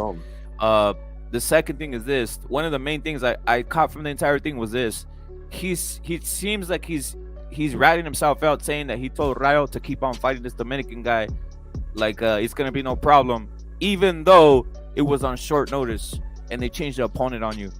I don't know if you caught that. He said, No, I don't you gotta think do he it. cares You too gotta much do for it. him. You gotta do it. He's You gotta treating do him it. like luggage. To me, Exactly. he's Like treated no, dude. Rayo like Hey, luggage. Like this guy luggage. wasn't easy. This Dominican, and that's what a lot of people said after the fight. They said, "Wait a minute. This guy, this Dominican dude, wasn't easy. He had a vast amateur experience. They didn't know who he was. That type of Was he a shit." southpaw too? I don't remember, to be honest. I don't remember. My point is this. Yeah, my point is this though. He was. That's a good. Yeah, shot. He was, it I'm sounds pretty like sure he's was. saying he forced him to fight, bro. Like he just said, "No, you got to do it. You got to do it. You got to do it." That's what he's saying right there. Like he said, he can't back out of it. You know, like sometimes if a fighter's telling you don't feel comfortable, you got to say, "Hey, wait a minute. There's a reason he doesn't feel comfortable." And look what happened. They ruined his fucking entire front of his entire career. But those two questions, he He's stay not with them being and, like and that should, with they Benavides, with David. does he stay with them and should they have forced him to fight this Dominican fool on short notice? You throw him under the bus, man. And if you're a kid that you're looking for guidance, then the coach that you most look up to fucking blows you up on national TV or on the YouTube. That's gonna you're never gonna have the same confidence and chemistry ever again. And should he leave him for one? Look, they live over in Seattle. They're originally from Arizona, where the weather's hot and it's like I think it's more conditioned for like training. We talked about it. Mexicali, you know. Look, I was in station, but I went over to Seattle, Washington for some military training. Over there, the it's cold to the bone. And I heard that it's got one of the highest suicide rates in the United States because it's always drizzling, it always looks depressing. I don't think that's a good place for a boxer to come out of, like to train. And they're living over there all depressed, in my opinion. That's why the chemistry is not good as well. Bro, it is depressing living in the rain, but go in, Don Vargasos. Yeah, I think he should leave him and fucking find somebody else. You know, he threw him under the bus. But this fight reminded me of the Teofimo versus Cambosos fight, where he was just trying to get like a one-punch KO, you know. And what Benavides here needed to do, he needed to calm down and be like, "Hey, this Dominican, he has power, you know. We gotta break him down little by little. You can't just roll up on him like that, you know. We gotta use technique with this guy. He's not a bum, you know." And exactly, like I think it's okay that he took the fight on short notice. I think they fucked up during the fight with the strategy. They thought they were just gonna show up. Also, when you don't know the opponent, and get a quick KO, you know. You have to suss him out. You have to. And you know how we can tell. As a matter of fact, you know how I can tell. I'm just gonna throw it out there for you guys. When Rayo Valenzuela talks, he looks like he's pissed off. Mexico, I want it. Like he really wants it, like really bad. He even looks nervous and like uneasy. You can see it in that dude's face, man. And the father Jose Benavides, I can't babysit. You know he wants to protect this guy because he knows that with guys like Rayo Valenzuela, man, he's gonna make money. Yeah, he wants people like him around. But I mean, why is he throwing them under the bus like that then? Over one loss?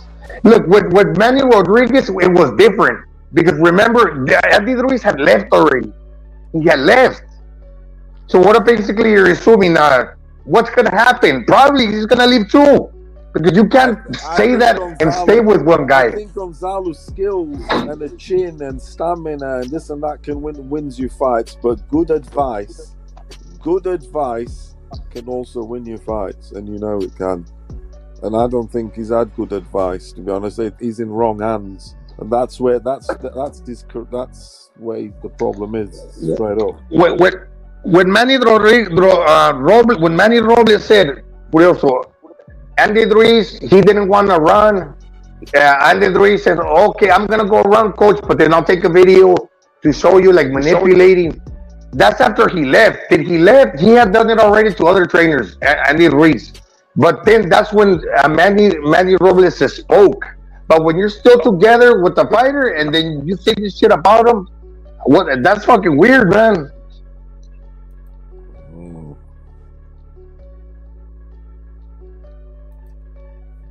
They sold them out, bro. Running, was he?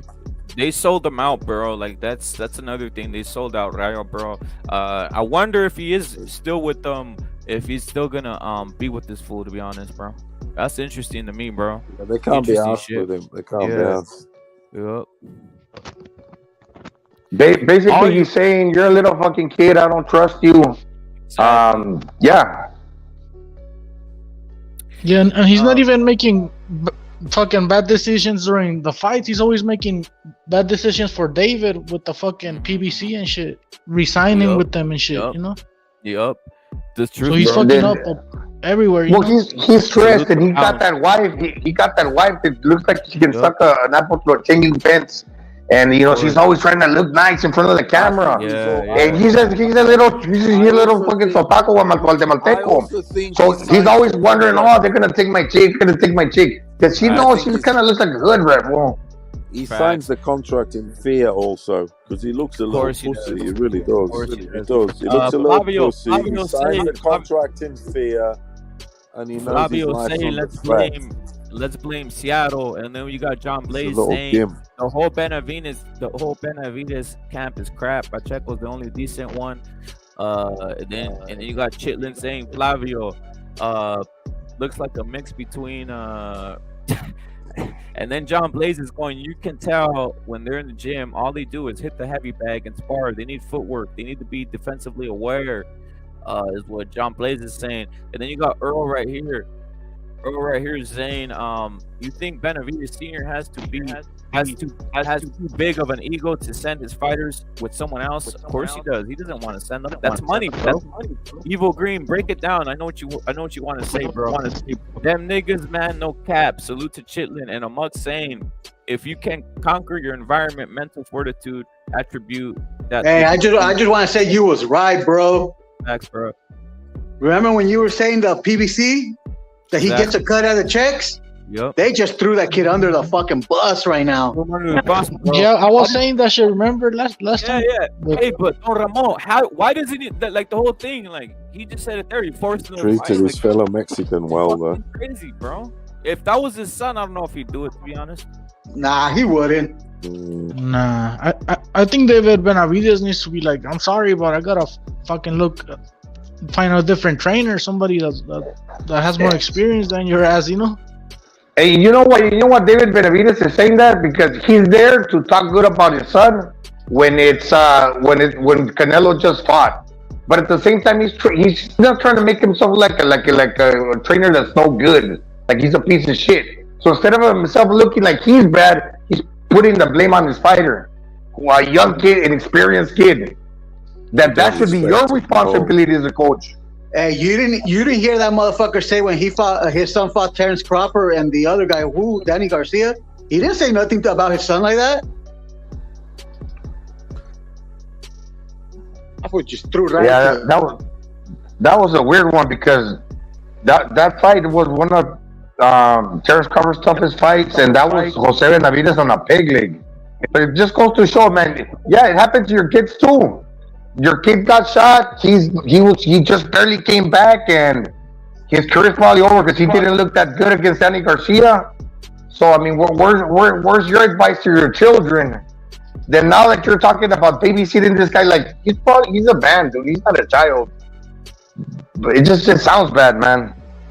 Your other guy fucking did coke, and when you weren't knowledgeable enough to take his tune up or make it for like instead of fighting for a title at a contracted weight a little bit higher than 68, you wouldn't have lost your fucking belts, man. And this is why they're desperate. That's why he's going into these platforms like the boxing boys trying to save face, man, because everything that they done, they fucked it up. And now they're relying on David to pay the bills. But guess what? Canelo said, I don't give a fuck. He's fucking not fighting in 1 year. So now you're stuck with the PBC. They ain't giving you opponents. You got to pay the bills. You got to sustain your gym over in Seattle. And you're not making money. They're desperate. Yeah, and Seattle's expensive too. It's one of the most expensive cities in the US. So he's feeling it. Yeah, he's gonna be looking like the dude from Philadelphia, no? With the Tom Hanks with the AIDS.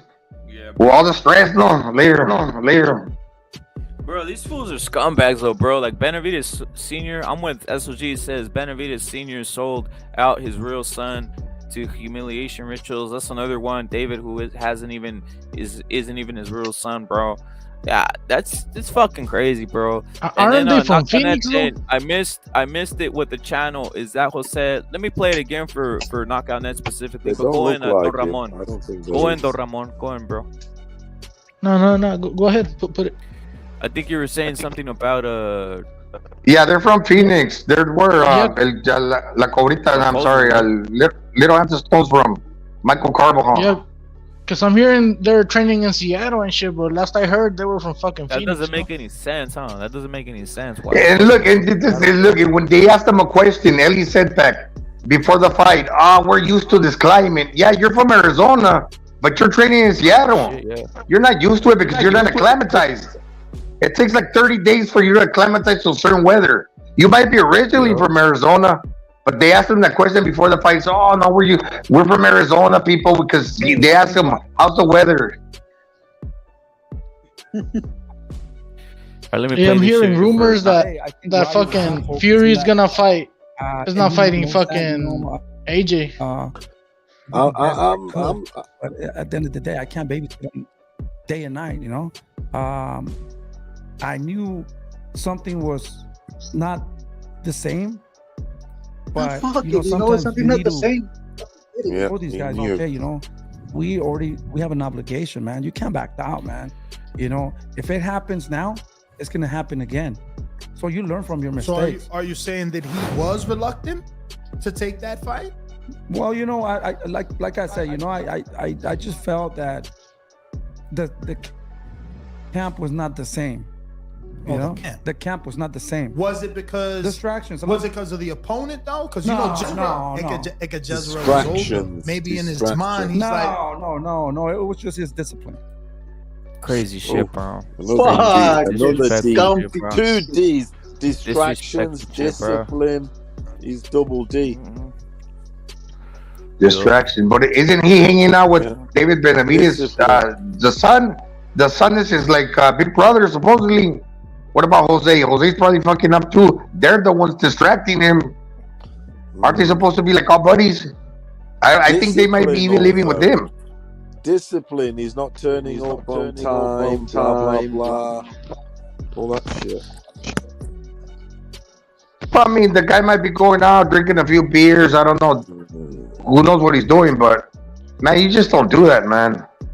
Then the next day he goes to the gym. Hey, what's up, coach? How you doing? I saw the interview. You were talking shit about me. He's gonna be thinking it, but he's not gonna say it. He's gonna be thinking it, but he's not gonna say it. So what does that make you feel? It makes you feel like you're not like Can't you're hide it now. Nowadays you can't hide That it. motherfucker said we have an obligation, though. You could fight. You could have took him out, reschedule the fight. What he did is what Benavides has done. What he's done is a bitch move. That is called what you A lot call of people- hey, a lot of people- laundry. Dirty laundry. You don't display your dirty laundry out like that. Just keep. even if it is true, he shouldn't have said that. It doesn't resolve anything. It makes it worse. So it is dirty laundry. It's a dirty little fucker, that cunt. Benavides' dad. Crazy, bro. I mean, he's not gonna be like, I suck at training people, you know? Yeah. No, yeah, exactly. But you know what he said? You know what he said? My fighters are responsible. And once they put that label on you, it doesn't go away. From now on, Rayo Valenzuela is going to be considered as an irresponsible fighter. If people take that statement to heart, what Jose Benavides said, right? You're not lying. You're not lying there, bro. When his son was a cokehead and whatever he was doing and missing weight, he didn't say that shit. Oh, my son, this and that. That's true, bro. Thank you for saying that, Evil Green. He didn't say that about his son who missed weight multiple times with recreational drugs. I mean, this could be fuel for Rayo, though. Change coach and on some, I'll show you. Well, like I said, with the right advice, you know what I mean. You can go places, and you need the right advice. Yeah, I don't think that loss fucking kills his career. I think he has a good future, but if he stays with fucking Jose Benavides, I mean, he's gonna be limited to what the fuck he teaches him. You know? That's fucked. That there's a crack.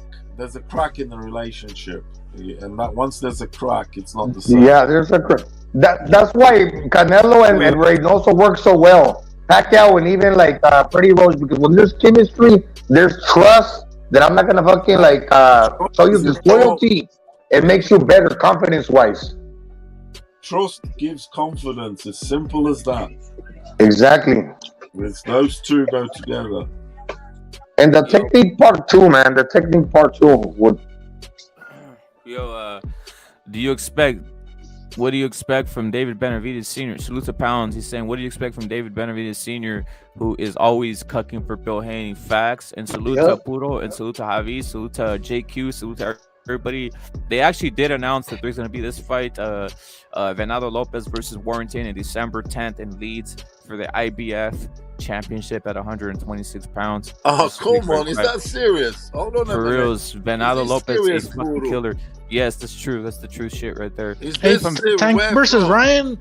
Tank versus Ryan would do better numbers than Spence versus Crawford, you know? I'm sorry, lad. Yeah. Hold on a minute, gents.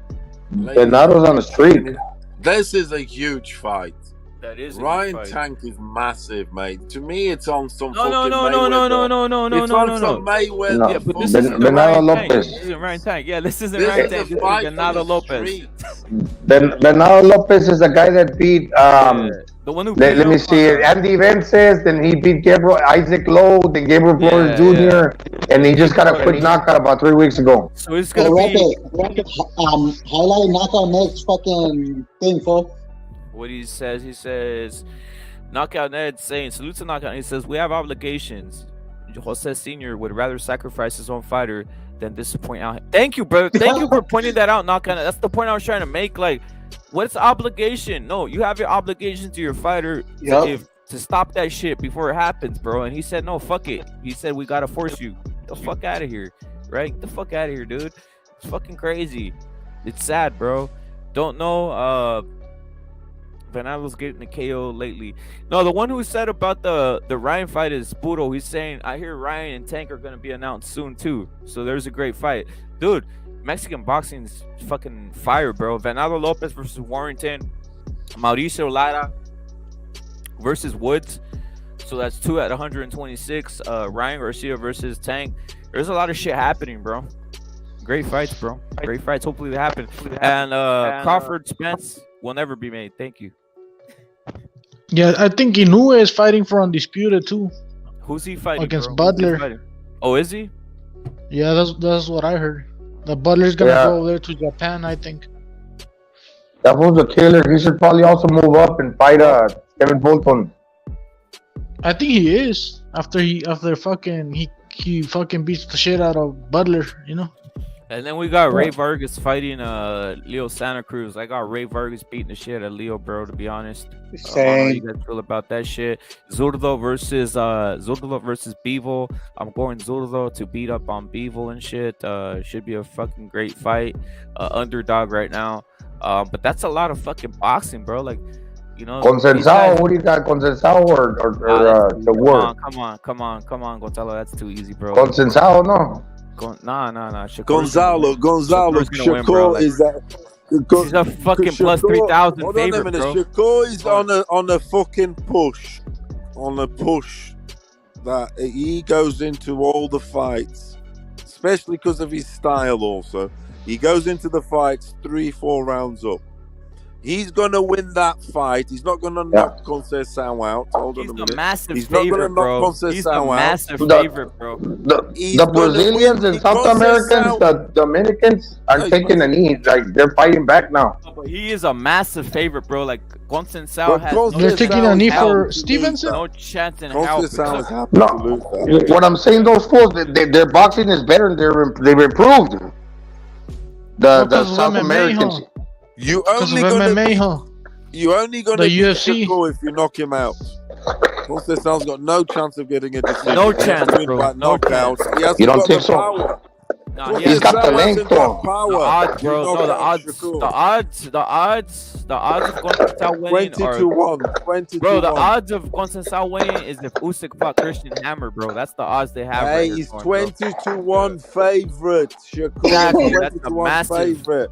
a That massive when it's favorite. like that, when a it's like mismatch. that, it means you're 4 rounds up. Do the math. Exactly, bro. Like this is like Yeah? this is a fucking You're joke of a 4 fight, bro. rounds up when it's 20 to 1. That's what they're saying. Hey, because that kid is a weight bully, huh? Shakur Stevenson, he's a weight bully. Of course he is, bro. Of course he is. He fought Valdez. What was Valdez? Valdez was smaller than bro.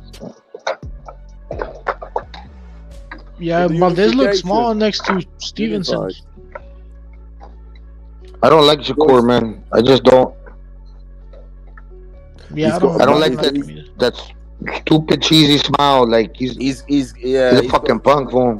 Yeah, he's getting loads of push though. In England, that's the guy they talk about. And if there's anyone that racially, like, I kind of hate, it's him, because he's always saying, "Oh, we were getting." She's like a Clarissa Shields. He's always complaining. That motherfucker. He looks like gets fucking everything, you know. Yeah. You remember when he fucked over what's that dude's name? Joel Gonzalez. He told her that, "Oh, I'm gonna marry the sister," and then when the dad said, "No, I don't fucking trust that guy," the fucking BLM movement, oh, they're fucking racist.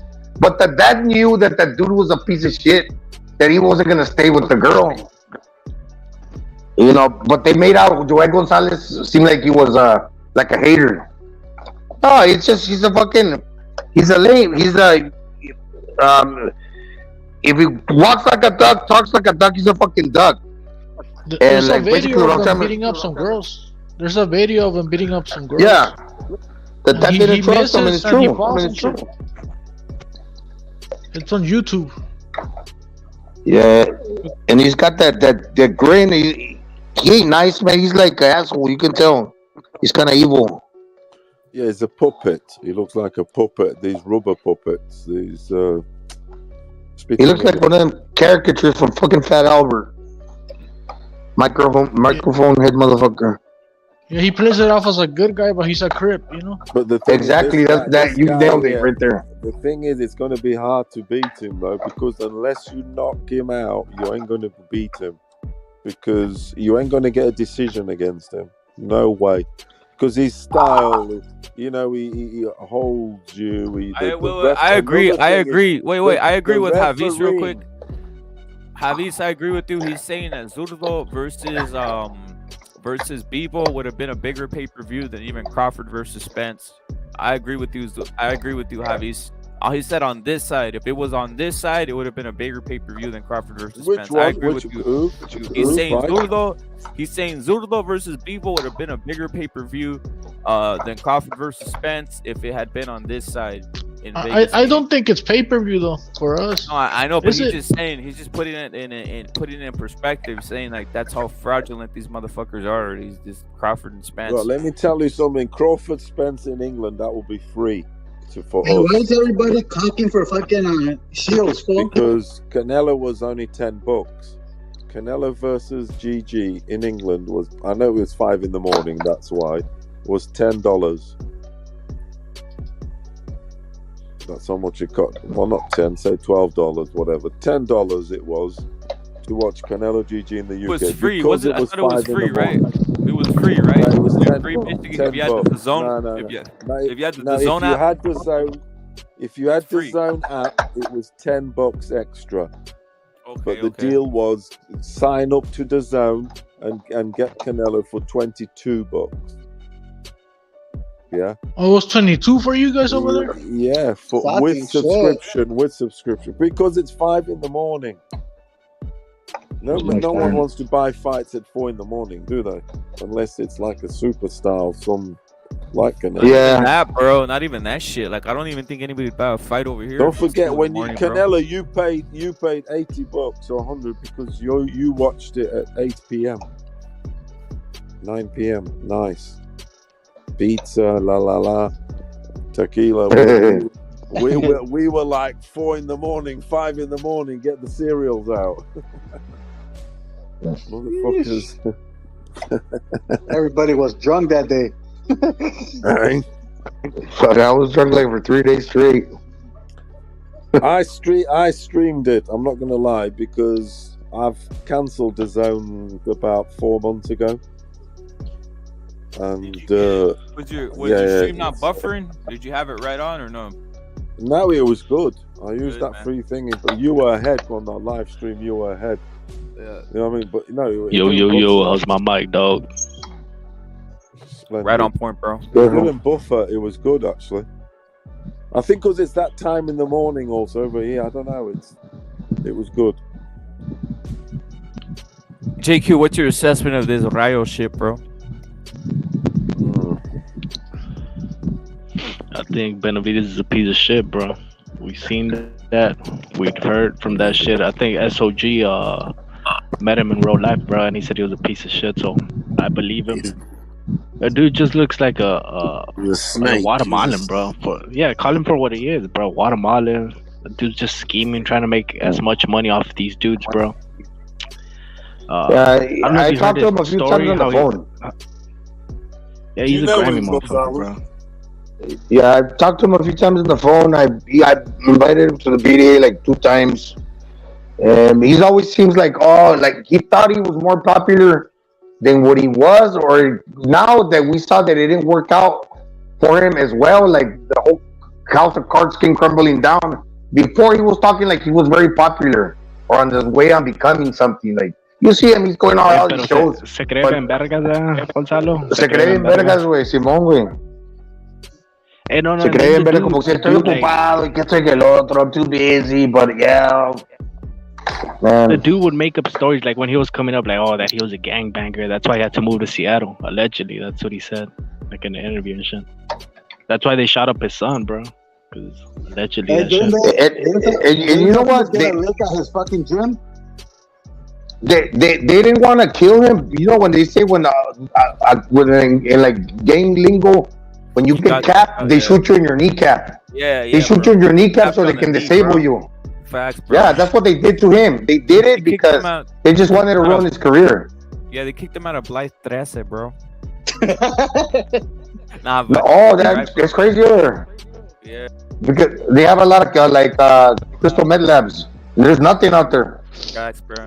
Yeah, they shot him in the knee, call him limbs. Exactly. From Blythe 13. Damn, they made him bend the knee, huh? With bullet. Yeah, so they can just laugh at him when he's fighting. That basically they lost millions. Because before he was like a real big prospect. Jose Benavides was. He used to start Manny Pacquiao when he was like 17. I mean, he got a big contract with Top Rank. Yeah, he was one of the greatest prospects of all time, to be honest, bro. Contra el Danny Garcia tenía una gritadera ese güey, ¿no? He would throw a punch and then he'll fucking scream, fucking Jose Benavides Jr. Simón, y lo estaba. He was fronting, he was fronting. Like, walk to me because of the peg leg. He was just making it too obvious, screaming when the punch is coming, you know? Like, you hear that shit and then you fucking move. You feel me? Like, he was too loud. He fucked up. That's not good. That's not good for boxing. I think they teach that shit in karate and shit. But for boxing, nah. Yeah, that's some karate shit, bro. Or karate or amateur shit. Some Guatemalan karate, bro. Facts, bro. No sé si su papá le dijo grita. Fucked up. Yeah. Freehold Jutsu or whatever the fuck. Freehold Jutsu. Well, he wanted to show that he was a warrior, but something was missing there. And it's not like maybe the leg affected him, but it's not like Danny Garcia is like. Actually, no, Danny Garcia was getting on the back foot because he knew that shit. That he wasn't going to be able to walk him down that easily. But usually, I thought that, in my opinion, before the fight, Danny Garcia flat-footed. He's shorter. He's gonna have to come inside on David Benavides to land punches. But even the shorter, flat-footed guy outboxed Benavides Jr. and he was kind of dancing. And this fool should have just walked him down. But I guess because of the leg, he's compromised. Then fucking Danny Garcia was beat crying. his ass, bro. Mauricio Herrera beat that ass at 140. Danny Garcia? No. Yeah, Danny Garcia. Fucking Benavides. They robbed them though. They robbed them. Benavides. Oh, that's right. Before he got Benavides, shot, yeah. when he was fighting at 140. Okay, David Benavides lost to Mauricio Herrera too, didn't he? Or no, or was that Richard Lebrun? No, he got robbed. Mauricio Herrera is like against 140, both of them. 147. Yeah, I think David Benavides. Sorry. Pinche, ¿cómo se llama este puto? José Jr. El Danny Garcia también lo peleó contra ese güey. Yep. And he got robbed, and he got robbed against Richard Lebrun. Richard Lebrun got robbed when he fought Danny Garcia too. Because it's But now crazy this 'cause guy- Mauricio Herrera did the back foot bitch, bro. Mauricio Herrera did the back foot bitch style, and they never gave him fucking decisions, bro. Never. He has no power. I've seen him fight in real life. He has no power, Mauricio Herrera, so he has to do that shit, you know. But if he was black, he would have gotten all the decisions, bro. I think no power, but he had like a tough chin until he fought. I think Virgil Ortiz. Virgil was the first time he got knocked out. Hey, can you guys think of one Mexican slick fighter? Yeah, Títere López, Títere Vázquez. Currently. Wasn't Finito Lopez slick? No, currently. también Finito Lopez. Maybe the dude from Motumba, Mexico, Reyes, ¿cómo se llama? Ray Vargas. Ray Vargas, another guy, let me see. Canelo he can be everything. Canelo can be everything. Canelo can be slick, he can be counter, he can be Mexican style. Hey, He can be anything.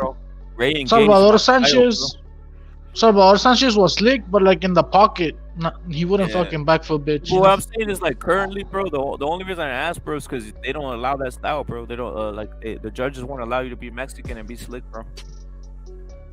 Hey, what happened to that? Sucks anyway. What happened to that one dude? I'm not gonna remember his name. That dude that got beat up by René Giron. That he was saying that he was better than Canelo. And remember that Mexican American dude? He was an Olympian. Carlos Valderas. Carlos Valderas. Güey. Remember him? On the chat, they're saying Ray Vargas is slick too. You know, I agree. Yeah. Ray Vargas. Carlos Valderas. What happened to him, man? He even did like a TED Talks. Bro. I hate to say He was top rank, bro. His father was crying about the PBC on Instagram last time. You're saying how they discriminate against Mexicans, bro. Like, come on, bro. You didn't notice that shit from the start, bro. What kind of world he's living in, bro? You know who's always revealing shit about the PBC? Fucking Bronner. He's against them now and shit. Bro. But it's too late for him. Vanes Madrosian too. He got fucked over by the PBC. Right now, the older Charlo, his life is in tatters, no? And his wife is exposing like their personal stuff, and he's probably gonna go cry to Al Heyman to like help him because you think that guy got a lot of kids. But yeah, I seen his wife saying she was like, "This nigga's never gonna fight" or some shit like that. That's pretty much what Jose Benavides Jr. did to Rayo Venezuela. You guys remember when AB got fucking cucked, bro? By Deontay Wilder? You guys remember that video on Fight Hype? What do you say or what, bro? Fucking Deontay Wilder was like, fucking hugged up with his fucking wife, and then AB put like a video like, hey, you see this, and it was like his wife with Deontay Wilder, bro. Oh, that's gay, bro. That shit was whose wife? funny, bro. AB's wife. Adrian Broner's. Yeah. Oh damn, se la tumbó Wilder. Fuck, those fools are cooking over there. They were cooking with Malignaggi too, some huh? sick shit, bro. Yeah, bro. Some sick shit's going on with the PBC. They're weird. And then he got a statue. He's making out with the statue, no? He pinches Deontay Wilder. He's all caressing, bro. Al Heyman's probably fucking Jose Benavides' fucking wife or something, bro. Something's going on there, bro. That's what I'm saying, fool. She looks like when he looks at him, like he's gotta like front, like to kind of like impress her. But that bitch ain't impressed by Jose Benavides Sr. He's a fucking midget compared to David. He's probably like David. Don't you think like her and David are like, hey, they got some sexual like energy going on? You know what? It's because it's Yeah. hard. He's the breadwinner. He's the one that actually makes the money. If it ain't for David, they're broke. They're broke asses. Bro, it's because it's hard. It's harder to blackmail. Like, I think it's harder to blackmail black fools at this point because they're open for anything. But some of these Mexican fools, they're a little bit more easier to blackmail, bro. So if you put up a couple like gay videos of them or find them with gay shit, they'll start doing whatever. They'll start bowing down to you, bro, because there's still just a little bit of what's that shit called? Of pride in the Mexican community, right? Those black fools, they do all the gay shit. They're hard to blackmail at this point, bro. I think. Well, I don't know. Leo Santa Cruz seems like a cuck, bro. That's what I'm saying. I think he's out there like on some cucking shit and who's these other fools? He bought Floyd Mayweather's white Lamborghini. Of course, that was weird as fuck, man. Abner Mares is another dude. Yup. Puro mamar al Floyd and Leo Santa Cruz.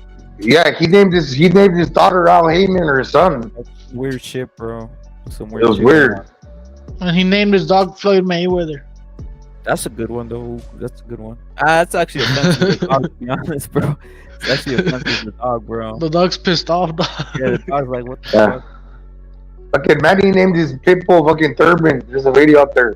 He's like, Hey, Thurman, you never Thurman, seen that Thurman. video, bro? Where they asked Yeah, Leo I Santa seen Cruz, them. like, what does he Un jam Pitbull, out to? Like, before the fights or Sí, un whatever. bully, güey. Like the PVC playlist, bro, and this dude named all fucking black rappers, bro. I'm like, bro, Leo Santa Cruz does not listen to fucking black rappers, bro. What the fuck is he that's talking about? Weird, bro. Yeah, I heard Tank might be fighting Mares. That's what I'm hearing. But shit. Nah, bro, I doubt it. You look horrible, man. I wouldn't be surprised though, to be honest. That's I wouldn't be surprised, bro. But I hope it's Ryan. Pitbull versus Mares, bro, should be next. I'll be a good fight. Pobre Mares, güey, quieren que lo maten, güey. They're getting killed. Si está ciego ese güey ya de por sí, güey. Siempre anda usando lentes como pinche Stevie Wonder. Nah, but por algo. Pitbull is a pay-per-view star in the making, bro. So why not feed him Abner Mares? Yeah, but I mean that's too fucked up, don't you think? Fucking. Fuck. Might as well. Hey, you know what? And there's a lot of tough fighters at 35 that people don't mention, man. There's a lot of them. Hey Ray, I hope it's Wilder, but we'll see. Salute to Ray, bro. Was asking Andy's next fight, and I hope it's Wilder, but we'll see, bro. Yeah, you're right. It has to be Wilder. Who's gonna be the full Jojo Diaz versus Camarón Cepeda, bro? That's a good fight. Camarón Cepeda. Yeah, he's gonna fuck up Jojo Diaz's life. I still gotta see a little bit more from Camarón. But yeah. Wilder loses to Jojo, everyone, bro. dog. I don't want to see no more of Jojo, bro. But With the Lakers. that style, like Hector Tanajara couldn't really crack. So yeah, Camarón Cepeda got on him, like he went right after him.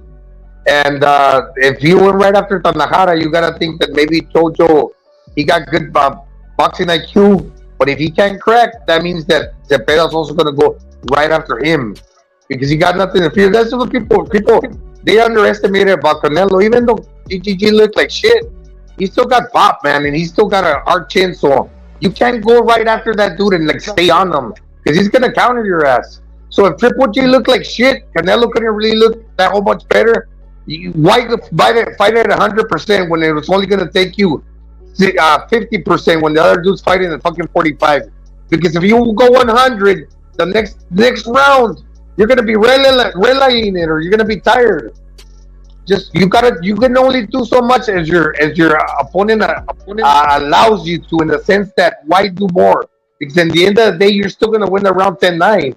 Because you know there was a method to GGG's madness. He came on strong in the latter rounds, whether it was as strong as you would have wished to have watched him in his prime. No, he wasn't, but still blocking and starting to win rounds 9, 10, maybe 11 and 12. But by that point, Canelo had already done enough that now he could have like invested energy in blocking and not necessarily winning the rounds because he had already put 8 in the bag. But yeah, I just want to throw that out there. Yeah, plus Triple G was playing possum. He wanted to bait him in so he could crack him, you know. And why even fucking play that game, you know? Why play into that bullshit, you know? Just so people could be happy. They're not gonna be happy even if he does that shit. They don't give a shit. Hey, güey, si no estás haciendo nada entonces yo te estoy controlando y te gano por poquito. Why am I gonna try to do a lot more than what I need to? Because I'm basically reading what you're doing. Now, you make no mistake.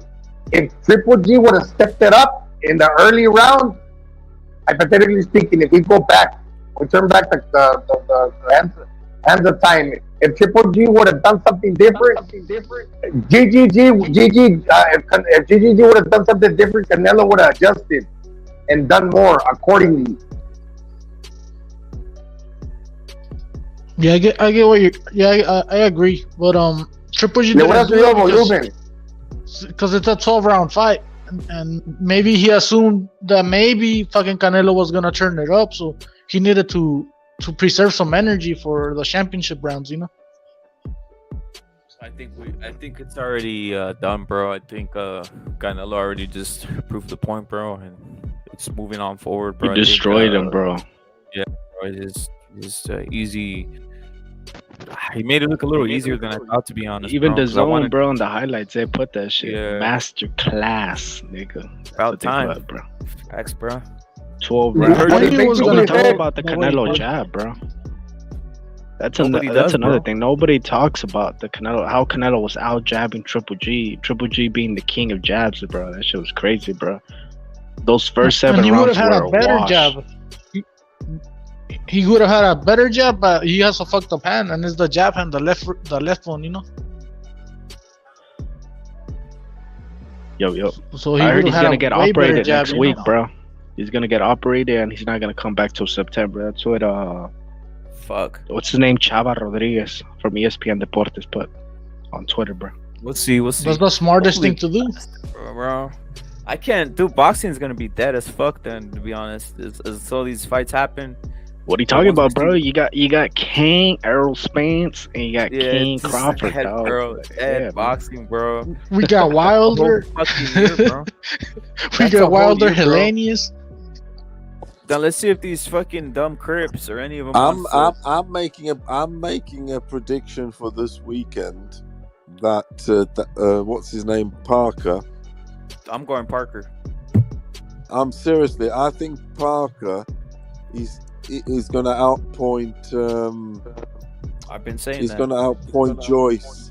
I really do. I'm with that. I'm convinced, and I'm going with the Crip, bro. I'm going Joyce. I'm betting on that. Seriously, I'm betting. I'm gonna bet. How much we get back? How much we get back with that shit? No, I'm serious. Who's he fighting? Dubois? No, it's Parker No, versus Joe Joyce. The Juggernaut, This bro. weekend. That's the only But fight I I watch, think- bro. I'm not I watching think- Shakur The nigger Shevchenko, not. man. Yeah. I think Parker can pull that Next off. nigga. I really do. Yeah, that's a big ass nigga, bro. But that's another thing you No, gotta take into that's consideration, bro. He's called the Juggernaut, bro. That's an NBA. Yeah. Who do you think will win that? Joe To Joyce Obama? stoppage. I've been Joyce. going I think Parker, Joyce. bro. I've been going Parker, bro. Joyce. I think I've been Parker's going going to win. We'll that see. on We'll see, points. though. I really don't know, to be honest, but I'm going Parker. He's not going bro. to knock. One thing Parker will not do is knock out Joyce. That I Yeah. funny.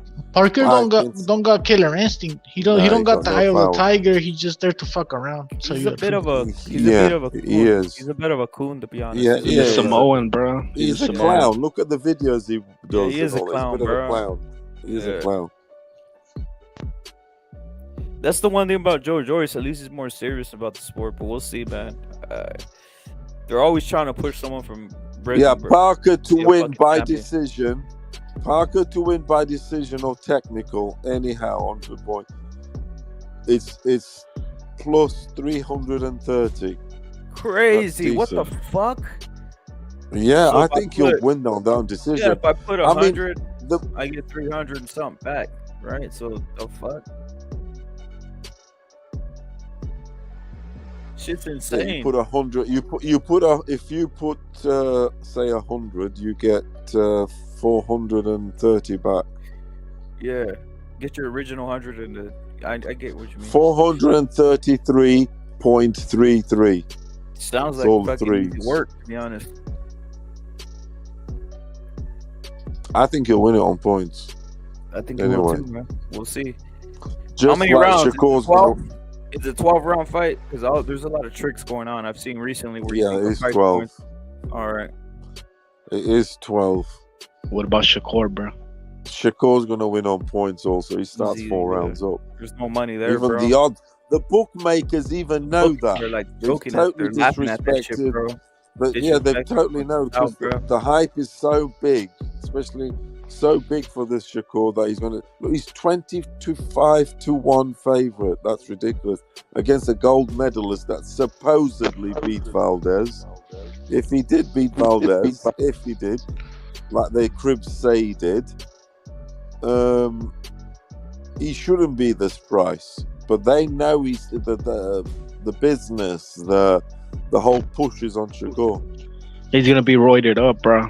I think he's gonna stop this dude. I think he's 4 rounds up. The only way Shakur gets beat is by knockout. You have to get him out of there. No fucking Brazilian called Robson. I'll say this. I think Conceição. Shakur one day might get ginned up. But Conceição's not that guy to do it. You know, no, I saw something that I'm kind of keeping to myself. He's a happy loser. Is Conceição left-handed? No, right-handed. I think he's left-handed. No, he's southpaw, okay. No, he's right. I just saw the fight with Valdez. He was right-handed. Yeah, because because Shakur's left-handed, and when Shakur faces a right-hander, when the foot are touching, he keeps his feet like really spread wide apart. And since he's a boxer, like with quick, with the speed and timing, as soon as you step in, he kind of keeps you away with that front foot. If it's a righty versus a lefty, so as soon as you kind of like try to step in, he catches you with speed and timing. But if it's a lefty versus a lefty, you can kind of collapse the pocket on him because the feet are staggered. I think Conceição's going to take a lot of rounds off Shakur. I think he's got better footwork than Shakur. I really do, in terms of he moves around a lot more and whatever. He's a bit of a mover. He's Brazilian, right? Conceição's Brazilian. Yeah, he's a bit. But how do you feel about these Brazilians, though? Furioso, how do you feel about these Brazilians, like Conceição, when you look at them or what? When they speak Portuguese, do you feel like Brazilian? They've had 2 legends, and the Freitas and what was that? Efray. Yeah, this dude called Efray, whatever. Ronaldinho, bro. Yeah, but their fighting, they brought up on the capoeira and shit. Their heritage isn't really boxing sort of thing. Even though they did have that champion back in the day, that Efray, they're on some fucking. I know what you're talking about. You know what I'm saying? They're into UFC. They're like the Jitsu. They're like capoeira. That's what. But I think if Shakur comes in with like some hood nigga shit that he wants to knock him out or whatever, bro, I think Conceição could catch his ass, bro. Conceição has power. I don't think he does, though. Do you think he does? I hope so. Oh no, he has. It's not Haney power. But he hasn't got power to take fucking Shakur out. He's gonna fight in his hometown, bro. So he's gonna wanna, you know what I'm saying, show it to the niggas. Dare I say the words? He's a bit of a slick fighter, to be honest. He's on some slick sort of behind the jab, moving and circulating, moving around the ring. You know what I mean? But it's popping the jab out. Because Herring was touching him up, bro. And Herring's a bomb. That's his thing. But you're right about that shit. He doesn't do enough. He hasn't got any power shots. You don't see no power shots with Conceição, as far as I'm concerned. I feel that he might have a little bit of that long wiry power if he were to sit down on his punches. But one thing's saying it, another thing's doing it. He doesn't move on punches. He doesn't move on. He's an Olympic gold medalist, no? Yeah, he beat. Yeah. He beat Valdez in amateurs. He punches on the move. He punches on the move. He never sits down. That's why at Olympic level that style suited him. That's why he's a gold medalist. Yeah. And they're gonna favor the other boxer. Yeah, moving shit, but then it's not enough. He ain't got the power. Yeah, You know, Consensual's not gonna win. You Is already it know that fuck? shit's Is freaking rigged. it You know? fuck? If it, oh yeah, this is it's home and dry. The bookies are telling you 25-1 against Fucking a crazy. silver medalist, Crazy. a silver Crazy. medalist, a silver medalist versus a gold medalist, and it's 25-1 favorite. Shakur is. You can't bet on it. And he's fighting on Saturday, fucking Shakur. Friday. Friday, what the fuck? Yeah, Friday. You Since he should have can't heard- sell, they you put should- that shit you on should have Friday. heard that. You should have heard the English radio yesterday talking about anticipating the Shakur fight. Done right. They were cucking, I bet. They were going Like motherfuckers. crazy, man. This kid is like, he's unbelievable. He's like, I mean, there's The UK loves they were American saying- Crips, bro. They Who do, are? bro. Hey, They do, who's on bro. the undercard? Is it a Crip stuff? Is it a Crip, it's a Crip stuff? rank. Yeah, it's a Is Crip. it Crip? It's a Who is Crip it? undercard. Choo Carringtons and the fucking, what do you call them? The Choo Carringtons of the world, and who else? Keyshawn. The Keyshaws and the yeah. Yeah, Keisha, he gets a lot of hype, Keisha. These guys get all the Pitbull hype. Cruz. They do, these niggas, because they keep thinking they Marvin Hagler, they keep thinking they Sugar Ray Leonard, la la la. It's pretty much Shirtless black man. world star boxing.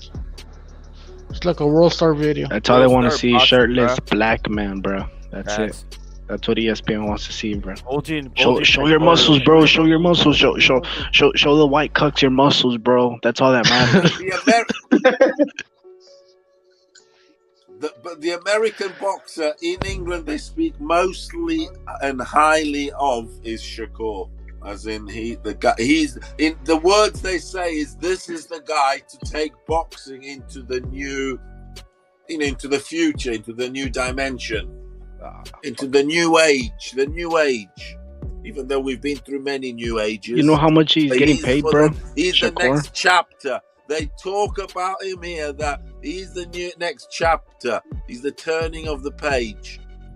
Dude, Check I got a this shit question out, for you. bro. Go ahead, Crazy. Tiki. I want to You know how much he's getting paid, bro? $3.5 million, bro. Thank you for saying that, bro. Hey, Because that's exactly you proving go. our point. There you go. We've been then, proving our JQ. point, bro. What we've been Say saying, no bro. more. Does he really sell 3.5 Crazy. million? No, bro. But he's getting Nope. $3.5 million, bro. What the fuck, right? That's triple his fucking wage, bro. That he actually deserves. Yeah. Well, since they're paying him so much, they gotta fucking do a campaign, go to the UK and fucking make it up to be And then the they next still fucking. complain, and then they still complain that they you know what I mean, they get it done by slave wage, blah blah blah, like Crawford does. I'm on a slave contract, blah blah. Are you fuck? Fighting nobodies. Your best fighter you fought is Cal Brook, and you're getting that sort of 4 million, 3 million, 5 million against the 5 fighters he's fought. Fuck off. And Dongo's fucking what's that fucking Dongo. Dongos. That dude's a bomb, bro. I know, wasn't it? Hey, That bro. guy- Meanwhile, Venado got that's fucking another- 1,500, that guy bro. was a champ. Bullshit. That motherfucker was a 1,500, bro. Think about that. Think about how crazy that is, That bro. motherfucker was It's a insane, champion, bro. but they like to remind you about Callum Smith and 15. John Saunders, but they don't tell you about Ndongo or the Scottish guy he fought. The most overrated Scottish fight ever. Josh Taylor beat him recently in accolades. That's one of the biggest He's a cuck names, though. champion. What's his name? Which one? What's that Scottish guy he fought? Some White boy. Who's getting paid 1,500? Venado, bro. fucking Venado Lopez, bro. 1,500. The fucking bucks, Venado still working at fucking Oxo and shit, bro. Of course, It's he is, fucked up, bro. man. Damn. What the fuck? Is he on the undercard of that shit? No, he's gonna fight Venado? Warrington, bro. He's gonna fight Warrington now, bro. They announced that fight, bro. Yeah, but you know what? I think is he under Stanford? It's reading really hard here, but is he under Stanford? Bro, he's That's under bueno, some I think- fool. No. He's under some fool. I noticed it, bro, and I was thinking, damn, I'm about to manage this fool. It's like he's under some fool from Chicali, bro. Some weird motherfucker. Brito. I was like, wait a minute, this fool Matt. I was like, oh fuck, I'm about to get in the manager game myself if it's that fucking easy. Isn't it Boxstar? That's what it's called, I think. No, it's some fool, bro. But it's some fool. It's some fool who's like in it with You could just go follow. Yeah, but I think his name is Brito Promotions. Whoever he is, bro. I was like looking at this fool. I was like, bro, is it that hard, bro? What the fuck? I'm about to jump in the game tomorrow. They're about to find a Pitbull Cruz, bro. Yeah, bro. Romero used to make millions and they ripped them off. Yeah. Look, over in Chicali, there's scoundrels too, man. As far as like the promoters and TJ too. That's what I don't like about them. They rip the fighters off. Eric Morales was hinting on that. I'm a piece of shit, bro. Hey, supposedly Warrington versus Lopez made in Leeds, UK, bro, for the IBF Luma 120. December 11, bro. Who's that? Which one? Josh Warrington versus Vanilla Lopez, bro. Would you reckon chance of winning that? Fucking Vanilla's gonna fuck this guy up, bro. I'm being serious. It's gonna be on the zone, huh? I might go to that. I might go to that. They gave me the money. They gave me the money back for the Lara fight, which was good. One thing I'll say is, when's the World Cup in? When is the like championship? When's the game, bro? December. It starts in the last 10 days of November. It's the last 2 weeks of November and the first 2 weeks of December. It's a month. That's gonna be during the World Cup and shit. Yeah. Oh, in England they'll build some fights around that because, like I said, they love a boxing and football. Put them together because you know what I mean. Hey, fucking games are gonna be early for us, bro. I was looking at the Mexico shit. That shit's gonna start at fucking like. Yeah, it'll be in the morning. It'll be in the morning for you. 7 it's evening for us. So what, 6 and shit on my side, maybe 5. Yeah, bro. 11. Yeah, bro. Yeah. Okay. Shit. You're gonna have a breakfast World Cup. Rep it. That's great. Morning bro. one. Fuck. Well, yeah, you got the rest of it. It's what it is, isn't it? It's the morning. Rep it about to make some soccer ball fucking pancakes. 7 in the morning. 7, 8, between 6 and 9 in the morning matches.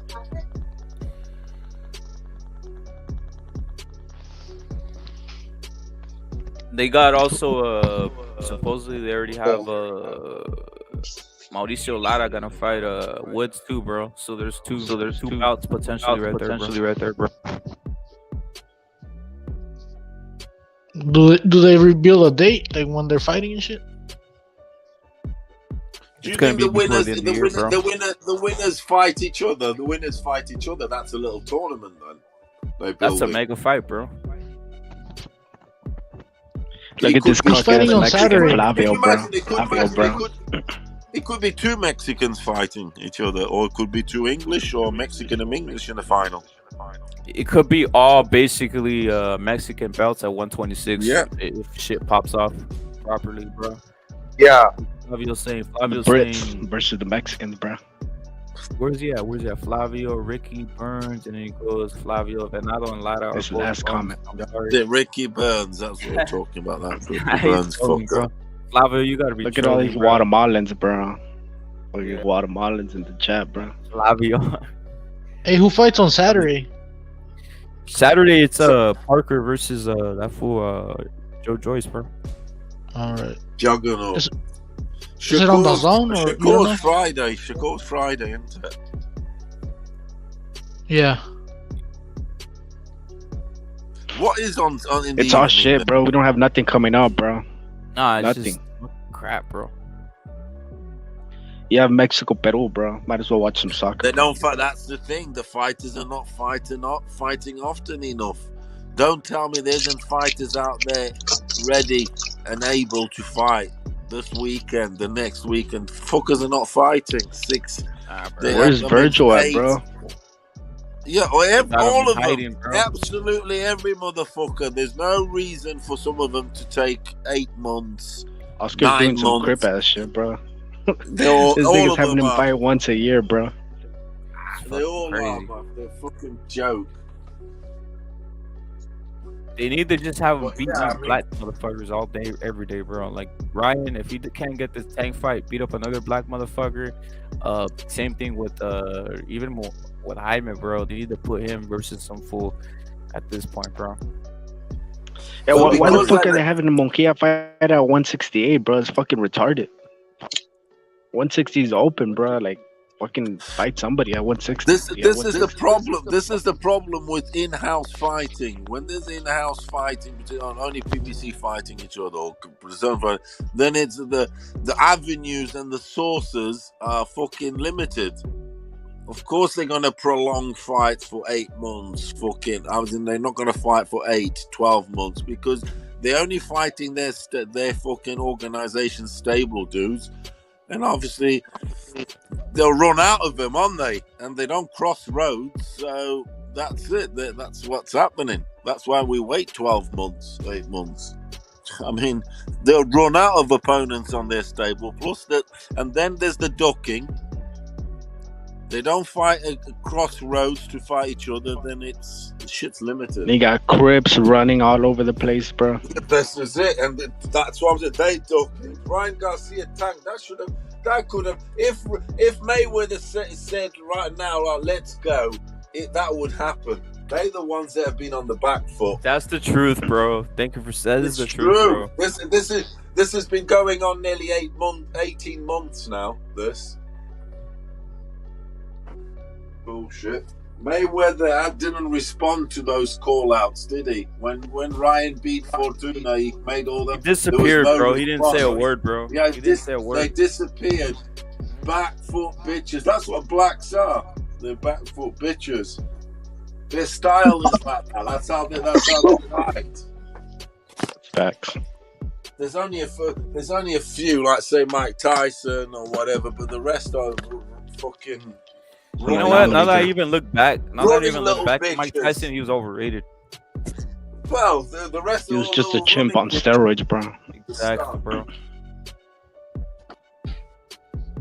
But he was hypnotized. All these black dudes they bring up, bro, all on steroids. He was hypnotized, wasn't he? He was. He's just a baby Deontay Wilder, to be honest. Yeah. Mike Tyson. And when is Pitbull coming back, bro?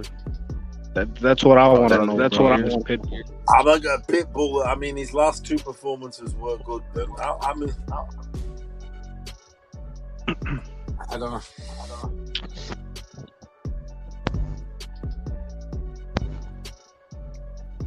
He'll be back, bro. He's gonna fight. Probably gonna fight some fool from. He's probably gonna fight that Dominican fool from PBC, bro. Some more Dominican. Who's the dude that beat Rayo? No. Yeah, that'd be funny, bro. No, they could really make a fight out of that. Revenge for Mexico and shit. They should make it, actually. They should. Yeah. Pitbull's never gonna have it easy. He's never gonna have it easy. He's never had it easy. Look at the way Guatemalan, bro. He did have it easy with fucking Gamboa. Yeah, that was easy. And Sordito, yeah, but if you're paying Pitbull, peanuts, bro, why can't you have him fighting every fucking 2 weekends, bro? Fuck it. They only pay him like Pitbull about to fight Tito Raleigh. Bro, I don't want to see that fight. I want to see Pitbull versus like that Dominican fool, or the one that both Dominican fools. There's that fool who looks like Muhammad Ali, and then that other fool that beat up on Rayo, bro. I want to see those fights if he can't make it. You know how Mayweather's always saying that Tank is the biggest draw and shit, all that bullshit? Well, how come they didn't pay Pitbull good, you know, if he's the fucking big draw? Hey, you know they what's ripped him crazy? off. He already stopped that, bro. I noticed that. I noticed Mayweather stopped saying that, bro. He kind of like quit with it, bro. The beef is real because he hasn't said that shit in a while, bro. Like when fucking Plant fought Canelo, he made like 10 million, and all these people that are fighting Canelo are fucking making millions, you know? Yeah, why is Pitbull gonna pay like $10,000, bro? It's fucked up, bro. Exactly, you know? Just because fucking he don't fucking sell that fucking Tank kid and shit. He sells tickets maybe at the arena, but that's about it. Not the pay-per-view. Do you guys think Pitbull could sell out Staples Center? Easily. That's Maybe, what I said. I He's a don't big know. fight, If he fights Ryan or Tank, yeah. Nah, Pitbull's gonna. Let's say he fights Give me Let's say the he fights a tell me Dominican. Michelle Rivera. He'll sell it out, bro. He'll sell it out, bro. I'm being serious. with the decent undercard, he can 20,000. Yeah, if What he's about fighting pay-per-view? somebody Is he good, pay-per-view worthy? Yeah, he's paid Like on a Cinco de Mayo. Would you guys watch Pitbull, bro? Me? I mean, if he can be doing Cinco de Mayo because Canelo does that fucking month. Well, he's injured. Yeah, but he's gonna be out. Yeah. He's injured, bro. So They should it's either gonna they be should just Munguia let or Ryan Pitbull. tank for that. Pitbull's good for Dia de los Muertos. He can roll out with that Mexican mask. Halloween, bro. Halloween, bro. Fan friendly. I think Pitbull is good to fucking headline like a fucking Showtime show, but I don't know about a pay-per-view. You know, that's too much. I think you gotta wait for that shit, bro. you know? Hey, isn't Dia de los Muertos like in November or some shit like that? Yeah, November 2nd. The 3rd. November 2nd. Yeah, something. See, Ryan sells a lot more. Why don't they than do it Pitbull. on and Ryan has never been on pay-per-view, you know? El Día de la Guadalupana, bro? Fuck it. You need to do it on Columbus Day. Fucking have Pitbull fight December 12th, bro. Columbus Day. That Hey, motherfucker's gonna Pitbull come out versus with a fucking costume. Sandra Martin, bro. That's a good fight. Hey, JQ, Pitbull on Thanksgiving Day, bro, just to trigger these motherfuckers who don't like celebrating. And he comes out with a pilgrim outfit. Pitbull on the 4th of July, 4th of July weekend. Pitbull on Martin Luther King weekend.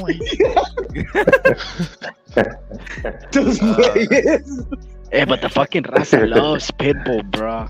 Every fucking day, like on these Mexican channels, bro. Bro, they're like every fucking video is about Pitbull and it does like 500,000 views, bro, within days, bro. Like, damn, bro, they love fucking Pitbull, bro. It's because people say His style is very. No, it's based on Ryan hate, bro. All that shit's based on the hate for Ryan, bro. I'm being serious. Yeah, but he has it reminds them they're fucking Indios, that's why. He let his hands go too, man. These counter punchers, they catch and shoot. They don't want to let their hands go. Pitbull throws combinations. The motherfucker. I know what it is, bro. Y se los tortea como se tortea el Gamboa. Evil Green just said it, bro. He just fucking Pitbull brought all his fucking the tribe. He brought them on phones and they all tune in when it's a problem, bro.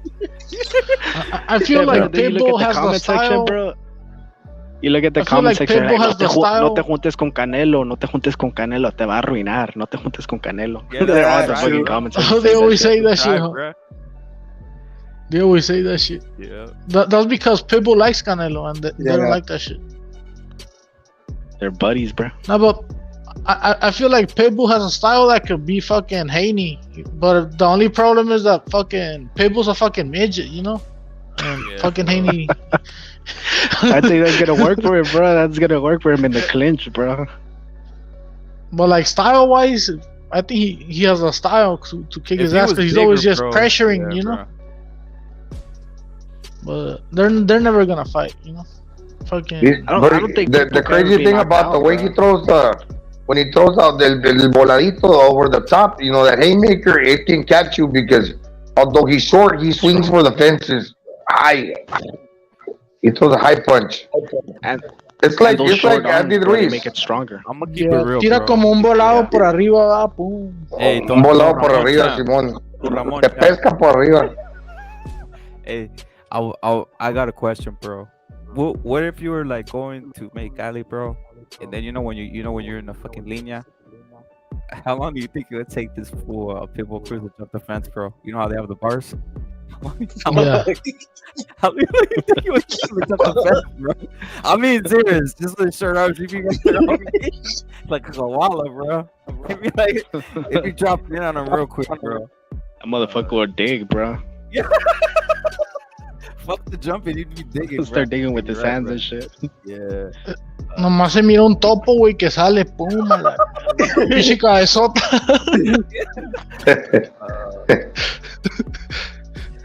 You know, like the fucking Pokemon. Así le dicen a los oaxacos que contratan para hacer los túneles en México, ¿no? El cartel, los topos, ¿no? Pinches oaxaqueños, ¿no? They're experts in making the cartel todos. Pinche bro. Pitbull fucking top watching. No, but for real, you know about Pitbull, bro? I'm kind of shocked that he can't go lower, like the lower weight class, bro.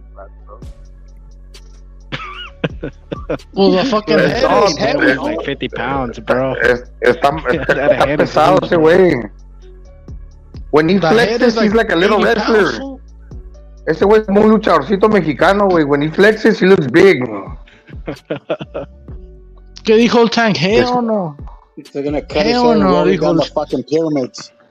Yeah. Dijo el Tank, hell no, I'm gonna break my fucking hand on this big ass head, you know? I don't want the people, you know, bro.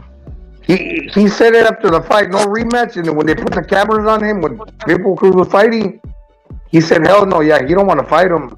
And for some reason, he feels special. He feels special saying that, like, it's okay to duck. It's weird. He's got a big head, I think. Yeah, and I hear, like, his little fans, his little fucking club and shit, they're like, Pitbull has to earn it. I'm like, what the fuck you mean he has to earn it? It was a close fight. You know, that shit should have been a draw, but you know, it's PVC. I like the way you said it. Do you think Tank really did injure his hand against Pitbull? Yeah, he did, bro. Yeah, well, that big He ass broke head. his hand on Pitbull's head. Yeah. You know his grandpa beat it. I think he just hit him in the head. Go ahead. No, it's the le ganó el estado de Jesús y el Pipino Cuevas. His grandpa. I saw it on Box Rick. He broke it on the head or the elbow. Pero el chilango tiene la cabeza bien dura, güey. Where? Where did you see him? Where? Well, on Un Round Más with Eric Morales, he was talking about it, that his grandpa beat Pipino Cuevas. And then I looked up his Box Rick, and he actually beat Jesus, Eusebio Pedrosa or Esteban de Jesus. One of them two guys, and Pipino Cuevas, like I mentioned. And the dude only had 4 fights as a professional, and he beat those two guys. El abuelito. Weird, huh? Because Esteban de Jesus was badass. He beat Roberto Duran, you know? Yeah, we can look it up on the Box Rick right now. You watch, put Pipino Cuevas, then find Pitbull Cruz's last name. That's gonna be the one that they say Salvador. Was that Pitbull Cruz barking? That sounds like a Chihuahua. Hey, what you think about this picture right here? Don Ramon chat. This fool, Boots look at this white bully, Caleb Plant. All these fools right here, cripping. That's Boots Ennis right there. Fucking crip looking ass and shit. Yep. Why is he the same size as fucking Caleb Plant? Isn't he like a fucking welterweight and shit? Exactly, bro. He's a white bully, bro. Damn, this was bigger than Canelo. He's over there fighting fucking, trying to get Berger Ortiz fights and shit. Or Berger Ortiz fucking knocks his ass out, you know? And he's not even that big, you know? Hey, Kevin Fuentes, you're talking about Pitbull Cruz as a hot sister or some shit, or no? Is sister hot or it might be Pitbull Cruz with the fucking wig, bro. Just making two checks. Yeah. I seen that, but I don't think it's her sister, Erika Cruz. I know who Erika Cruz is. That her sister? Is that Pitbull's sister? I don't think it is. Yeah, that's her sister, the boxer. The boxer, yeah. Has he got a sister? No mames, güey. Pitbull's got a Pinche sister. Pitbull está bien feo, güey. No se parece a su hermana, güey. Hey, Pinche Pitbull está bien feo a la verga, He's dating güey. some white girl now, Pitbull. Hey, you think Berger beats Boots Ennis on, like, if they were to fight and shit? Good fuck. Berger Ortiz? Beats him, bro. Easy work for him, bro. Fucks him up. I don't think he could take the power, bro, del Berger. Va a decir, ay, güey, me está... Va a decir, hell no, como el Tank, ¿verdad? Boots, we don't know his chin at all. It's all this flash. But we don't know about his chin. Nothing yet. Nothing. We know about. They're saying that Boots Ennis is he's gonna fight Mario Barrios next. That's what they're saying. Get the fuck out of here. Man. Really? What the fuck? Fucking Mario Barrios is a punching bag, bro. That shit is. I forgot, man. El Burger Ortiz, his power is crazy. No, all knockouts. How he got that too. He's more tested. Virgil's more tested. His chin's been checked. He's got power. He's got the record. Everything.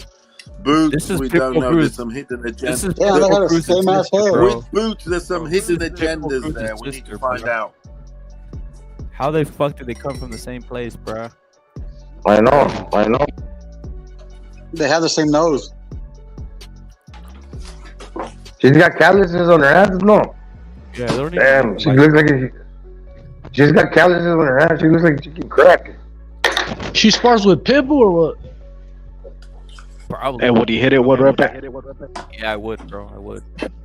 Actually, the body looks Pitbull Cruz with a wig next to her. It's Chilanga, Simon. She looks Chilanga. Is that his Pitbull sister? That is, bro. That is. She's not bad. Yeah, bro. No, and you know, she painted her hair like what? She painted her hair like with the ones that the girls use. What do you call it? Se puso rayitos, güey. Porque si no se pusieron rayitos, she would look more Mexican. But with that picture, she looks like. ¿De dónde eres tú? ¿Eres de San Diego? ¿Eres de México? No, mi papá. Yo soy de San Diego. She's from Blythe. That's an American haircut. English, American white girl haircut.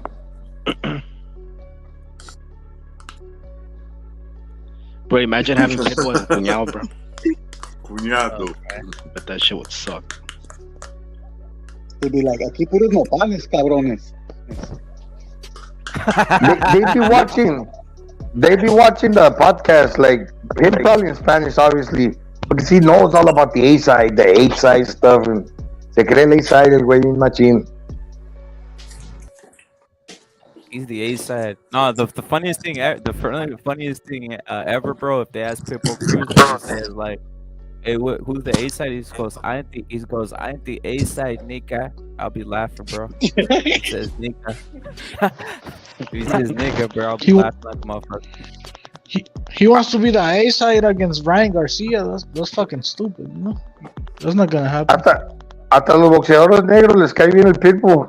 ¿Se acuerdan con el Charlo? Lo miró, ¿qué onda, Pitbull? Charlo, ¿qué onda? They harassed him, a mi bro. perro, la verga. Sí.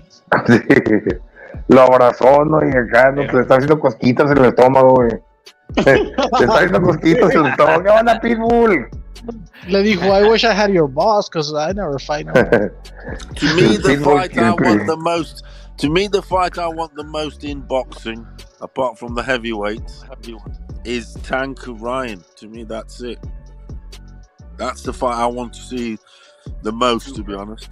What is your? Yeah, rumors are they're making it, but shit. What's your Those are choices? just rumors. What is you guys' choices if you could watch a fight? You know, next month, what would you choose? Can you please? I'd like your opinion. If it can happen. Yeah, if it can happen, make me a matchup what you'd like to see, like a realistic. I mean, Tank Ryan seems, I don't know about that, seem realistic, but it's being spoken about, for instance. Loma Haney. Yeah, that's a good one. Yeah, I like that. I'm gonna throw you a curveball, bro. I'm gonna throw you a curveball. Navarrete versus Pitbull Cruz. Ooh. Or like Andy Ruiz versus Wilder, fool, so he could get I rid don't of know. that tip, you know? I've got Navarrete winning that. I think he's all wrong. Navarrete's all wrong for Pitbull. That uppercut from distance. Oof, he would eat Pitbull. The Pitbull Cruz is too big, man. He's short, but he's fucking stocky. So you think he'll beat Navarrete? I don't know, man. But if you consider maybe Pitbull like kind of the same size as Dogbo, you know, like Dogbo was stocky, he was short. Who do you think would win, though? I think Navarrete would win. Not easy. It's not easy. It's a good ass fight, bro. Actually, Navarrete is undefeated, man. Well, he's not undefeated. He lost the fight, but he had to make weight while his opponent. I'm looking at the style also, not the record. Yeah, I'm looking at he can crack. Navarrete can crack. Yeah, and he can hit it from a distance. When Pitbull comes in, it's like it's food. That's a weird fight. El Navarrete lost the fight against some guy with the last name Sertuche, and the dude didn't make the weight. He didn't make the weight, and the guy when Navarrete won by split decision, when Navarrete lost, they still gave him the title. But that dude Sertuche didn't make the weight, and he still got his nose bloody Sertuche. And the judges still had it like a majority decision for Sertuche. But like I said, that dude didn't make the weight. So they still gave the title to Navarrete. It was like an intercontinental title or something back in the day. So yeah, so the only fight he lost was when he faced the guy that couldn't make the weight. Yeah, and you know what them early fights are like, especially with Mexican fighters. It's a bit, you know, it's not, they don't fight under the same conditions, do they? Oh yeah, that's why you know the score. They criticize El Pitbull Cruz because he couldn't take out El Bandido Vargas. But those are two fucking dudes from the capital, those chilangos, man. They go at it. They go at each other. But you saw, man, that dude can crack. Look what he did to Jesse Tufuego Magdaleno and freaking Gamboa. Del pinche, ¿cómo se llama? El Haney couldn't do that shit to him. Tank Davis couldn't do that to him. More easy, bro. But hey, check this out. Bro. You think Navarrete beats him easy? Yeah, easily, bro. Check this out, bro. I think Pitbull would win, in my opinion. This is supposed to be, bro. That's why these motherfuckers all look the same, bro. Hey, Don Gamon, what would you like to see, Don Gamon? What fight would you like to see? Wilder versus Andy Ruiz, so he could get rid of Wilder already, you know. Wow, that is Pinche Pitbull se cree bien caritas ahí, ¿no? I mean, that looks like homie. What the fuck? Se cree bien caritas de Diego. One and number two. Se cree bien cute el puto ahí, He ¿no? got to get away from the fucking tribe, bruh. He got to get away from the tribe, bruh. Se parece. He looks like what do you call him? He looks 10 years of age. He got to stop making Pitbull Cruzes, bro. He got to get out of the tribe, bro. He's going to the same. He looks like this. Bro. He looked like this Mexican grasshopper that they used to make like these songs for little kids. Yo no fue cri cri. You remember that the grasshopper? Yeah. With the grasshopper face, he looks like Pitbull right there. He has like an alien head, huh? Like some fucking Asian alien type of shit. Aztec alien and shit. Pitbull Cruz is Simon, bro, because he needs to stop making a lot of replicas of himself, bro. Like, what the fuck? He had to pick a chick that looked exactly like him. That's why I think he beats Navarrete, because Navarrete has power, but he's not gonna knock out Pitbull. Look at his fucking head. No. Nah, he'll knock him out, bro. Easy. He's the Aztec aliens that go down on the 20 on the Mexican bill, on the Mexican money, no. Navarrete, like the Navarrete, when he looks at Pitbull, he just sees Dog Bay, bro. He just sees the fucking light-skinned Dog Bay and just beats the shit out of his ass. He's a prideful dude, man. Navarrete's big as fuck too, bro. Navarrete's huge, bro. You know, like arm length is like 72 inches, bro. In the capital of Mexico where they live, he probably lives in a high rise, like the movie. What's that called? With the Man on Fire? No, with what's it called? Denzel Washington? No. Or when the La Voz, that dude that does the kidnapping, he probably lives in one of those like high rises, all close together, simple. So you know when this guy's the helado, he's the A side now, and he getting like a $20,000. Oh, he's the man, no. Instead of having a Lamborghini, se compra un carro nuevo al año, un Jetta, no, un Volkswagen del dealership ahí en México. Y se cree bien fieras, no. Se cree bien chingón.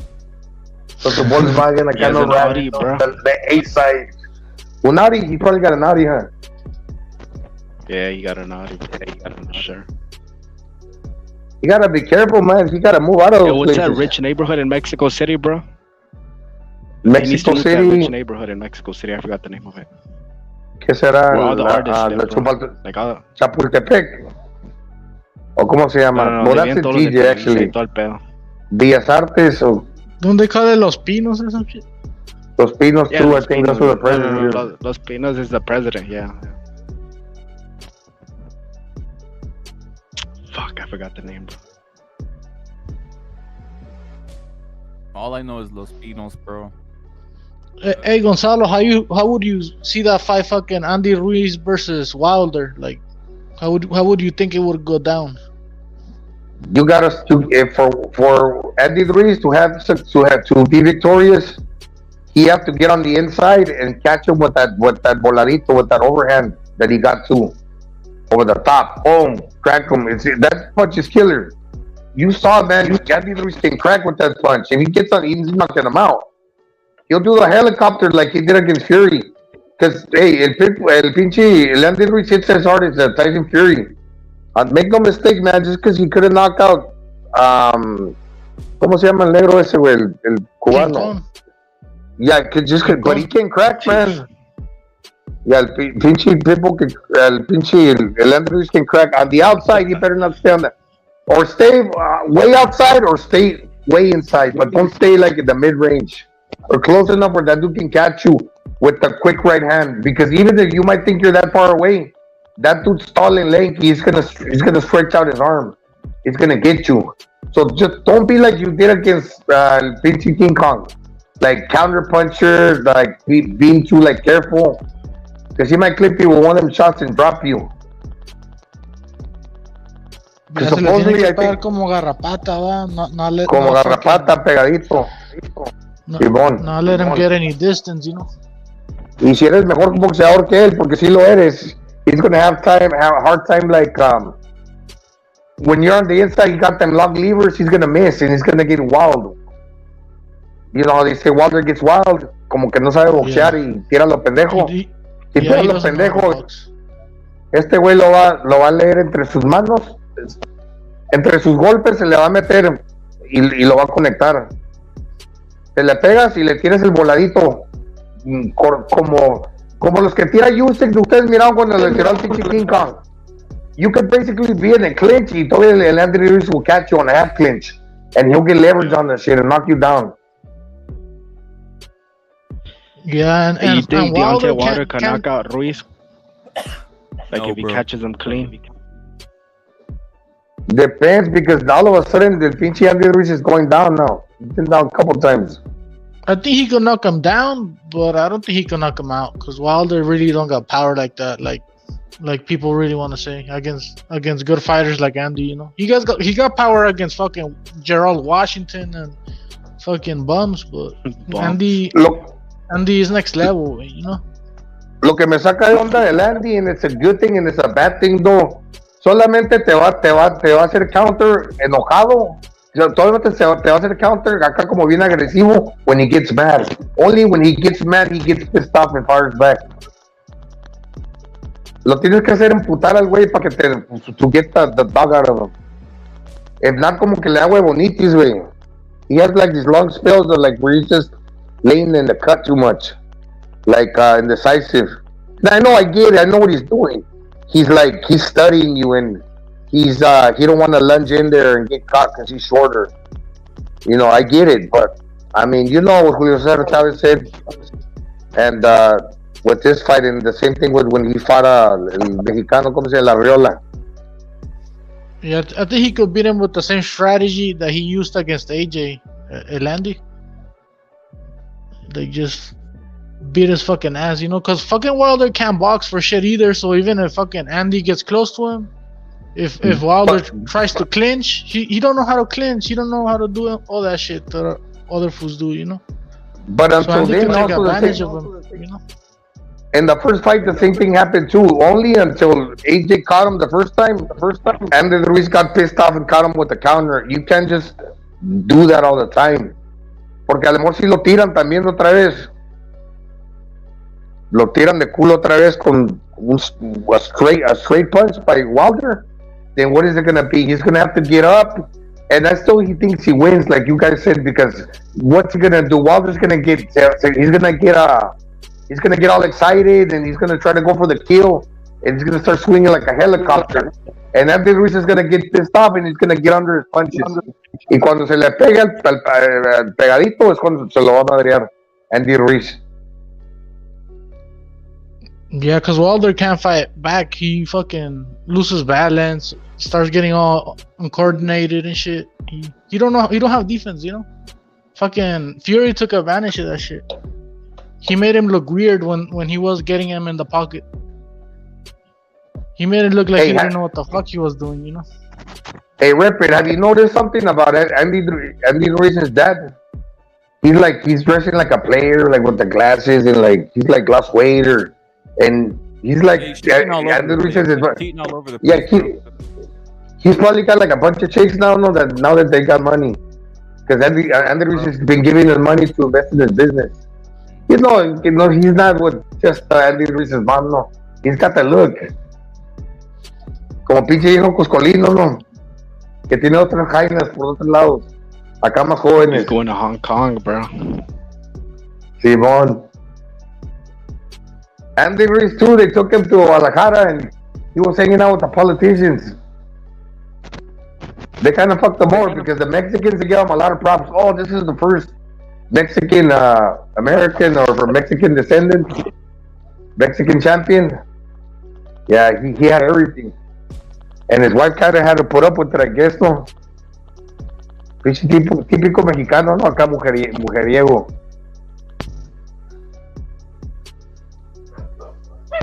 Yeah, fucking Andy wouldn't train. Yeah. He just wanted to party. He wanted to party. Y cuando tienes ese tipo de feria, pues, ¿qué te va a decir tu ruca? Te la va a perdonar, ¿no? She has to eat it, bro. Como dice Chávez. She has to eat it, bro. Yeah, you fucking brought millions to the family. They put up with more, bro. The more money you got, the more they put up with, bro. Same thing happened to De La Hoya. Well, he got separated. Julio Cesar Chavez. I could see Andy Ruiz living like that. Let me see who else.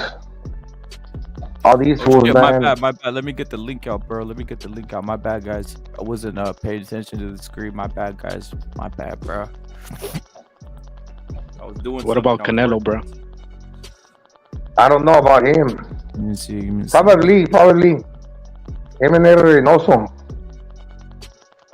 It's because I think Reynoso's girl is like in Mexico. She don't live with them. And I don't know about Canelo. Pues le metió unos putazos al Archie Ruiz, ¿no? Porque se pelearon por la misma vieja. And he's had like a lot of girlfriends. La Marisol González, some other chick.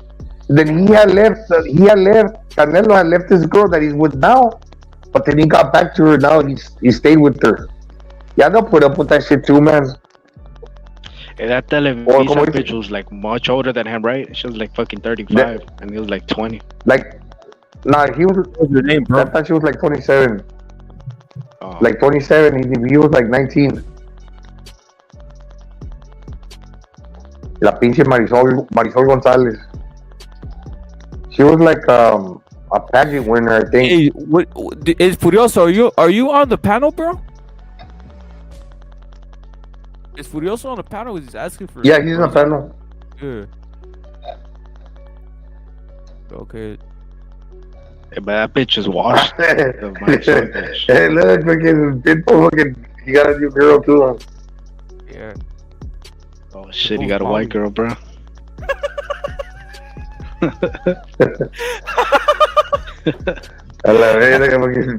Volley, bro. That's what he's gonna get, bro. Yeah, that's what. Once he gets that Ryan Garcia check, bro, that's what he's gonna get right there. Yeah, man. It's him right now, bro. He just, he says, "Fuck all this shit. We want the white bitches, white bitches out here, bro." Furioso, salute, bro. Se parece a la ruca que tenía el Giovanni Dos Santos, ¿no? ¿Cómo se llama? He had a white bitch too, bro. This bitch is. What's the white chick he had, jefe? Giovanni Dos Santos. La Belinda. Belinda. Sí. Oh, Belinda. ¿Qué hizo el Pitbull? Ya pegué con papeles, Belinda went with the negro now, bro. Yeah. Oh, that's right, no. Bro, yeah. Belinda's man. She's with who, bro? Some black fool, bro. Some other black fool. Not even like a. Like what the fuck, bro? Some shit like this. Yeah, bro. Yeah, I heard Fury versus fucking AJ might not even happen. Because fucking Manuel Shar was posting that he's fighting Fury on December. But I mean, Manuel Shar could be just bullshitting, or maybe he's stupid, or I don't know.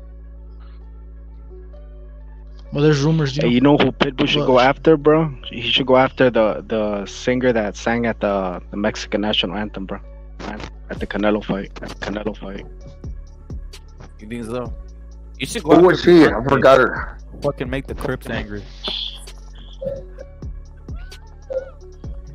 Yeah, I forgot about who the fuck. Yeah. El Ryan Garcia dicen que es gay y todo, pero el vato tiene un chingo de viejas también. 2, 3 morritos de diferentes rucas. Furioso, are you there? Hey, bro, that's what Ryan should do, bro, so he could get the fight with Pitbull, bro. Fucking fuck his bitch, bro. Fuck Pitbull's bitch. Build a story behind it, bro. It will sell. Build a story. Como la del brother Malinaggi, ¿no? Simón, así. I don't want that Ryan Pitbull fight. I want Ryan Tank. Fuck that in between. I want Tank. Let Pitbull fight go in another direction. I don't want to see them fight each other. I know it's an amazing fight, Ryan Pitbull, but I don't want to see them beat up on each other.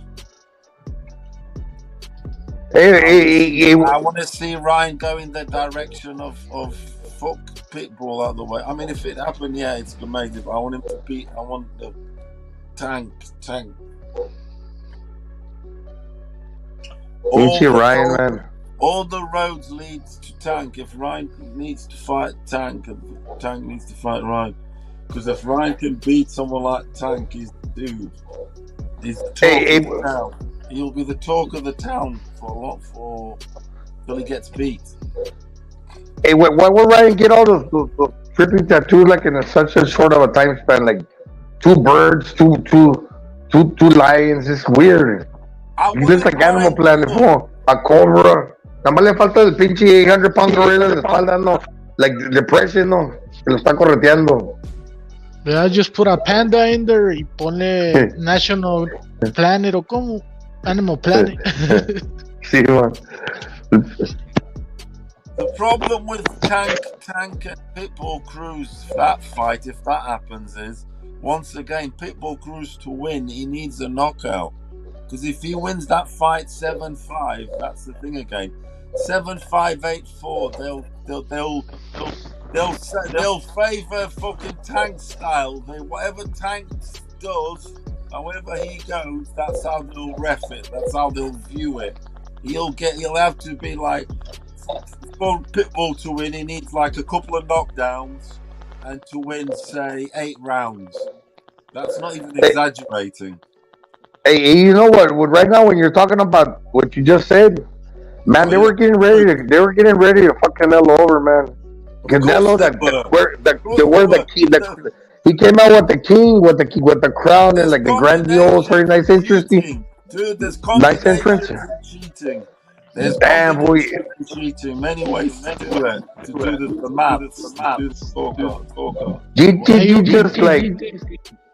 You were saying that over there at BDA that they were gonna fucking rip Rob fucking Canelo. That was my prediction. Exactly like I thought it was gonna happen, but minus the fact that Golovkin left it on the table too much, which I never thought that would happen.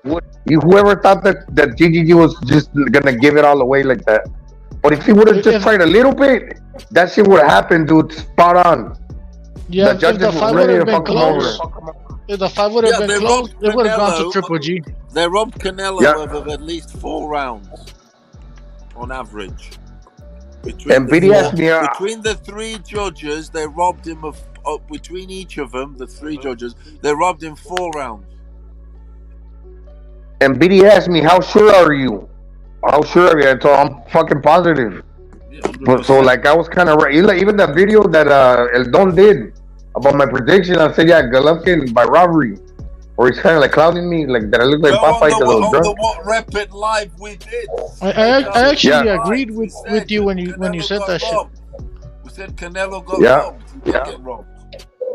I actually agreed with Gonzalo when I heard him say that shit, because I feel like the BDA were trying to make it look like that was a weird prediction, but it actually made sense to me, you know, because I know the psychology behind the fucking judges, you know, and since they were being called out, they wanted to make it 1-1. They wanted to make it 1-1 so they could have a fourth.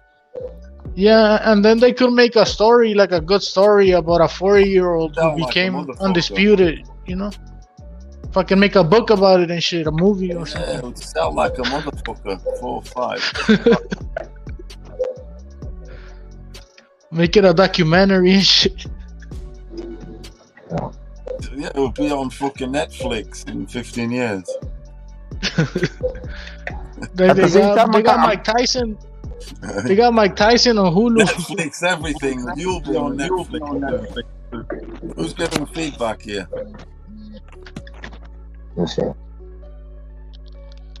I only gave Triple G round 9 and 11, and that's it. That's what I mean. It was a 10-2, 9-3 at most. 9-3 at most. They scored that two rounds in it. Like Gonzalo was saying, one more round, it's a draw. So you got robbed 4 rounds on average. 4 or 5 rounds across the board. Don't matter no more. Nothing else matters. I'm kind of glad it's over, man. I'm glad it's over, that trilogy, that saga. Nothing else. Canelo. Cruising. Canelo was cruising for I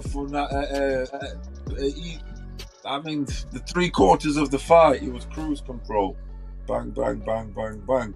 Set a pace. GG thought, shit, if I have to go to this pace for 12 rounds, I'm going to be in the shit. He knew it. So he rode it. He rode it. At the end, he had a little bit left in the battery, but it was all too late. And he ain't going to knock out Canelo, is he? And vice versa. That's it. It was, you know what I mean? Cruise control. He hit the highway,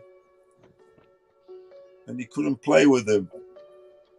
Yeah, he had some championship juice at the end, but I mean, yeah, but it wasn't anything.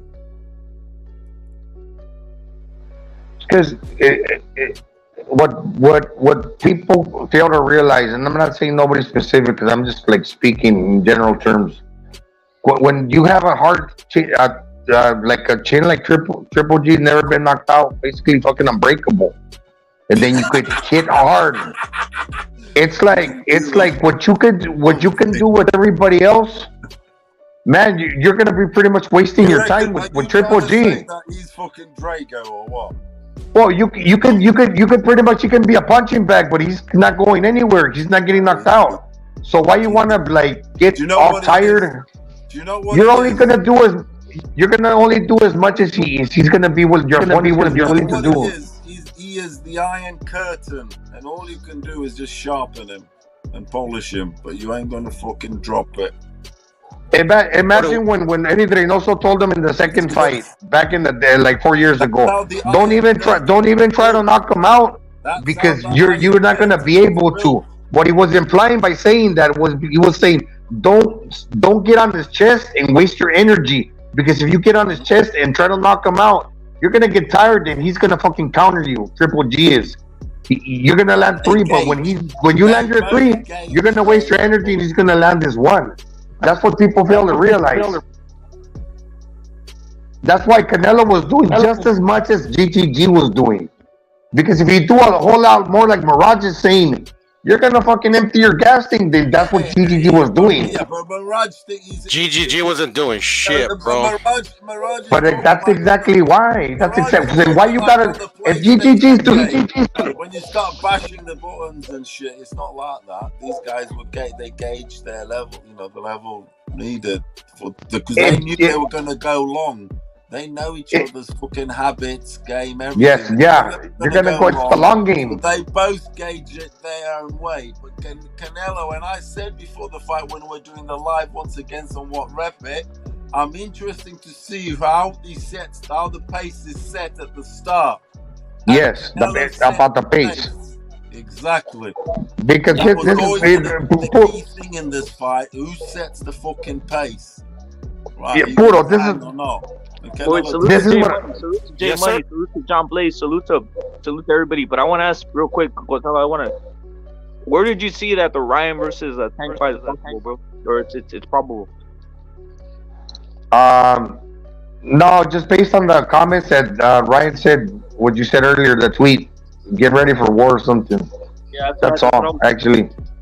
Yeah, I have a friend that spoke to Ryan and his dad. crazy shit. I have a feeling they're not even gonna make the fight. To be real with you, but I mean, who Yeah, knows? they shit scared. Mayweather's and Well, yeah, they don't. well, going back to the same thing, they're always lose promising too, it, and that's what I don't like about Ryan. He's always promising, "Oh, I'm gonna do this, I'm gonna do that." So why do you want to keep doing that stuff if you know you're gonna get clowned, and you're gonna feel depressed about yourself? Because the reason Ryan feels depressed because he's been saying a lot of shit, then he doesn't no lo cumple, he doesn't fulfill it. Then I think that's the reason he's getting depressed. What if he's lying about depression? That's not true. What if he's lying about depression, Gonzalo? I don't know. No, it's because it's a lot of the social media. No, because it's not he have a lot of fans. He got a lot of fans, but it's not about the fans that you don't care about. It's like when Canelo criticizes you, oh, you get all personal, you take it all seriously, you get all fucking butthurt. That's when he's like, it really matters to him. Yeah, what is true, but that's what I'm saying. When he calls all these people out, and then they call him out for the people that kind of like actually matter to him. I'm not talking about all the fucking fans in the world, like the youth, like the I don't know the what is it, the TikTok fans or whatever. I'm talking about like people like Canelo, and like that's when he gets depressed because he be taking this little comment out of proportion. Yeah, but that's what I'm saying. When he goes on Mike Tyson, it's not bullshit. It's not bullshit. But when he goes on Mike Tyson, it's just yeah. About social media, he needs to stop giving a shit about social media. That's his fucking issue right there, you know. Load of crap. His issue, well, whatever. No, Puro, with the whole Canelo thing, this is gonna be like the last thing I say about this fight, man. Really, I think at least here. Look, check it out. Yeah, Golovkin looked like shit, but if Golovkin was doing 10%, if I'm Canelo, I'm gonna do 12% only, 15. I don't want to do 50% if my opponent only doing 10, because that means that you know what I mean. You know where this is going. What I said earlier. You're just gonna waste extra energy, and that was not getting knocked out. And you got to think about the long game, the latter rounds, because that's what he's gonna do. He's gonna hang in there. I mean, I think Triple G made it the kind of like a boring fight where like fuck man, I don't know. It's all on Triple G. There's nothing on Canelo. He just survived it out. He took his 25 million check and this and that. He Wasted our time, Paulo. Wasted our fucking time. He couldn't beat. He can't beat Canelo now. I think he mailed it in. Even then. And even then, he was that close to winning. Did you see when he had that cell phone? I saw it on a Mexican meme, on like one of the channels that I'm subscribed to on Facebook. He had the telephone, the cellular in his hand after the fight. Triple G did. Did you see that picture? Yeah, he was taking a call. Remember after the fight? No. Before they're getting ready. With the president, yeah, with the mobile, yeah. With the mobile phone, in the meme in Spanish it said, ya nos llegó el cheque, or has the check arrived to the bank? Basically insinuating that GGG was just there to collect the payday. And that was who he was talking to the bank. Well, the meme, basically what I'm saying. Because remember, Furioso, you said that he was taking a call in the cellular after the fight when they were reading the scorecards. That was to the president. The president. Yeah. And the Mexican meme, when he's got that telephone right next to his ear, he's talking to somebody. Basically, the meme was saying that he was calling the bank and saying, "Has the check hit the bank? The 20 million. 25 million for B-side. Okay, now that's 25 million for B-side. That's unheard of. Man, no. I actually think 25 million B-sides. Triple G robbed the bank. I actually think Triple G came to try to beat Canelo, but he doesn't have the speed anymore, you know. So everything, he's in slow motion now compared to Canelo. So Canelo does something and he sees it coming. He knows what he's supposed to do, but he can't react to it because he's older already, you know. Maybe he bet on himself. Yeah, that's true because we already knew that he was slow.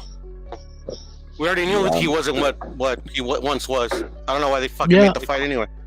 Yeah, I mean, I did. I said it. I was like, think he's gonna be too slow.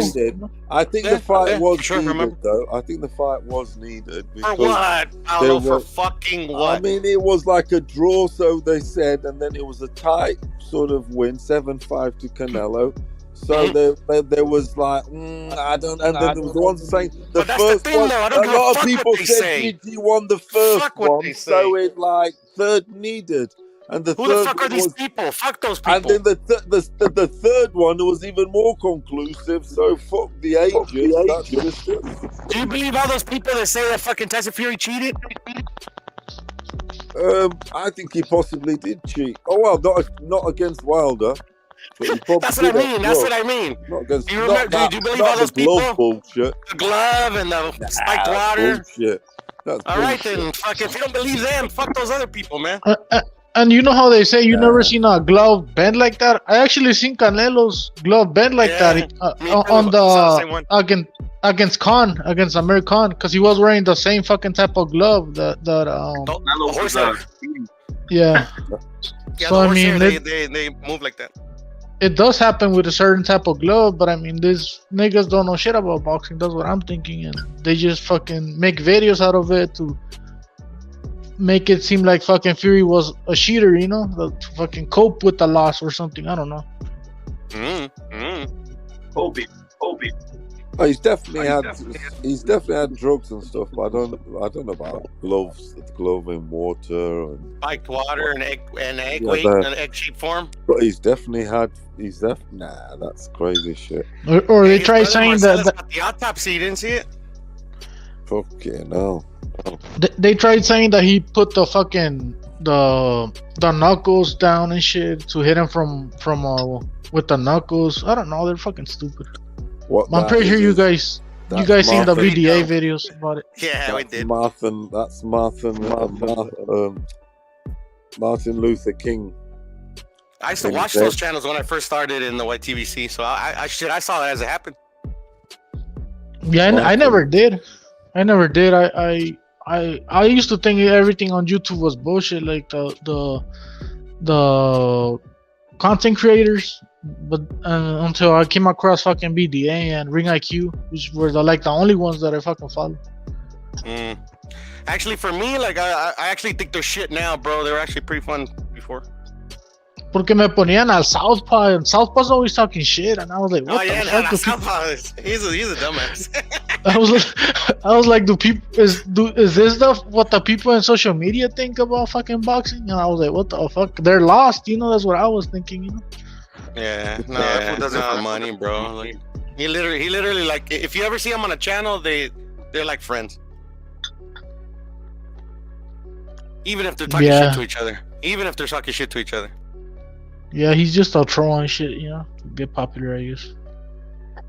But yeah, that was stupid.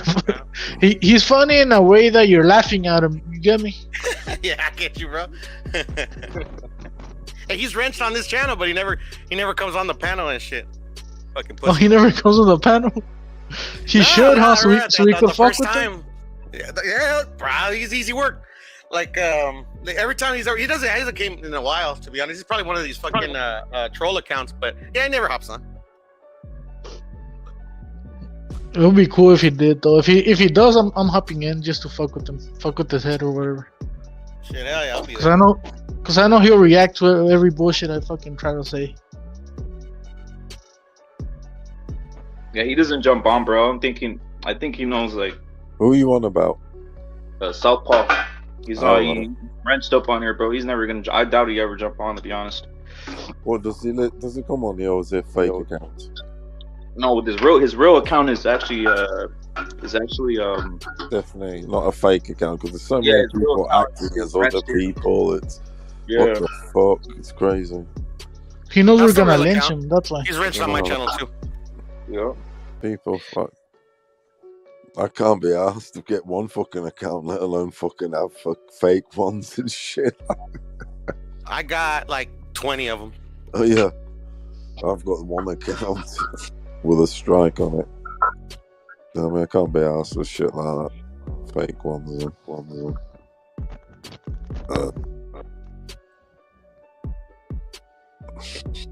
So you think the Ryan fight does happen then, Fudo, or what? The Ryan versus Of course. I mean, I'm optimistic of all the fights, Rep. To be honest, sorry. I'm optimistic of all the fights, but I mean, damn. I mean, like the politics is getting worse by the year, bro. I mean, I don't know. It just feels like it's happening, bro. Like, what makes you think? You know, Oscar hasn't came out and said no, and you know, like literally, like I mean, they haven't said shit. That's why I'm kind of optimistic.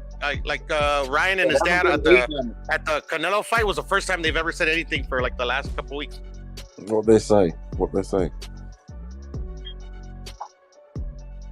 they say? That is plausible. Oh, right. Ryan says that he's fighting Tank next. That's what he said. And the dad said that it's like it's getting pretty close. And then they fucking tweeted out both bullshit. Like both of them tweeted some cryptic shit. You know, just a fucking it's promotion. Tank's not denying it no more. That's another one. Usually yeah, he comes exactly. out That's a good thing. Yeah, exactly. Simone. You think they're in deep negotiations then? I actually don't know, but I'm optimistic. We'll see. Crazy. To me, that's the biggest fight in boxing at the minute. Yeah, it is too, man. I would agree. It really is, because fucking hell, man, it's just there's a lot of credibility there. It's just. I like to troll Ryan. That's the only reason I got like my 50,000 accounts. Yeah. Yes, sometimes when I don't think a fight is happening, it actually happens. So maybe this one actually happens, because I don't think it's gonna happen. But you know, if you get what I mean. I'm optimistic, but I mean, it wouldn't surprise me. It didn't happen, you know. What type of blow does this add to boxing or to these other guys who are still hopeful for Spence? If it gets announced before even a conference, Spence, shit happens. Like, I mean, go ahead, Mother. Like I just don't get where the fight happens. Like DAZN, fucking PVC, where? You feel me? Like, double, both of them, bro. Just like just when Tyson Fury and Wilder, they did top rank and PVC together. And it's the old first thing again. A fight of this magnitude, you would need two coming together, because then you'd have two audiences. You know, people with both. So it's both make money, both eat off the same pot. Yeah. You could only do that when there's a lot of money in the fight. Yeah, that's the thing. When you do actually need some time. There is those exceptions. There are. And this is one of those exceptions where it would benefit having two mergers once again, so you got more households.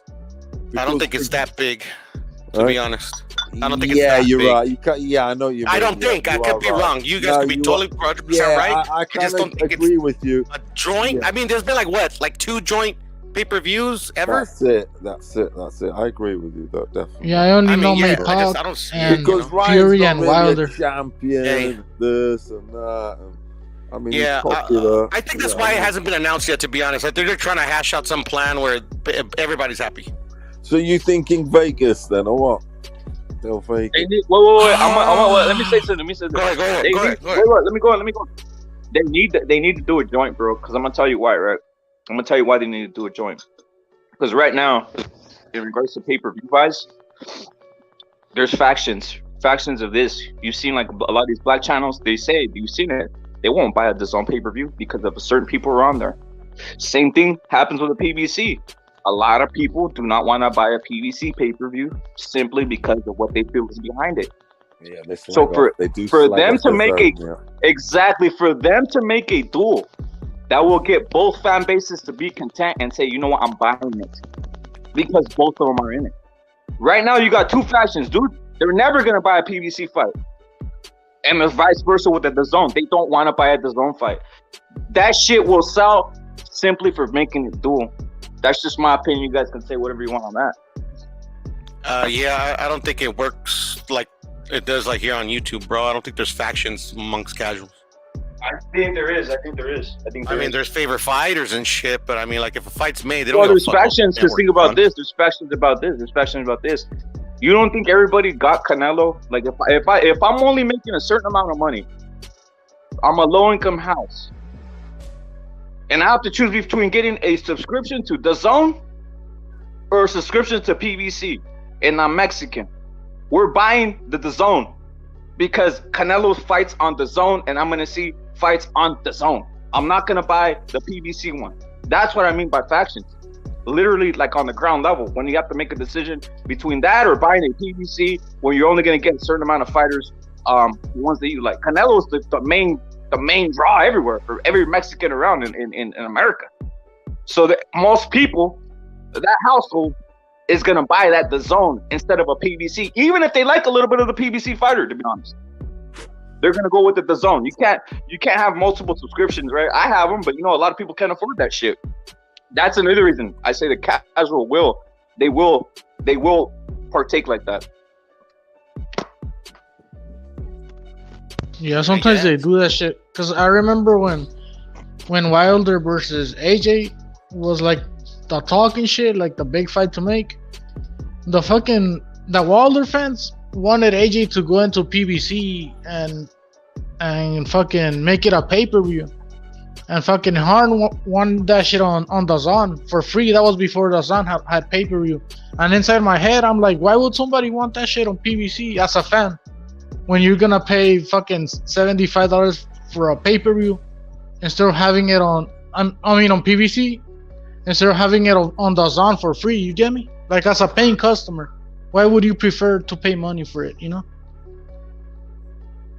But I guess when you're a fucking Wilder fan like that, you don't give a fuck, and you're gonna steal the fight anyways, and you just want fucking AJ to go into fucking PBC, all stupid, Who knows, man? We'll see what happens. That's just my theory on see if possibly the fight will make more money. It's like fucking Plan versus Canelo. It's like saying you would prefer fucking Plan and Canelo pay-per-view on PBC instead of having Plan over on DAZN and having it for free. That's how it used to be with the Wilder and Fury fans. I mean, well, AJ you don't fans. think the PBC fans bought that fight because it was on PBC? They thought Plant. You even see PBC channels saying, "Yeah, we need the fight. Oh, it's all Caleb Plant, all this shit, right?" I think the casuals are like that still. To be honest, I think there's that PBC faction shit. At this point, if you watch boxing, bro, any type of boxing, you already know what it is with the PBC, bro, or with any of these places or Top Rank. Like I don't care, man. If you're watching boxing and your money goes to boxing, you know what it is when you buy PBC or when you buy any of these other places, bro. And most people know Canelo is on DAZN. Yeah, Canelo just went over there because he really wanted that fucking title, Yep. To go undisputed. We'll see, bro. I hope the fight's made. Whatever happens. I just want to see it made, man. Yeah, that Ryan versus fucking Tank, that's like the biggest fight right now. It is, bro. I agree. But for a fact, DAZN would Tank more money to go over there than PBC would for Ryan. That's what Ryan's. I think if the fucking Saudis were interested in Ryan versus Tank, they'll make it like nothing. Because that's how they made Bivol versus Zurdo fucking quick too, That's a horrible idea, in my opinion, though, to be honest. I mean, or it's either that or the fight won't fucking happen sometimes, I'd rather it not happen. It's the same shit. Because they're taking fucking Zurdo over there to the fucking Saudi. And I thought that was bullshit. The Saudi fight only happens, bro, if it's DAZN, bro. PBC will never do the Saudi shit. I don't think. They won't agree I to hope it. not. I hope they don't do like any fights that like literally involve fighters that I would like to see. Like I would never want them to go to Saudi.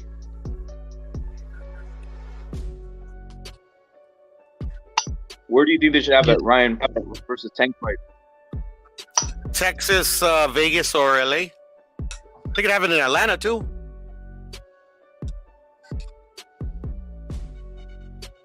Staple. Is it still the Staple Center? What do you call it? The thing is like how many Ryan fans do you think would be in like the South compared to like over here up west? I don't know, bro. I know there's a lot of Tank fans. There's a lot of Tank and Ryan fans everywhere, but I mean, I guess they could have it, in the main boxing places, bro. They could have it in New York,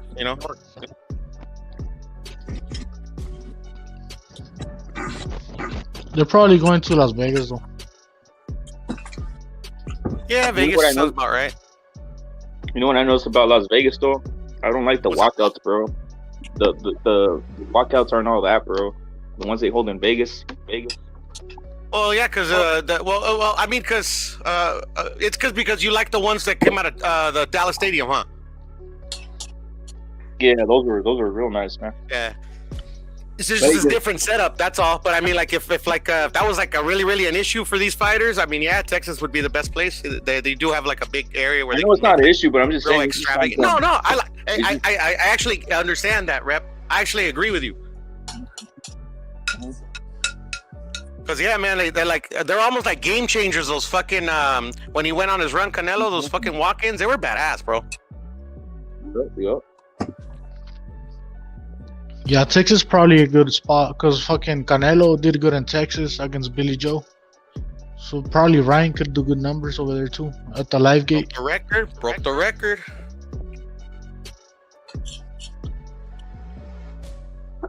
Oh shit, Rep, that's what I was gonna tell you, bro. Ryan saying, go ahead. Raiden Stadium. He's saying Raiden Stadium. Ryan is saying that. Oh, that'd be nice. That'd be nice. So that's another football stadium. So maybe we get like a dope little walk-in, Who's saying that? What's the capacity of Raider Stadium? Oh, I think 70 something.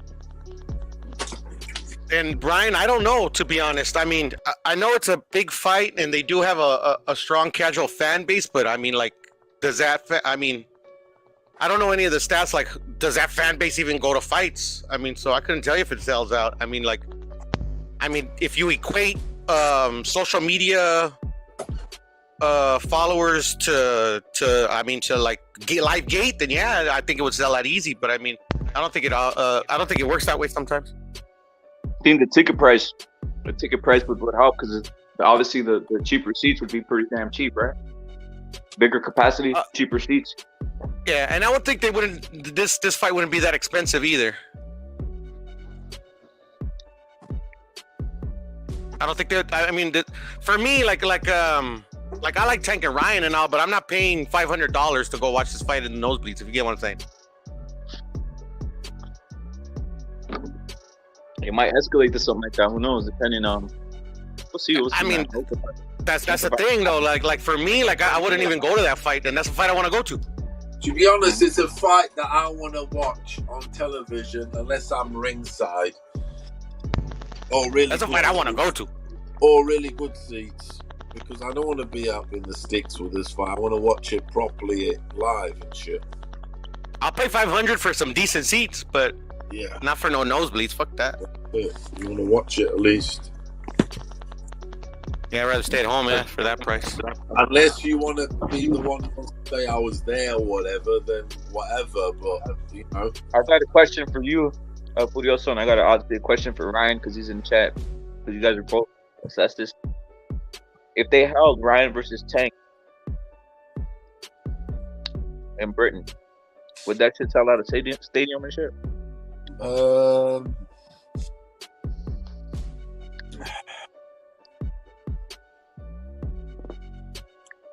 I don't know about a stadium. I don't know about a stadium, but with an undercard, it definitely fills an arena. It definitely fills the 18,000 arena sort of thing. But when we a stadium, there's 25,000 stadiums. I don't know about 50s and 30s. I'm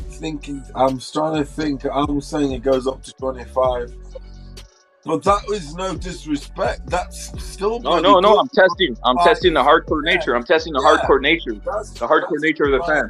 I don't think it depends on the undercard. That makes a big part.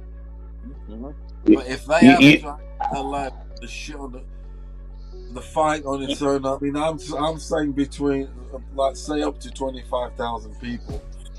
Yep, that's what Ryan. An arena, like a Staples, like an MGM, like America. That's what Ryan's saying. So it's you think this hurts? You think this hurts Ryan? Rip it. Check it out. If Ryan were if he was from Los Angeles, do you think he would be more popular? But since he's from the high desert from freaking Victorville, I've been over there. There's nothing. You think that hurts him as a boxer? Popularity? Nah, bro, he's pretty popular, bro. It's California style. At this stage, they love him in Cali. Yeah, in California, he's popular, bro. But if he were from the heart of LA or something, man, he would be more popular. I think, in my opinion. But who knows? Yeah, a lot of people don't even know geography, bro. A lot of people just assume that Ryan is from LA. Hey, probably, huh? You're thinking too military. These kids now, they don't think about that. They just look at him and they think Cali. Exactly, that's what I was gonna say. They don't even They're not looking at his birth certificate. They're not on some fucking. You know what I'm saying? They're on no. They thick as fuck, people. They just. Because if he were I think, because the height there, I don't think would people really drive out from Hesperia and Victorville, Barstow, to go out and see him, but I guess it wouldn't matter. The people from LA would go see him. Would see him anyways. Yeah, but I know you are right. I know you mean the roots. Huh? Hey, rep it. Ask me, bro. El Don did that video about me. He said I look like Popeye. When he said that on the live last time, I was drunk and everything. He said, "Oh, you look like Popeye." You know what I was thinking the whole time? Motherfucker, you look like Brutus. He looks like Brutus. No, Popeye. I was thinking I was like that Popeye. But you know what I was thinking the whole time? He's Brutus. The Brutus, the one that's always chasing olive oil. The big motherfucker. Oh, shit. Yeah, that's what I was thinking. He's fucking Brutus. I want to make a video about him being Brutus. Yeah, I'm Popeye, motherfucker, but you're Brutus. Hey, that Spence versus Crawford announcement was probably just a bluff on just bullshit. The announcement they made. Yeah, they were using the Canelo fights to heighten that, to get clout. They were clout chasing. Yeah, because it's been a week and we haven't heard anything from that shit. So they've been silent. They never made an announcement. They did. They made an announcement that the fight was almost ready or some bullshit. It wasn't an announcement. It was rumors. The PBC or rumors. Yeah. Boxing scene and the media. Okay, yeah. But okay, yeah, that's what they do. At this point, if you believe Coppinger, man, that guy's a fucking liar, dude. They were clout chasing. Yeah. You know what I mean? He hasn't lied once, bro. He's just been off by timing. They were trying to take away from the Canelo fight, I think, because I haven't heard nothing from that shit. It's Ramon, that's exactly what it was. But the thing is, Ramon, all the YouTube channels went crazy on it. Oh, the fight is happening. They went crazy for a week on it. So that other side, they had something to talk about because it hurt them to having to talk about Canelo and GG. So it gave the fucking niggers something to talk about because they don't want to talk about it for 24 hours. Canelo GG, trust me. Yeah, and now they're silent. They don't say anything. They don't identify with it, so it gave the niggers something to chew on. Yeah. They had something to chew on. The But Spence that Canelo guy's rumor. he's an Spence asshole, huh? For doing that shit. Crawford. Like he knows what the fuck he's doing, you know. He's just trying to take away from the Canelo fight. That's all he's fucking trying to do. They're using the wave. They're using it to promote it. Yeah.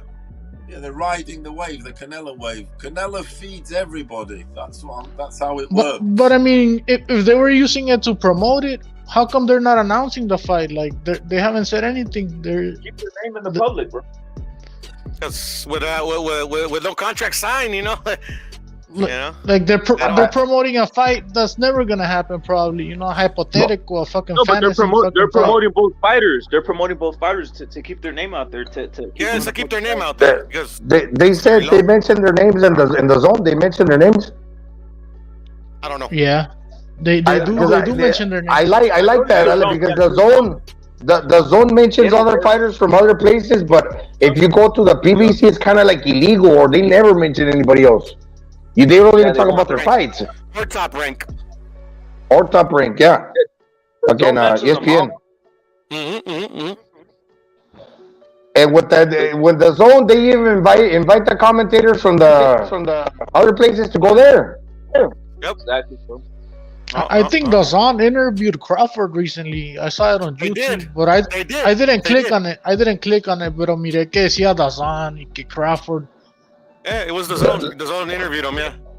Lo único que no me gusta casi, I don't really like a lot is, I don't know, the Mark Kriegel. No, Mark Kriegel, he's alright, but he's not that cool. But I was saying is like the how do you call it, play by blow, or what do you say? The guy that's calling the fight, Sergio Mora, and the other guy, they're always going at each other and they're fucking crazy. Mannix. Chris Mannix. Yeah. Yeah, Mannix is a retard. Yeah, Chris Mannix. He's a fucking prat. And now they had Daniel Jacobs, and Daniel Jacobs was basically trying to tell you the way he wanted it. When the fight was already like 30 seconds in, he's like, "Oh, I'm seeing this, I'm seeing that." And it wasn't even like a fucking minute in, and he's like already telling you because he had fought both guys. It's Danny Jacobs. Yeah, he's not a good fucking announcer or fucking commentator. Danny Jacobs. This shit.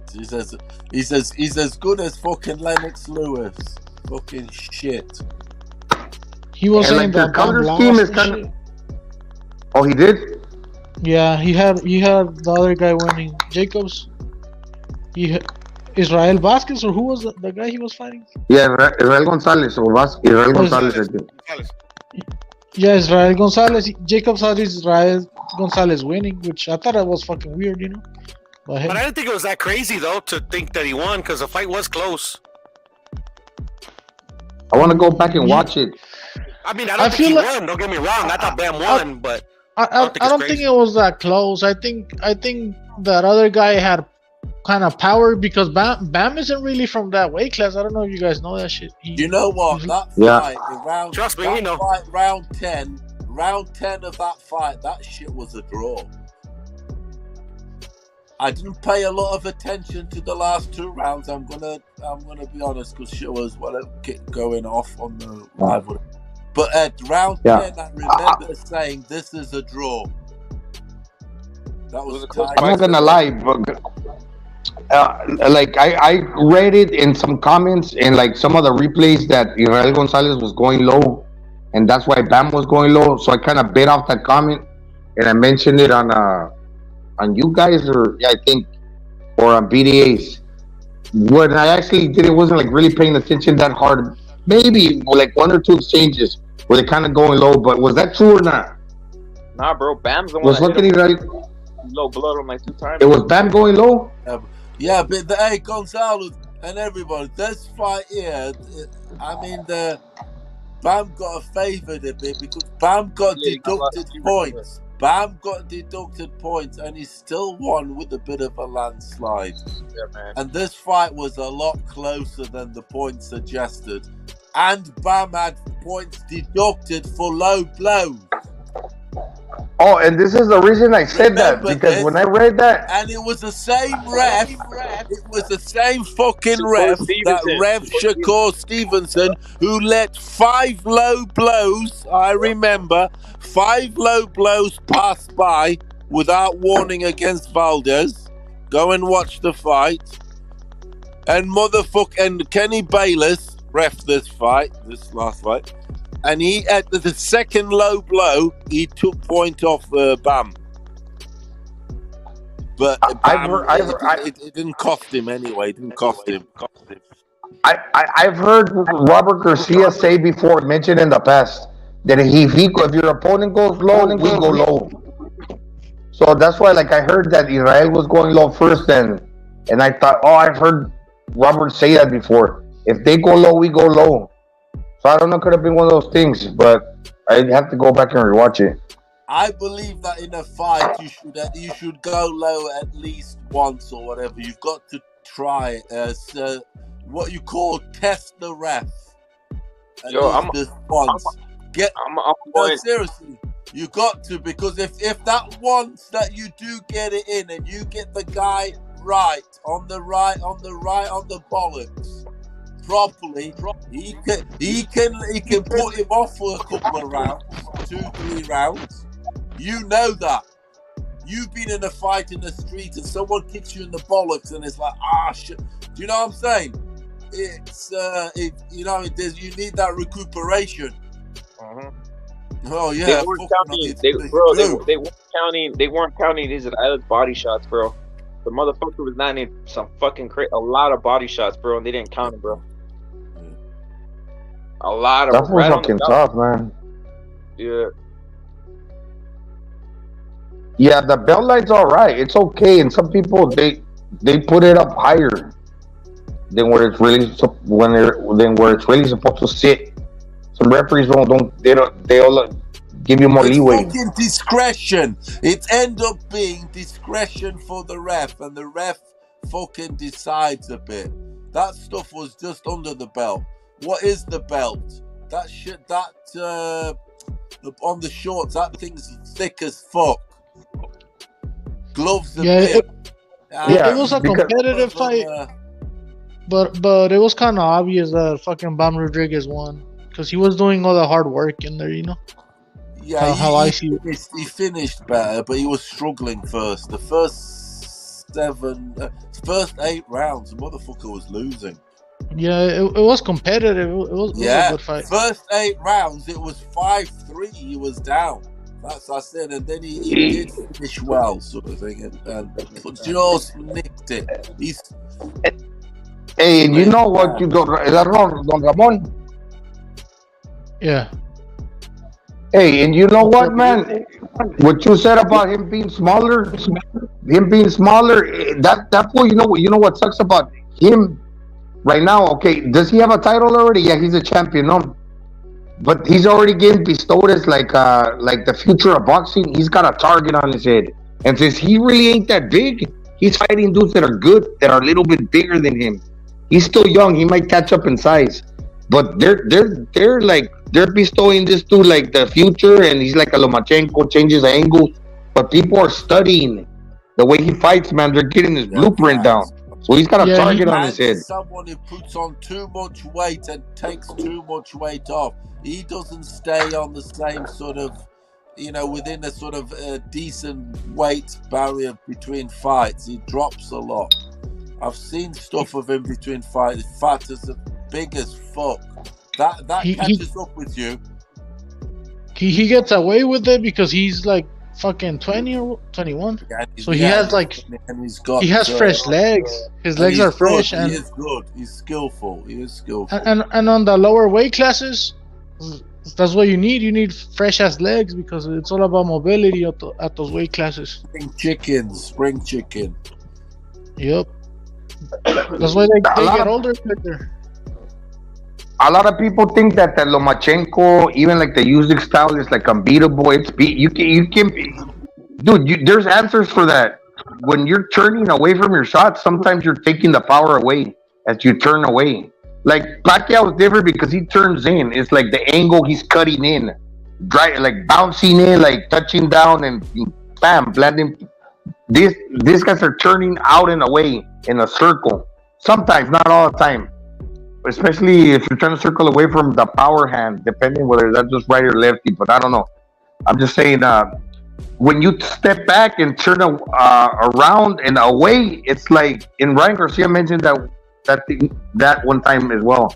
I was like, yeah, he's right. You're actually not putting the weight forward. We saw Teofimo have some success with you can block the angle, you know. Yeah, they step to like the a right. guy like Julio Cesar Chavez. Step away from the power. Step away. That means instead of punching in, you're pulling out. You're taking away from your ability to punch forward. And like a guy like Julio Cesar Chavez, he would have been held for Lomachenko because he would have kept his eyes open. He would have stayed focused, and he wouldn't have been like overwhelmed like that. And if he was tough. What I'm basically saying, they're saying that bam, okay, he's like a Lomachenko, changing the angles. When he runs into a bunch of like the smaller Mexican dudes that have got the chin and the power, they're gonna take that shit. They're not gonna easily be discouraged. I think Chavez would blow Lomachenko away. I do. I know there's all this matrix, blah blah blah, but honestly, he would blow him away. It's just too much. It's just fucking too much. You would blow him away. He knew he knocks out Bam Rodriguez right now. Right? Yeah. He's too much. Who does? He's too big. He's too big. Too big one. Who does? Inouye. Yeah, he does. He does. I mean, yeah, that's another division up. But like Gallito Estrada, what do you mean, Gallo Estrada? This is Bam. He's got a lot of power, the motherfucker. Yo, let me play this shit. Some other cucking we got going on. Here it goes. We're gonna play this. Here we go. I don't know. I think he. So what are those names? Whoa. When you say 3-fight deal, were you only negotiating that 3-fight deal in-house, or did you flirt the possibility of a 3-fight deal with DAZN and Eddie? No. Okay. A 3-fight deal with PVC. I want to thank Al Heyman. You know, he's done a great job. You know, with As soon as I say the opposite of PVC, he's like, I want to thank Al Heyman. Let's get that on the record. Yeah, and that's good. You know, I don't want to confuse people. You know, we love PVC. You know, they've done a great job, especially Al Heyman. You know, with David, Sansom. You know, it's a family. You know, they've done a job with them, and I see myself and we're super happy. I couldn't be happier. You know, well, I'm just glad you clarified. Yeah, when I said a 3-fight deal, you know, we were trying to think and kind of sign those fights because it's hard. So what are those? Crazy, bro. So all that shit, bro. You know, he wasn't even looking, bro. Duck, bro. You're ducking all over the place, bro. Yup. He said we are like family. You guys ain't family. They're businessmen, you fucking idiot. Because these guys, hold on a minute. This is how it works. When these guys sign up PBC, it's on some death row. It's like the record labels used to sign. Because they take you off the street, they would sign you up to like a 10 record deal, and then you'd be fucked. You're there for life. Because you know what I mean? It's you fucked basically. So that's what they are. They've signed. Well, you've signed to the devil, aren't you? Before they know it, if they do a fucking commercial, if they promote anything, Al Heyman is gonna take some money too. And Al Heyman is from that construct. He's not from that way of doing it. They sign you. You sign your life. He's a little devil, a black devil. Yeah. It's the devil, isn't it? They are devils. Yeah, but Heyman is the worst, you know. He's only looking out for the networks, not really for the fighter. They're devils. All they do is destroy. They don't build fuck all. They just dance. They just dance, and that's it. He tries to save the network's money and shit, but he ends up he's just losing. You know, he's just losing because working. That's what they do. That's what they're like, inventing a new dance or a new move or some shit like that. Because Fox already cut out their budget. for boxing over fuck because Al Heyman has like some stupid matchmaking where nobody makes money. Yeah, they set out the budget ahead of time, bro. It's gonna be hard for like this era where Al Heyman was doing like most of the like he was doing business. The more he got in when it was like Vernon Forrest versus Mosley. That's just like when his first fight, when Vernon Forrest beat Mosley. But right now, ever since he's taken over like all these careers under the PBC, these dudes are gonna regret it because hardly any of these guys are gonna get into the Boxing Hall of Fame. And when you got a guy like Danny Garcia, like when he gets on screen and he gets all emotional, starts crying, starts talking about depression, it ain't depression because life is hard for him.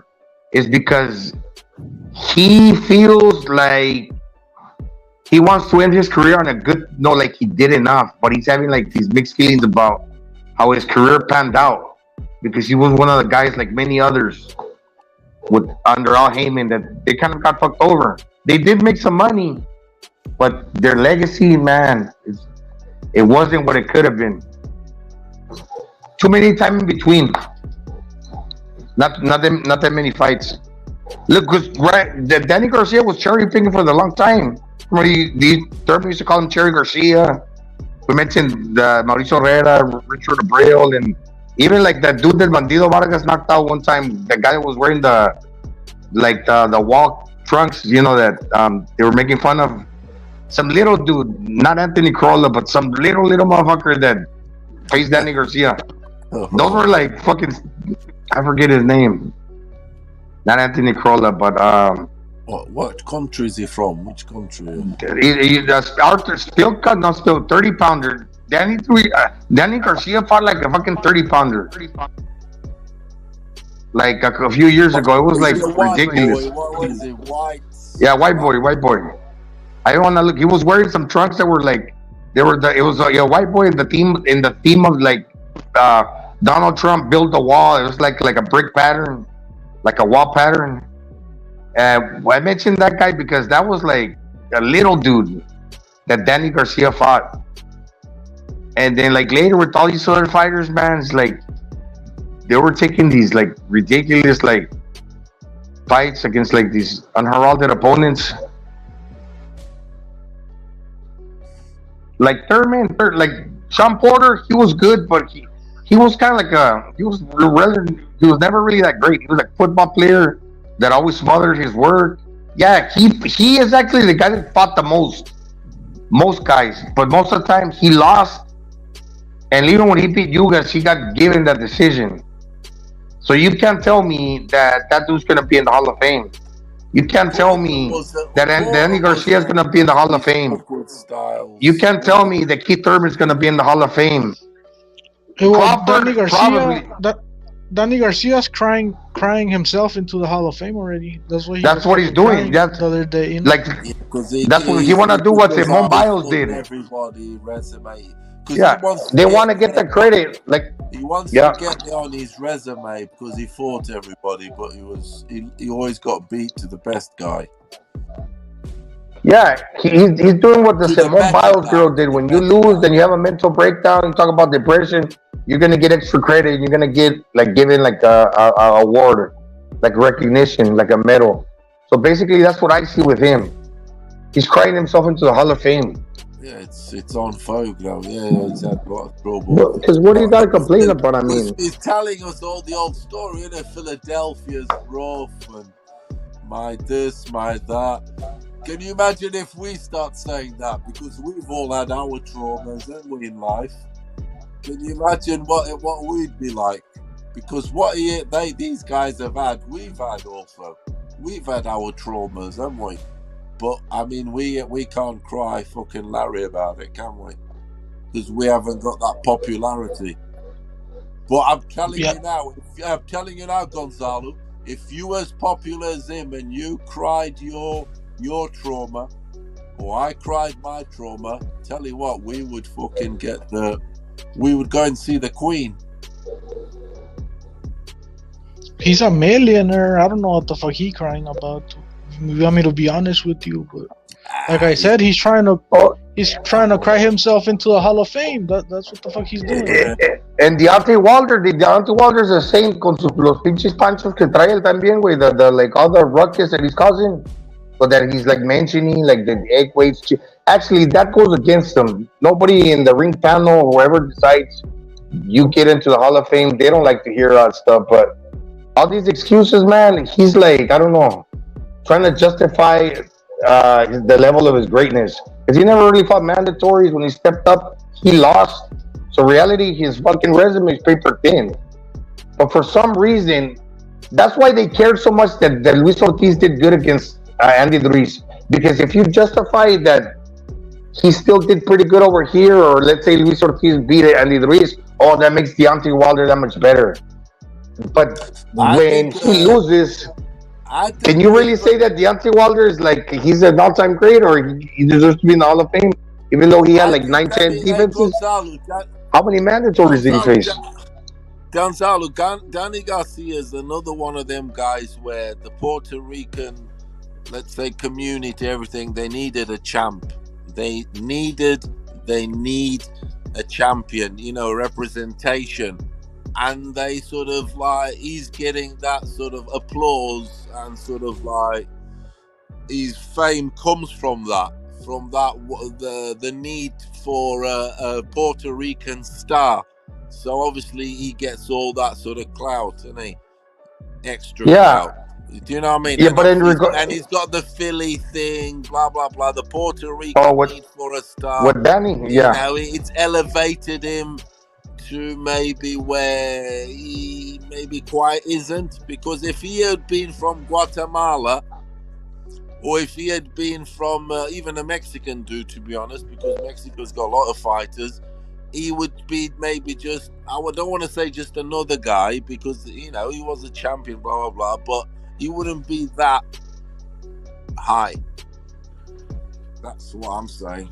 The Puerto Rican need for a champion is very, they're crying out for it. Yeah. Why do you think there is this huge movement from the east side of America, New York, the New York Post, etc., for Shakur? Because that's their hope on that side. Because the West takes over, or has been taking over of late. So in the East, they need Shakur. That's why that east side of America is investing millions to try and get this guy, you know, as their representative. Because trust me, there's East-West fight. Because you Westerners don't like the fucking the Easterners. You don't like the New York necessarily. You different. You fucking 6 hours away, 8 hours away. You're different. You speak different. Nah, it's a few days away, a couple of days away. Just to drive across Texas, it takes like 1 day. Different. Yeah, I spent 1 day driving across Texas or more, man. I remember. Like I-10, I-20. Yeah, me too. Just to make it from San Diego to Las Cruces, I did like 16 hours actually. You know Las Cruces, Nuevo Mexico? Yeah. I actually stayed at a hotel. How many hours New York, LA? It's more than 6, isn't it? 6 or 8. You're just making it to, yeah. Look, from California, I drove 19 hours to get to Dallas. From from Imperial Valley all the way to Dallas. That was like fucking 19 hours. It took like 2 days. And then when you get to Texas, that's a complete day. Like Texas, it's like straight and it's like in some places it's just like another country. As soon as you it's flat and then all of a sudden in the nighttime it starts raining, like they're dropping buckets of water in your car, like the 50-year storm. Like, I'm serious, dude. Texas, it rains like crazy, man, like heavy rain. And you're afraid that maybe like the trailer from the next lane, because you can't see nothing if you're swerving or not. At least that's an experience I've had. Like a few times that I've driven, like from going to one military base to another.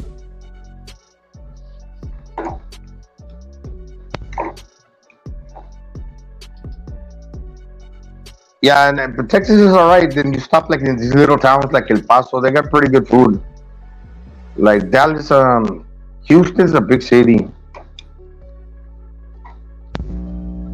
It's funny that you mentioned Las Cruces because I actually stayed there when I went to fucking Dallas. Because it's like halfway, you know, Las Cruces. Yeah, it's like halfway. Yeah, that's like the first time that if you're driving straight and you're like willing to drive for a while, that's kind of like the first place you probably want to stop after driving for like a long time, you know? Yeah. That's cool. To like spend a night or something. Yeah, that's what I did. Then I stopped in Mexico has a lot of American Indians. I saw a lot of American Indian people. I don't think like there's Mexicans. really a rivalry between the West Coast and the East Coast, like amongst the people. Boxing terms. And boxing terms, I don't really see it. What do you think about the boxing? Because who's the best boxer fighting out? Okay, out of like say the East Side, sort of New York, New Jersey. What represents boxing? Gleason's gym and New York and blah blah blah. Who's the best? But they've been dead for a long time. Furioso, they don't exist. Exactly. They exist. The East Coast is dead, bro. They're dead. They've got fucking Chris fucking Corbett. Okay, so they're desperate. It's been dead for ages. So that's but why when you were saying that, investment. Listen, my friend. That's why there's been huge investments in this Shakur. That's why he starts 4 rounds up in this motherfucking being a superstar because they're desperate. Everybody wants power. The East Coast are getting outshined because all the gold is in the West in boxing. I feel like the East Coast always needs like a Puerto Rican champ over there on the East Coast. That's why they had Berlanga And the Puerto fight at the Rican's dry. fucking. The Puerto Rican is dry. The Ricans are dry at boxing at the minute. So They have Berlanga fight at the Madison Square Garden. That's why Daddy's so popular because of the need for a Puerto Rican star. Those old boxing like havens or whatever, they're like right now they're not considered like cradles of boxing. Like the cradles of boxing, the cradles of boxing are like Los Angeles, maybe even Texas now, Tijuana, places like that, man. Where people, even Vegas. We got Bones Adams gym What happened to Madison Square Garden? What happened to the Mecca of boxing? It's the thing. If you got a lot of like world class trainers, like where even like Robert Garcia's from, you got a lot of good sparring there. People that are even for like different places in the United States, they're gonna move over there, and they're gonna train with those guys. So I kind of don't see like the rivalry nowadays, but I get what you mean. Maybe they're investing for like the fan base on that side. I know they are. Dude, like Baltimore, like Tank and all that, but I don't know. I know they are. I've looked into it over the last 3 years. Yeah, like just don't. There's been a big fucking investment in this Shakur. Just on SoCal alone, they have Robert Garcia, Manny Robles, and Joel Diaz. Like those Joel three Diaz trainers too. right there. He got the Europeans. Joel Diaz got a Bivol and like a bunch of Europeans, like a team of like former Uzbeki like Olympians and stuff like that. Sergio Just with those three Lipinets. trainers right there, it's a powerhouse of fucking boxers. How about Dan Goosen, Reynoso San Diego. Who else? And the Dan Ryan Goosen, trainer. Oh yeah, that's Goosen, right? Yeah, then Goosen. Then you got Andy Ruiz. He opened up his new gym. He's training with the new dude. But anyways, then in Texas you got people from Texas over there with the Errol Spence trainer, Derek James. Then Ortiz is with Manny Robles now. Yeah, they got a lot of clout right now. The West Coast. Even Reynoso's on the West Coast,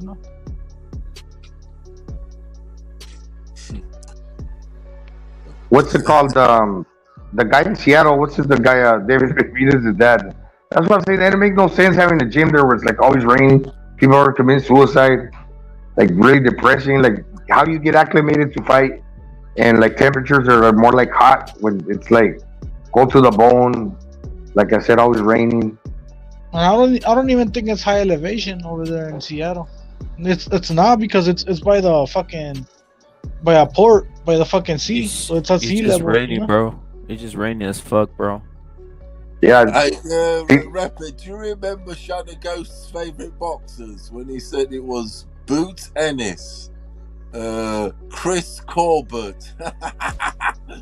Yeah, Chris Colbert. The thing about Chris Colbert, bro. Notice something about Chris Colbert, bro. They disappeared him from the PVC, bro.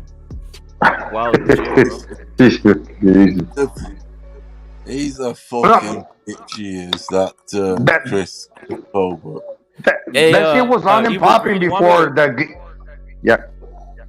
Evil Green, I'm gonna ask. Do you want me to show that?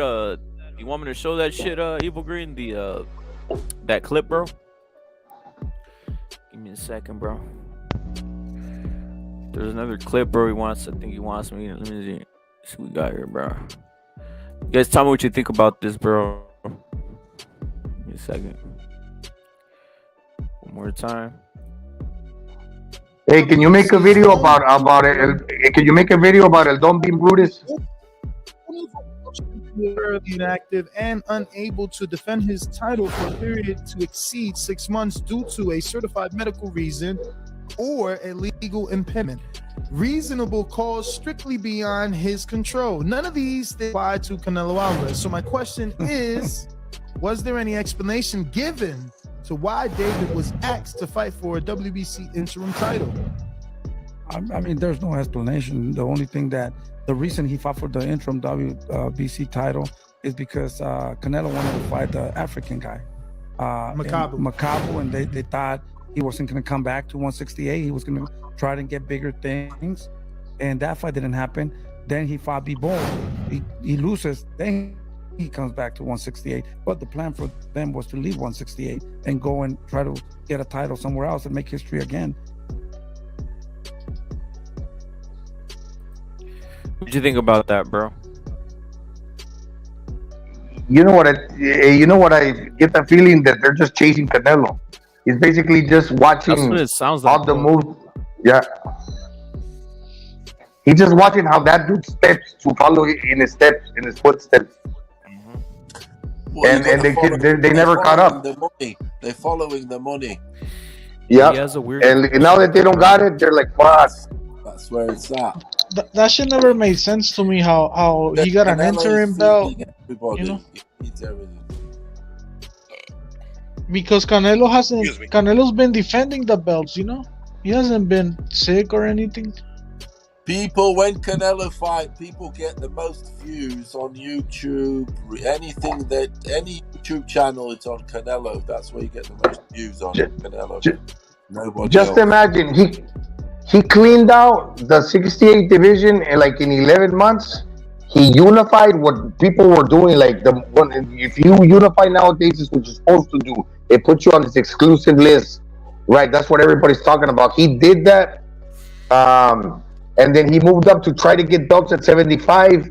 And it kind of seems like there's always going to be like a Davis Benavides, and if it's not him, it's another guy that people are never going to be satisfied. Whatever you do, even when you check all the blocks, dot all your T's and cross all your T's and dot all your I's, the people are never satisfied. There's always going to be, you duck that guy. Because if you watch how they were stepping, not that they're chasing the money, he fucked up. He lost the weight on he did the cocaine thing, he lost the belt, then he fought for it again. What is it? Then he won it again, then he lost it on the scale. They fucked up. Either losing on the scale was like a stupid decision, but that was a stupid thing that happened to Davis Benavides as a trainer. Because it's the COVID. Why did he schedule, instead of fighting for 68 against a no-namer? Because in the end of the day, David Benavides would have won, but he lost the belt because he didn't make the weight. Don't make it for the title and schedule it for 172, 173, because they're not allowing you to use the treadmill all hours of the day during the bubble. That's why, like I said, Navarrete, he didn't fight for his titles at 22, I think, or 26 at the time. He's like, all right, fuck the title. We're just gonna fight a 10-rounder, and we're gonna contract the weight like a couple pounds higher. And it wasn't just him; it was a lot of people. And you think that if they would have told Mauricio Suleiman, let's do it like that he wouldn't agreed? Yeah, he did, but they didn't.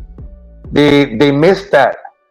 So if you're David Benavides Sr., you're supposed to be like the trainer and manager. How are you fucking up? Because it's kind of an experience. But don't go on the platforms talking like you know all your stuff. And when you fuck up, your fighters fuck up, blame it on them. Like he did to Jose Valenzuela. He's fucking a baby. You call me a fucking baby. How old is the kid? He's like 23, no. You call me a baby, then tomorrow you go into the gyms to the gym to wrap my hands, and you're gonna be talking to me like a father figure or like my trainer. I'm gonna be in my mind. I'm gonna be thinking you're a fucking clown.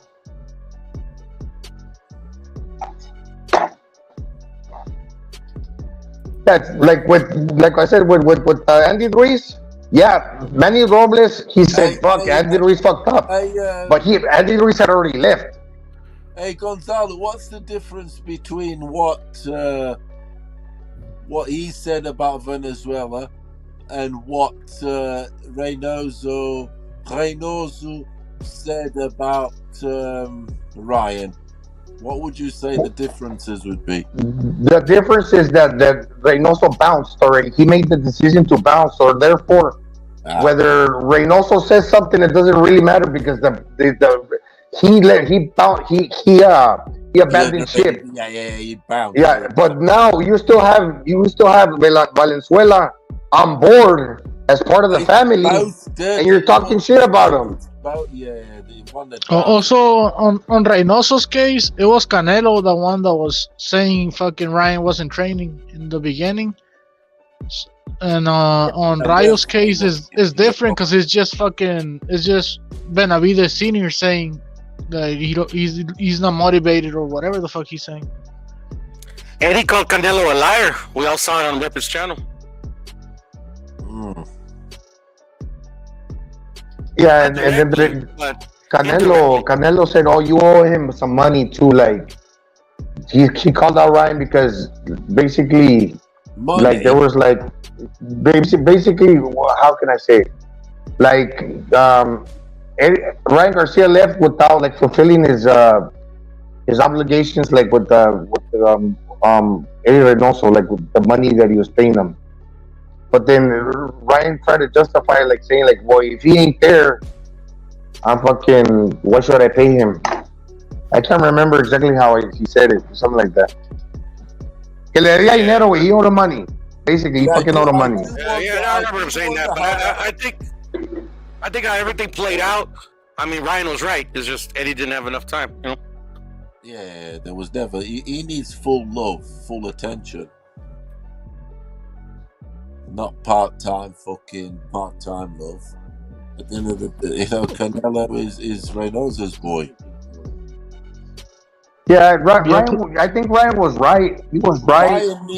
He was kind of right, and if they were criticizing him for his depression thing, okay, we're just gonna say he's right. But there's something shady about Ryan because he does the same shit to Oscar De La Hoya. He acts like like he's getting ready to bounce. They'll talk shit on him. Like, remember when he made that bet with Errol Spence? He's like, "Fuck Oscar De La Hoya" when Leonard Ellerby passed by, and it's been said before. That's why he's got like a counselor. What's that dude's name? An advisor. He has no faith in him. That's why Oscar has no faith in him. I just feel like Ryan gets hurt easily, like his feelings, and he ends up having problems with everybody, like De La Hoya, fucking Reynoso, everybody, you know. I think he has except Tengusen. Tengusen. I feel like him and Tengusen could get very far because Tengusen is actually very smart when it comes to boxing and shit, you know. But he adulate. El pinche Tengusen, he talks to him like he loves him, like it's a little weird. Como está medio gay el pedo ahí, güey. Conflict is because sí, pero el Ryan le cae esos pedos, es el show. Do you think Oscar holds them back a bit or what? There's frustration there. Do you reckon he's ever been frustrated that Oscar's holding him back? Like, Yeah. It's documented. There's videos out there. As in, like, not yet, son. Do you know what I mean? We got time. Don't be patient. So Oscar's on one of them, and Ryan might be on one. I want it now. I can do it now. I want it now. I can do it now. And Oscar's like, I mean, hold on a bit. Let's, I don't know. What do you reckon? Well, it's because Oscar promotes his fighters the top rank method. Throw him a bunch of easy touches, and eventually, he gets it popular, and they start giving him the other fighters. He's ready. Ryan wants this one. I don't know if he's ready, but Ryan wants this guy, Ryan wants that guy, and Oscar, Oscar's his promoter, so he calls the shots. Like Dan Goosen, like he talks to Ryan like, "Oh, you looking nice today in a nice outfit, and you're like fucking a superstar." And Ryan Garcia, "Oh, you look good today too." Goosen's giving Ryan some customato treatment. Es como like, hazle cosquillitas al niño que al cabo no le gusta, no, like, fucking give him compliments because he loves that shit. He's known him since he was a little kid. Yeah. Goosen is like his psychologist. That's what Ryan likes. Maybe, yeah. That attention from Reynoso. But Última hora se lo está parchando, no. And then fucking Reynoso don't know English, and fucking Ryan don't really know Spanish. Yeah. Goosen can talk to him and act 23 or 25 with him if he needs to be. Do you know what I'm saying? It's just different. He needs the 24 love, isn't he? He's a nice guy. But he's kind of disrespectful too. He's kind of disrespectful too because when Dan Goosen, they had him on a fight. What is it like? It was prior to the fight, the day before, where they do the like when they do the training. What do you call that? When they do the training, like the light training. What do you call that? Yeah, the showing off and that. They're showing off. Talking about warming up. Yeah. Media workout. It was one of those days, and then media workout. That is it. Or it was actually like the post fight. You had Dan Goosen sitting there, and Ryan Garcia. Dan Goosen was talking. Joe Goosen. Yeah, Joe Goosen. Ryan Garcia was like, he was kind of like blowing him off, like, I'm paying attention to you, but all of a sudden, like, kind of fuck you. Like sounding a little disrespectful, but he's a teenager too. I get it, but I'm saying he's like that. He se cree mejor que todos, güey. Goosen said in the gym he says he has a glow about him when he's moving like no other. He said he has a glow on him that you only see on very, very few fighters. And that works, and that chemistry works with Joe Goosen. Baby, collaborate. But what I was trying to say, that type of attitude where you're kind of like being like kind of like not paying attention, that's not gonna work with Reynoso, because Reynoso's kind of special. He's got that special thing, like attitude, like what's it, like Canelo. And in Spanish, it could be said that it's like sangre de coche, like you don't you're kind of special in a way that Reynoso's personality. A lot of people think he might be conceited, same as Canelo. It rubs people the wrong way because they're kind of special. Special in the sense that like Canelo's the only one to talk shit about rich Ryan. blood. Siempre tiene la cara, they always got the face like they're real serious. Even Canelo, like they can't take a joke. And Eddie Reynoso, if you're Ryan Garcia and you're clowning it wrong, that Eddie Reynoso, he ain't having none of that shit. I think that's where the beef started, actually, with the whole difference of doesn't have that shit either. No, Joe Goosen, he adulates Ryan Garcia, and they get along. Yes, but that's what the cameras see. But he's a no-nonsense coach. Yeah, he is. He's strict. Yeah, you're right. He is strict with it, though. He is. But he knows how to talk. And there was no beef with and they would horse around. Talking to in a certain way. He really does. And Goosen knows what buttons to press. With Reynoso, it's a bit you know, there's the communication, there's some barriers, the chemistry. There was no problems with Reynoso. There was no problems. They were horse around, no, but when you start saying he owes me money, then fucking something pissed off Canelo. Canelo said it. Never Reynoso. There's something, I believe something happened because the chemistry went away. I think why did they bounce like that? Maybe maybe Canelo wanted him all gone. Porque estos vatos are más mexicanos, and then you got Henry, and they probably they feel like unoriginal to them, como plasticón, pinche plasticón del Ryan Garcia, del Henry Garcia, no. El pinche pocho, el pinche putos plasticones, no. Hey, that's all good. I heard Reynoso's gym is very private and shit. So, like, even if you're a pro boxer, he's not gonna accept you just because you're a pro boxer, you know? Yeah. No, but you know what? Gonzalo, there's something you brought up, bro. I gotta talk about it. There's too many chicks turning up. There's too many. There's something I did notice. No, there was none of that shit. It's kind of gone, bro. It is kind of gone. I'm not sure. Maybe Eddie does exemplify it, but it is kind of gone, in my opinion. That whole thing where nothing's funny. You know what I mean? Like in certain, certain places, it used to be like nothing's funny. Like, no, this isn't a game. Like, it is not funny there's no funny things going on around anywhere, right? Like that type of shit is in 2022. That's gone, bro. Like, I don't think there's places like that no more. Like, where everything's serious, nothing's funny, and if it's something funny, you're gonna get a beat down because this is out of character, right? If we're out here goofing around, I think it's gone in 2022, to be honest, though, Gonzalo. I think even Eddie was kind of like, in a sense, playful, in a sense, like, I think that whole, like, I'm not sure if it's around still or if it's not in the top, but it just, from what I sense, I don't know. What do you think about that whole theory going on? You two, if you also, and obviously Don Vergasos and Puro, bro, like, no funny shit, like, it's all serious, like, the fuck, and if something's funny, you're gonna get a beat down, that type of shit, that type of like environment. Yeah, it happened to me there today in the Philippines. Some dudes were like, they were kind of joking around with me like a month ago when I went across, like, around the bend to go to the store to get a bottle of liquor, and it's not like I go out all the time.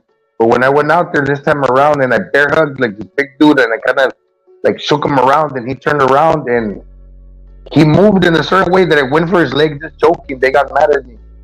Yeah, there's no funny business going on. No, yeah, fuck, it's dangerous. I kind of regret that because I lost my touch with that type of like. I forgot. I got a little too complacent being inside the house. But it's kind of dangerous out there. Like, yeah, the funny business is what Kelly says. Funny business, but yeah, that's the type of attitude. Like, yeah, like there's like some peoples or some places or some cultures, it's not funny. Like, there's nothing funny going on around nowhere. You get it's like there's no games. It's not funny, and if it's something funny, you're gonna get beat down. Like, if something's funny. I think they screw around at Reynoso's gym because I've seen them singing and all this bullshit. But I mean, maybe they only do that shit when the cameras are on, you know. That's what I'm saying, though, Ramon Champ. What I'm saying is that in 2022, I think a lot of those environments are gone, where it's like, where it's nothing funny, and if something's funny, well, there might be a problem with you because you need to get beat down or something, like, or get out of here with all this funny shit, right? Like, those environments are gone, bro. I think. From what I'm seeing, I always think you think it's kind of one of those things that, like, I remember when I used to go to the gym before. There's some people that, like, let's say you know how to box a little bit, or you know how to box a lot. Some other people are gonna walk in and they might be better, they might be bigger. They like, you know, if you were to like to box them, they could probably beat you, and maybe they couldn't. Like, in my mind, if they can't. This person's got a chip on his shoulder, and he's always trying to act harder. Like, full, like, yeah, I can get you. It's like tension. I'm not saying that Canelo feels that way because obviously he's elite. He's like a world champion in a higher weight class. But since Ryan Garcia has like a lot of like, like he's got a big burden on his shoulders to fulfill, like some type of something, because he hasn't done really anything. He's got the potential. Hanging around superstars with that skill level and proven talent, because obviously Ryan got talent too, but what that they're proven already probably made Ryan Garcia like a little uneasy. Like, yeah, I can talk to you. Like, we're cool. Yeah, even we might box. You hit harder, but I'm quick. I could probably hang with you. Let's say if we're kind of like closer in weight, and sometimes just sparring. You know, Canelo's not really trying to like beat him down, but Ranker's just gonna let his hands go. He might even touch up Canelo with quick punches because Canelo's not really trying to hurt the guy.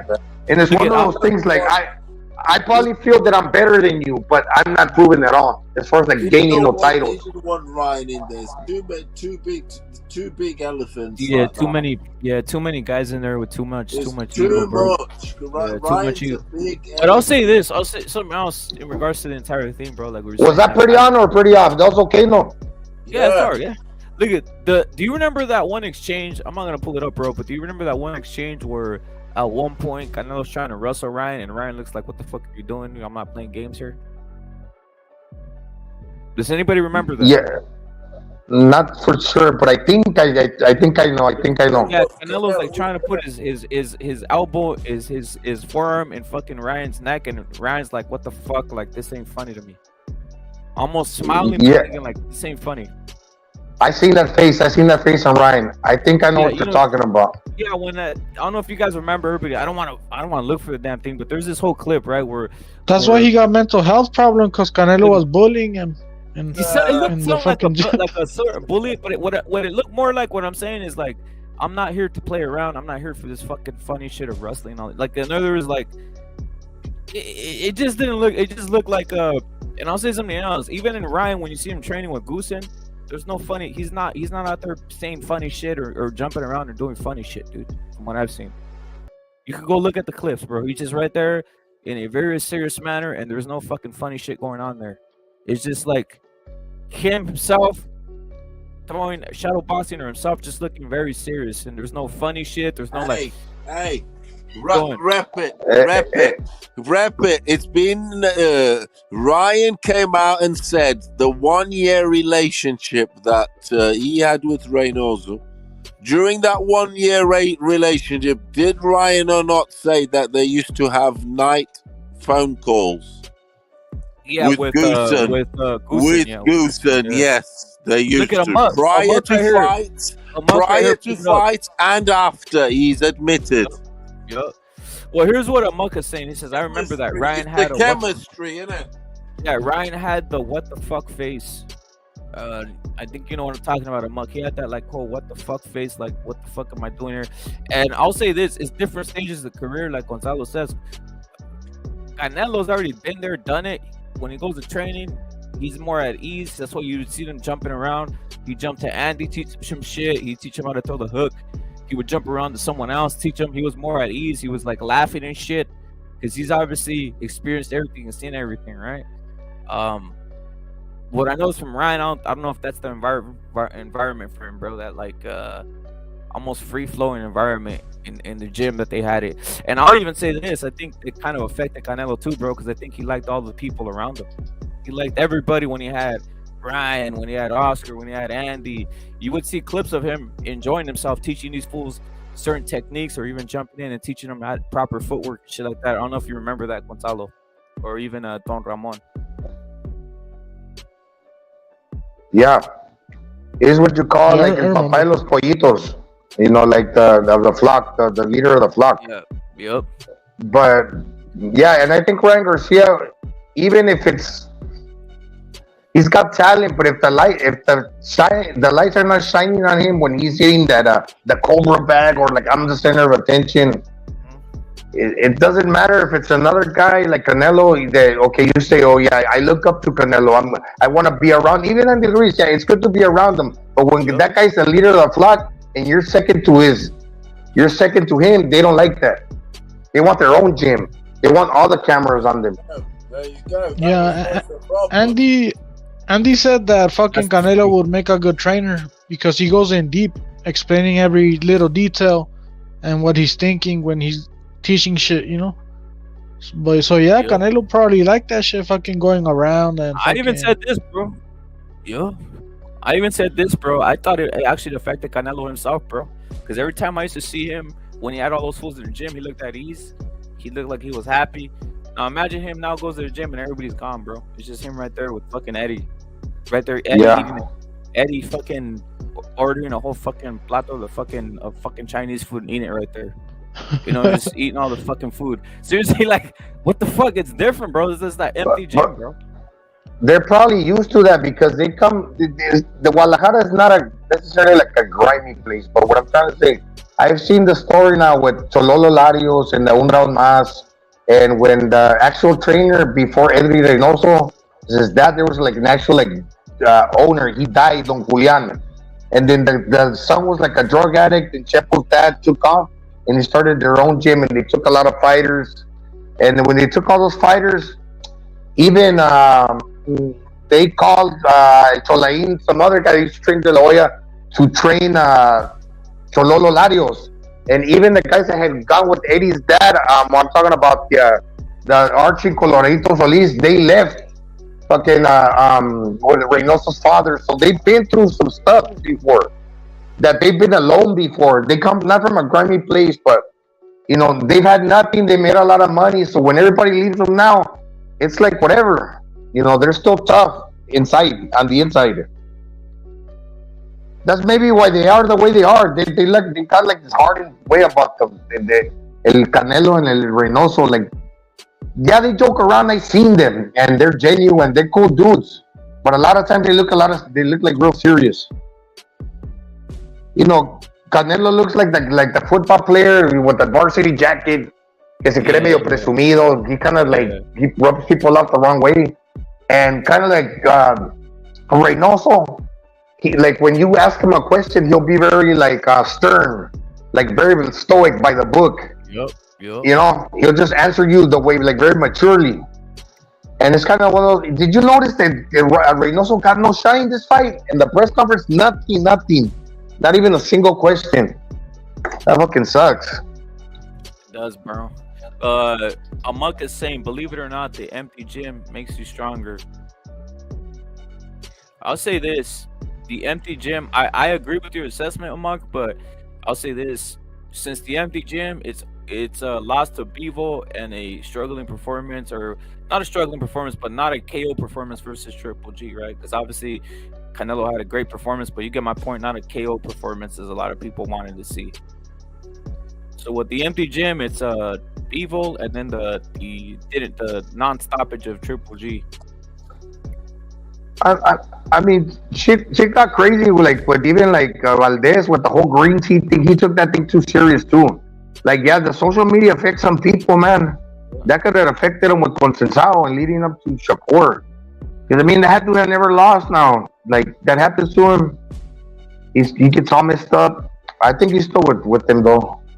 What do you think about the golf, Gonzalo? Him playing a lot of golf and shit like that, Canelo. I don't think it's like a problem. Like, people say, oh, that you're standing up all day and it like wears you out. I think maybe, I don't know, maybe in the mechanics, because you have to swing the what do you call the golf club in a certain way. Yeah. That if it messes with your mechanics, as far as like you could used to swing in this way when you're throwing punches, it might throw your mechanics off. I'm not sure though. Would you play golf? I think he's better off not playing it, you know? I think he's better off giving this Don shit. Ramon, bro. I'm with Don Vergasos actually. No play golf. Fuck all that shit. Just keep Because it he moving, goes to bro. play golf after like a day of training and shit, and you don't rest good and shit, and you're thinking about the golf all the time probably and shit, and then you could get injured playing golf too, you know? Even though it looks like you can't get injured, you can, you know? Yup. And what do you do there? I mean, what did you start thinking? Hey, ¿quién se está culiando mi vieja? No, just like fucking catoteándote, like fucking just thinking. Where the fucking you're playing all day thinking, playing golf there? That's a waste of time. And where's your girl at? Like, where's your fucking girl? Is she there? Like, it's probably not. Because you're like it's hot. You're gonna be watching what? His girl's getting dumped by the pool boy, bro. That's what I'm saying. What would you fucking straight? I don't see it something relaxing. Well, maybe she's going out and spending all your money. Like, I don't know. I mean, that'd probably be the only thing to keep him like busy, right? Says, hey, go spend my money so you won't be cheating with the fucking pool boy or some shit.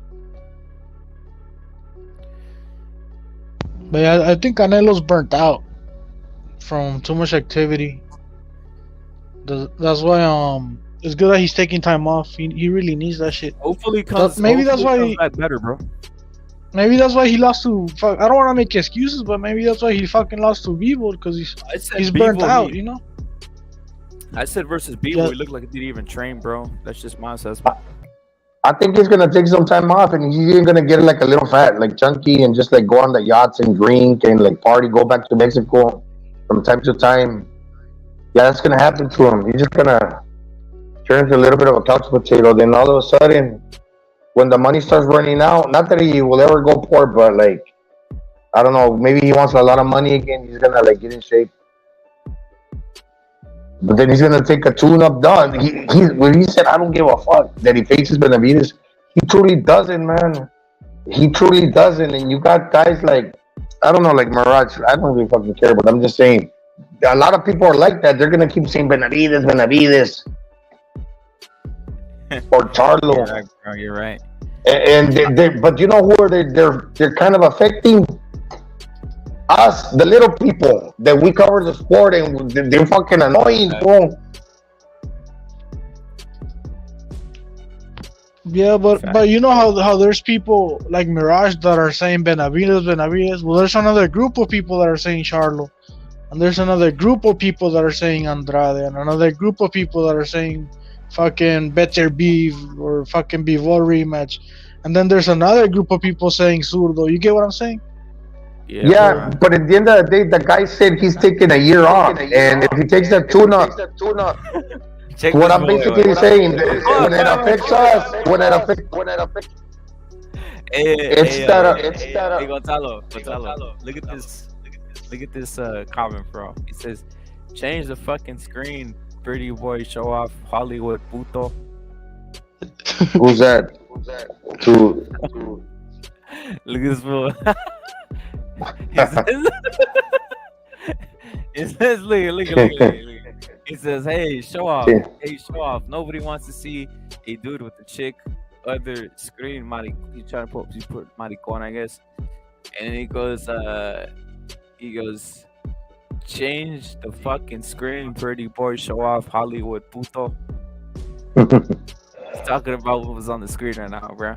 What's on the... Y que hacer todo ver al Pitbull Cruz ahí, hijo. Y lo que decía, just to put it in context, because you're gonna misinterpret me. The reason that I say it affects us because I don't give a fuck if Canelo faces him or not. He just said he's pretty much retired for a year, so I just want to see good fucking fights. And people are just gonna be talking about shit that's never really gonna happen, and it gets old. A little bit of that shit's okay, but not because the fool in fighting, he's fucking hurt. I think it's good that Canelo put it on notice that he's taking a year off or whatever, so Benavides and them could be like, oh shit, what the fuck am I gonna do for a full year? I gotta fight somebody. But who knows if that's what they're thinking? I just hope that's what the fuck they're thinking, you know? The problem, Don Ramon, is Al Heyman, man, because you know that what's the guy, the old dude, but the pop father? You know, he's old, man. You think he really cares? Like, he wants to watch some fights before he dies.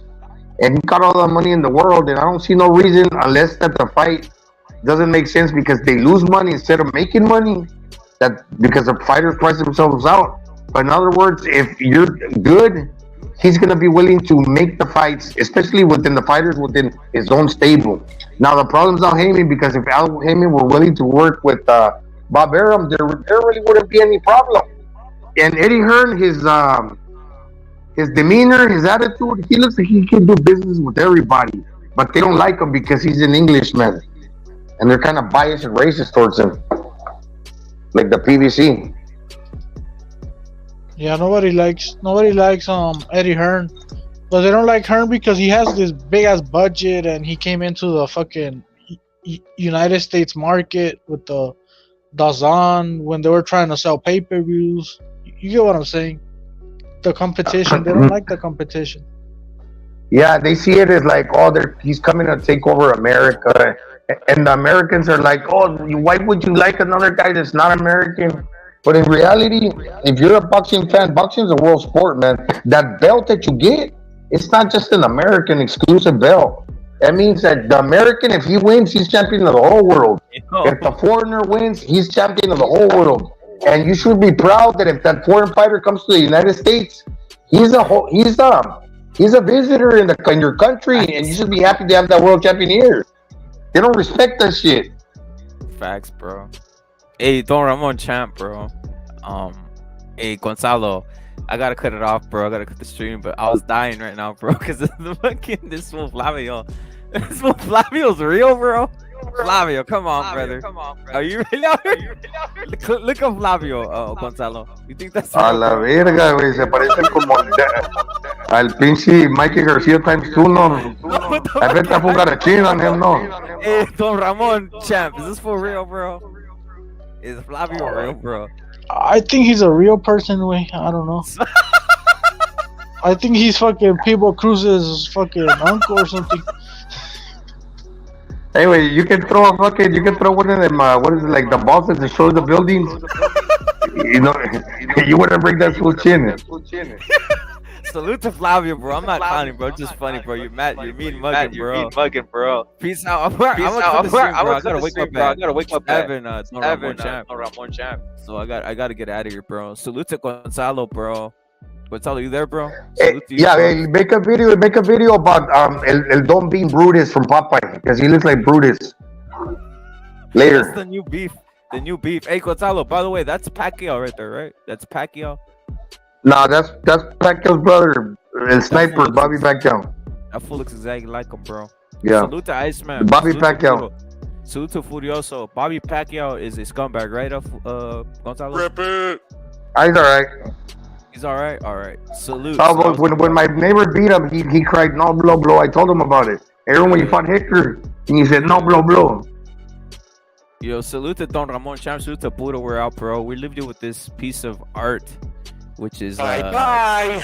Yeah, salute to Buddha. Leave you with this piece of art, which is Pitbull Cruz with his girlfriend, bro. We're out of here. It's just funny, bro. I'm out of here, bro. Peace out. Later, fellas. Peace. Later out, bro. Furioso, peace out.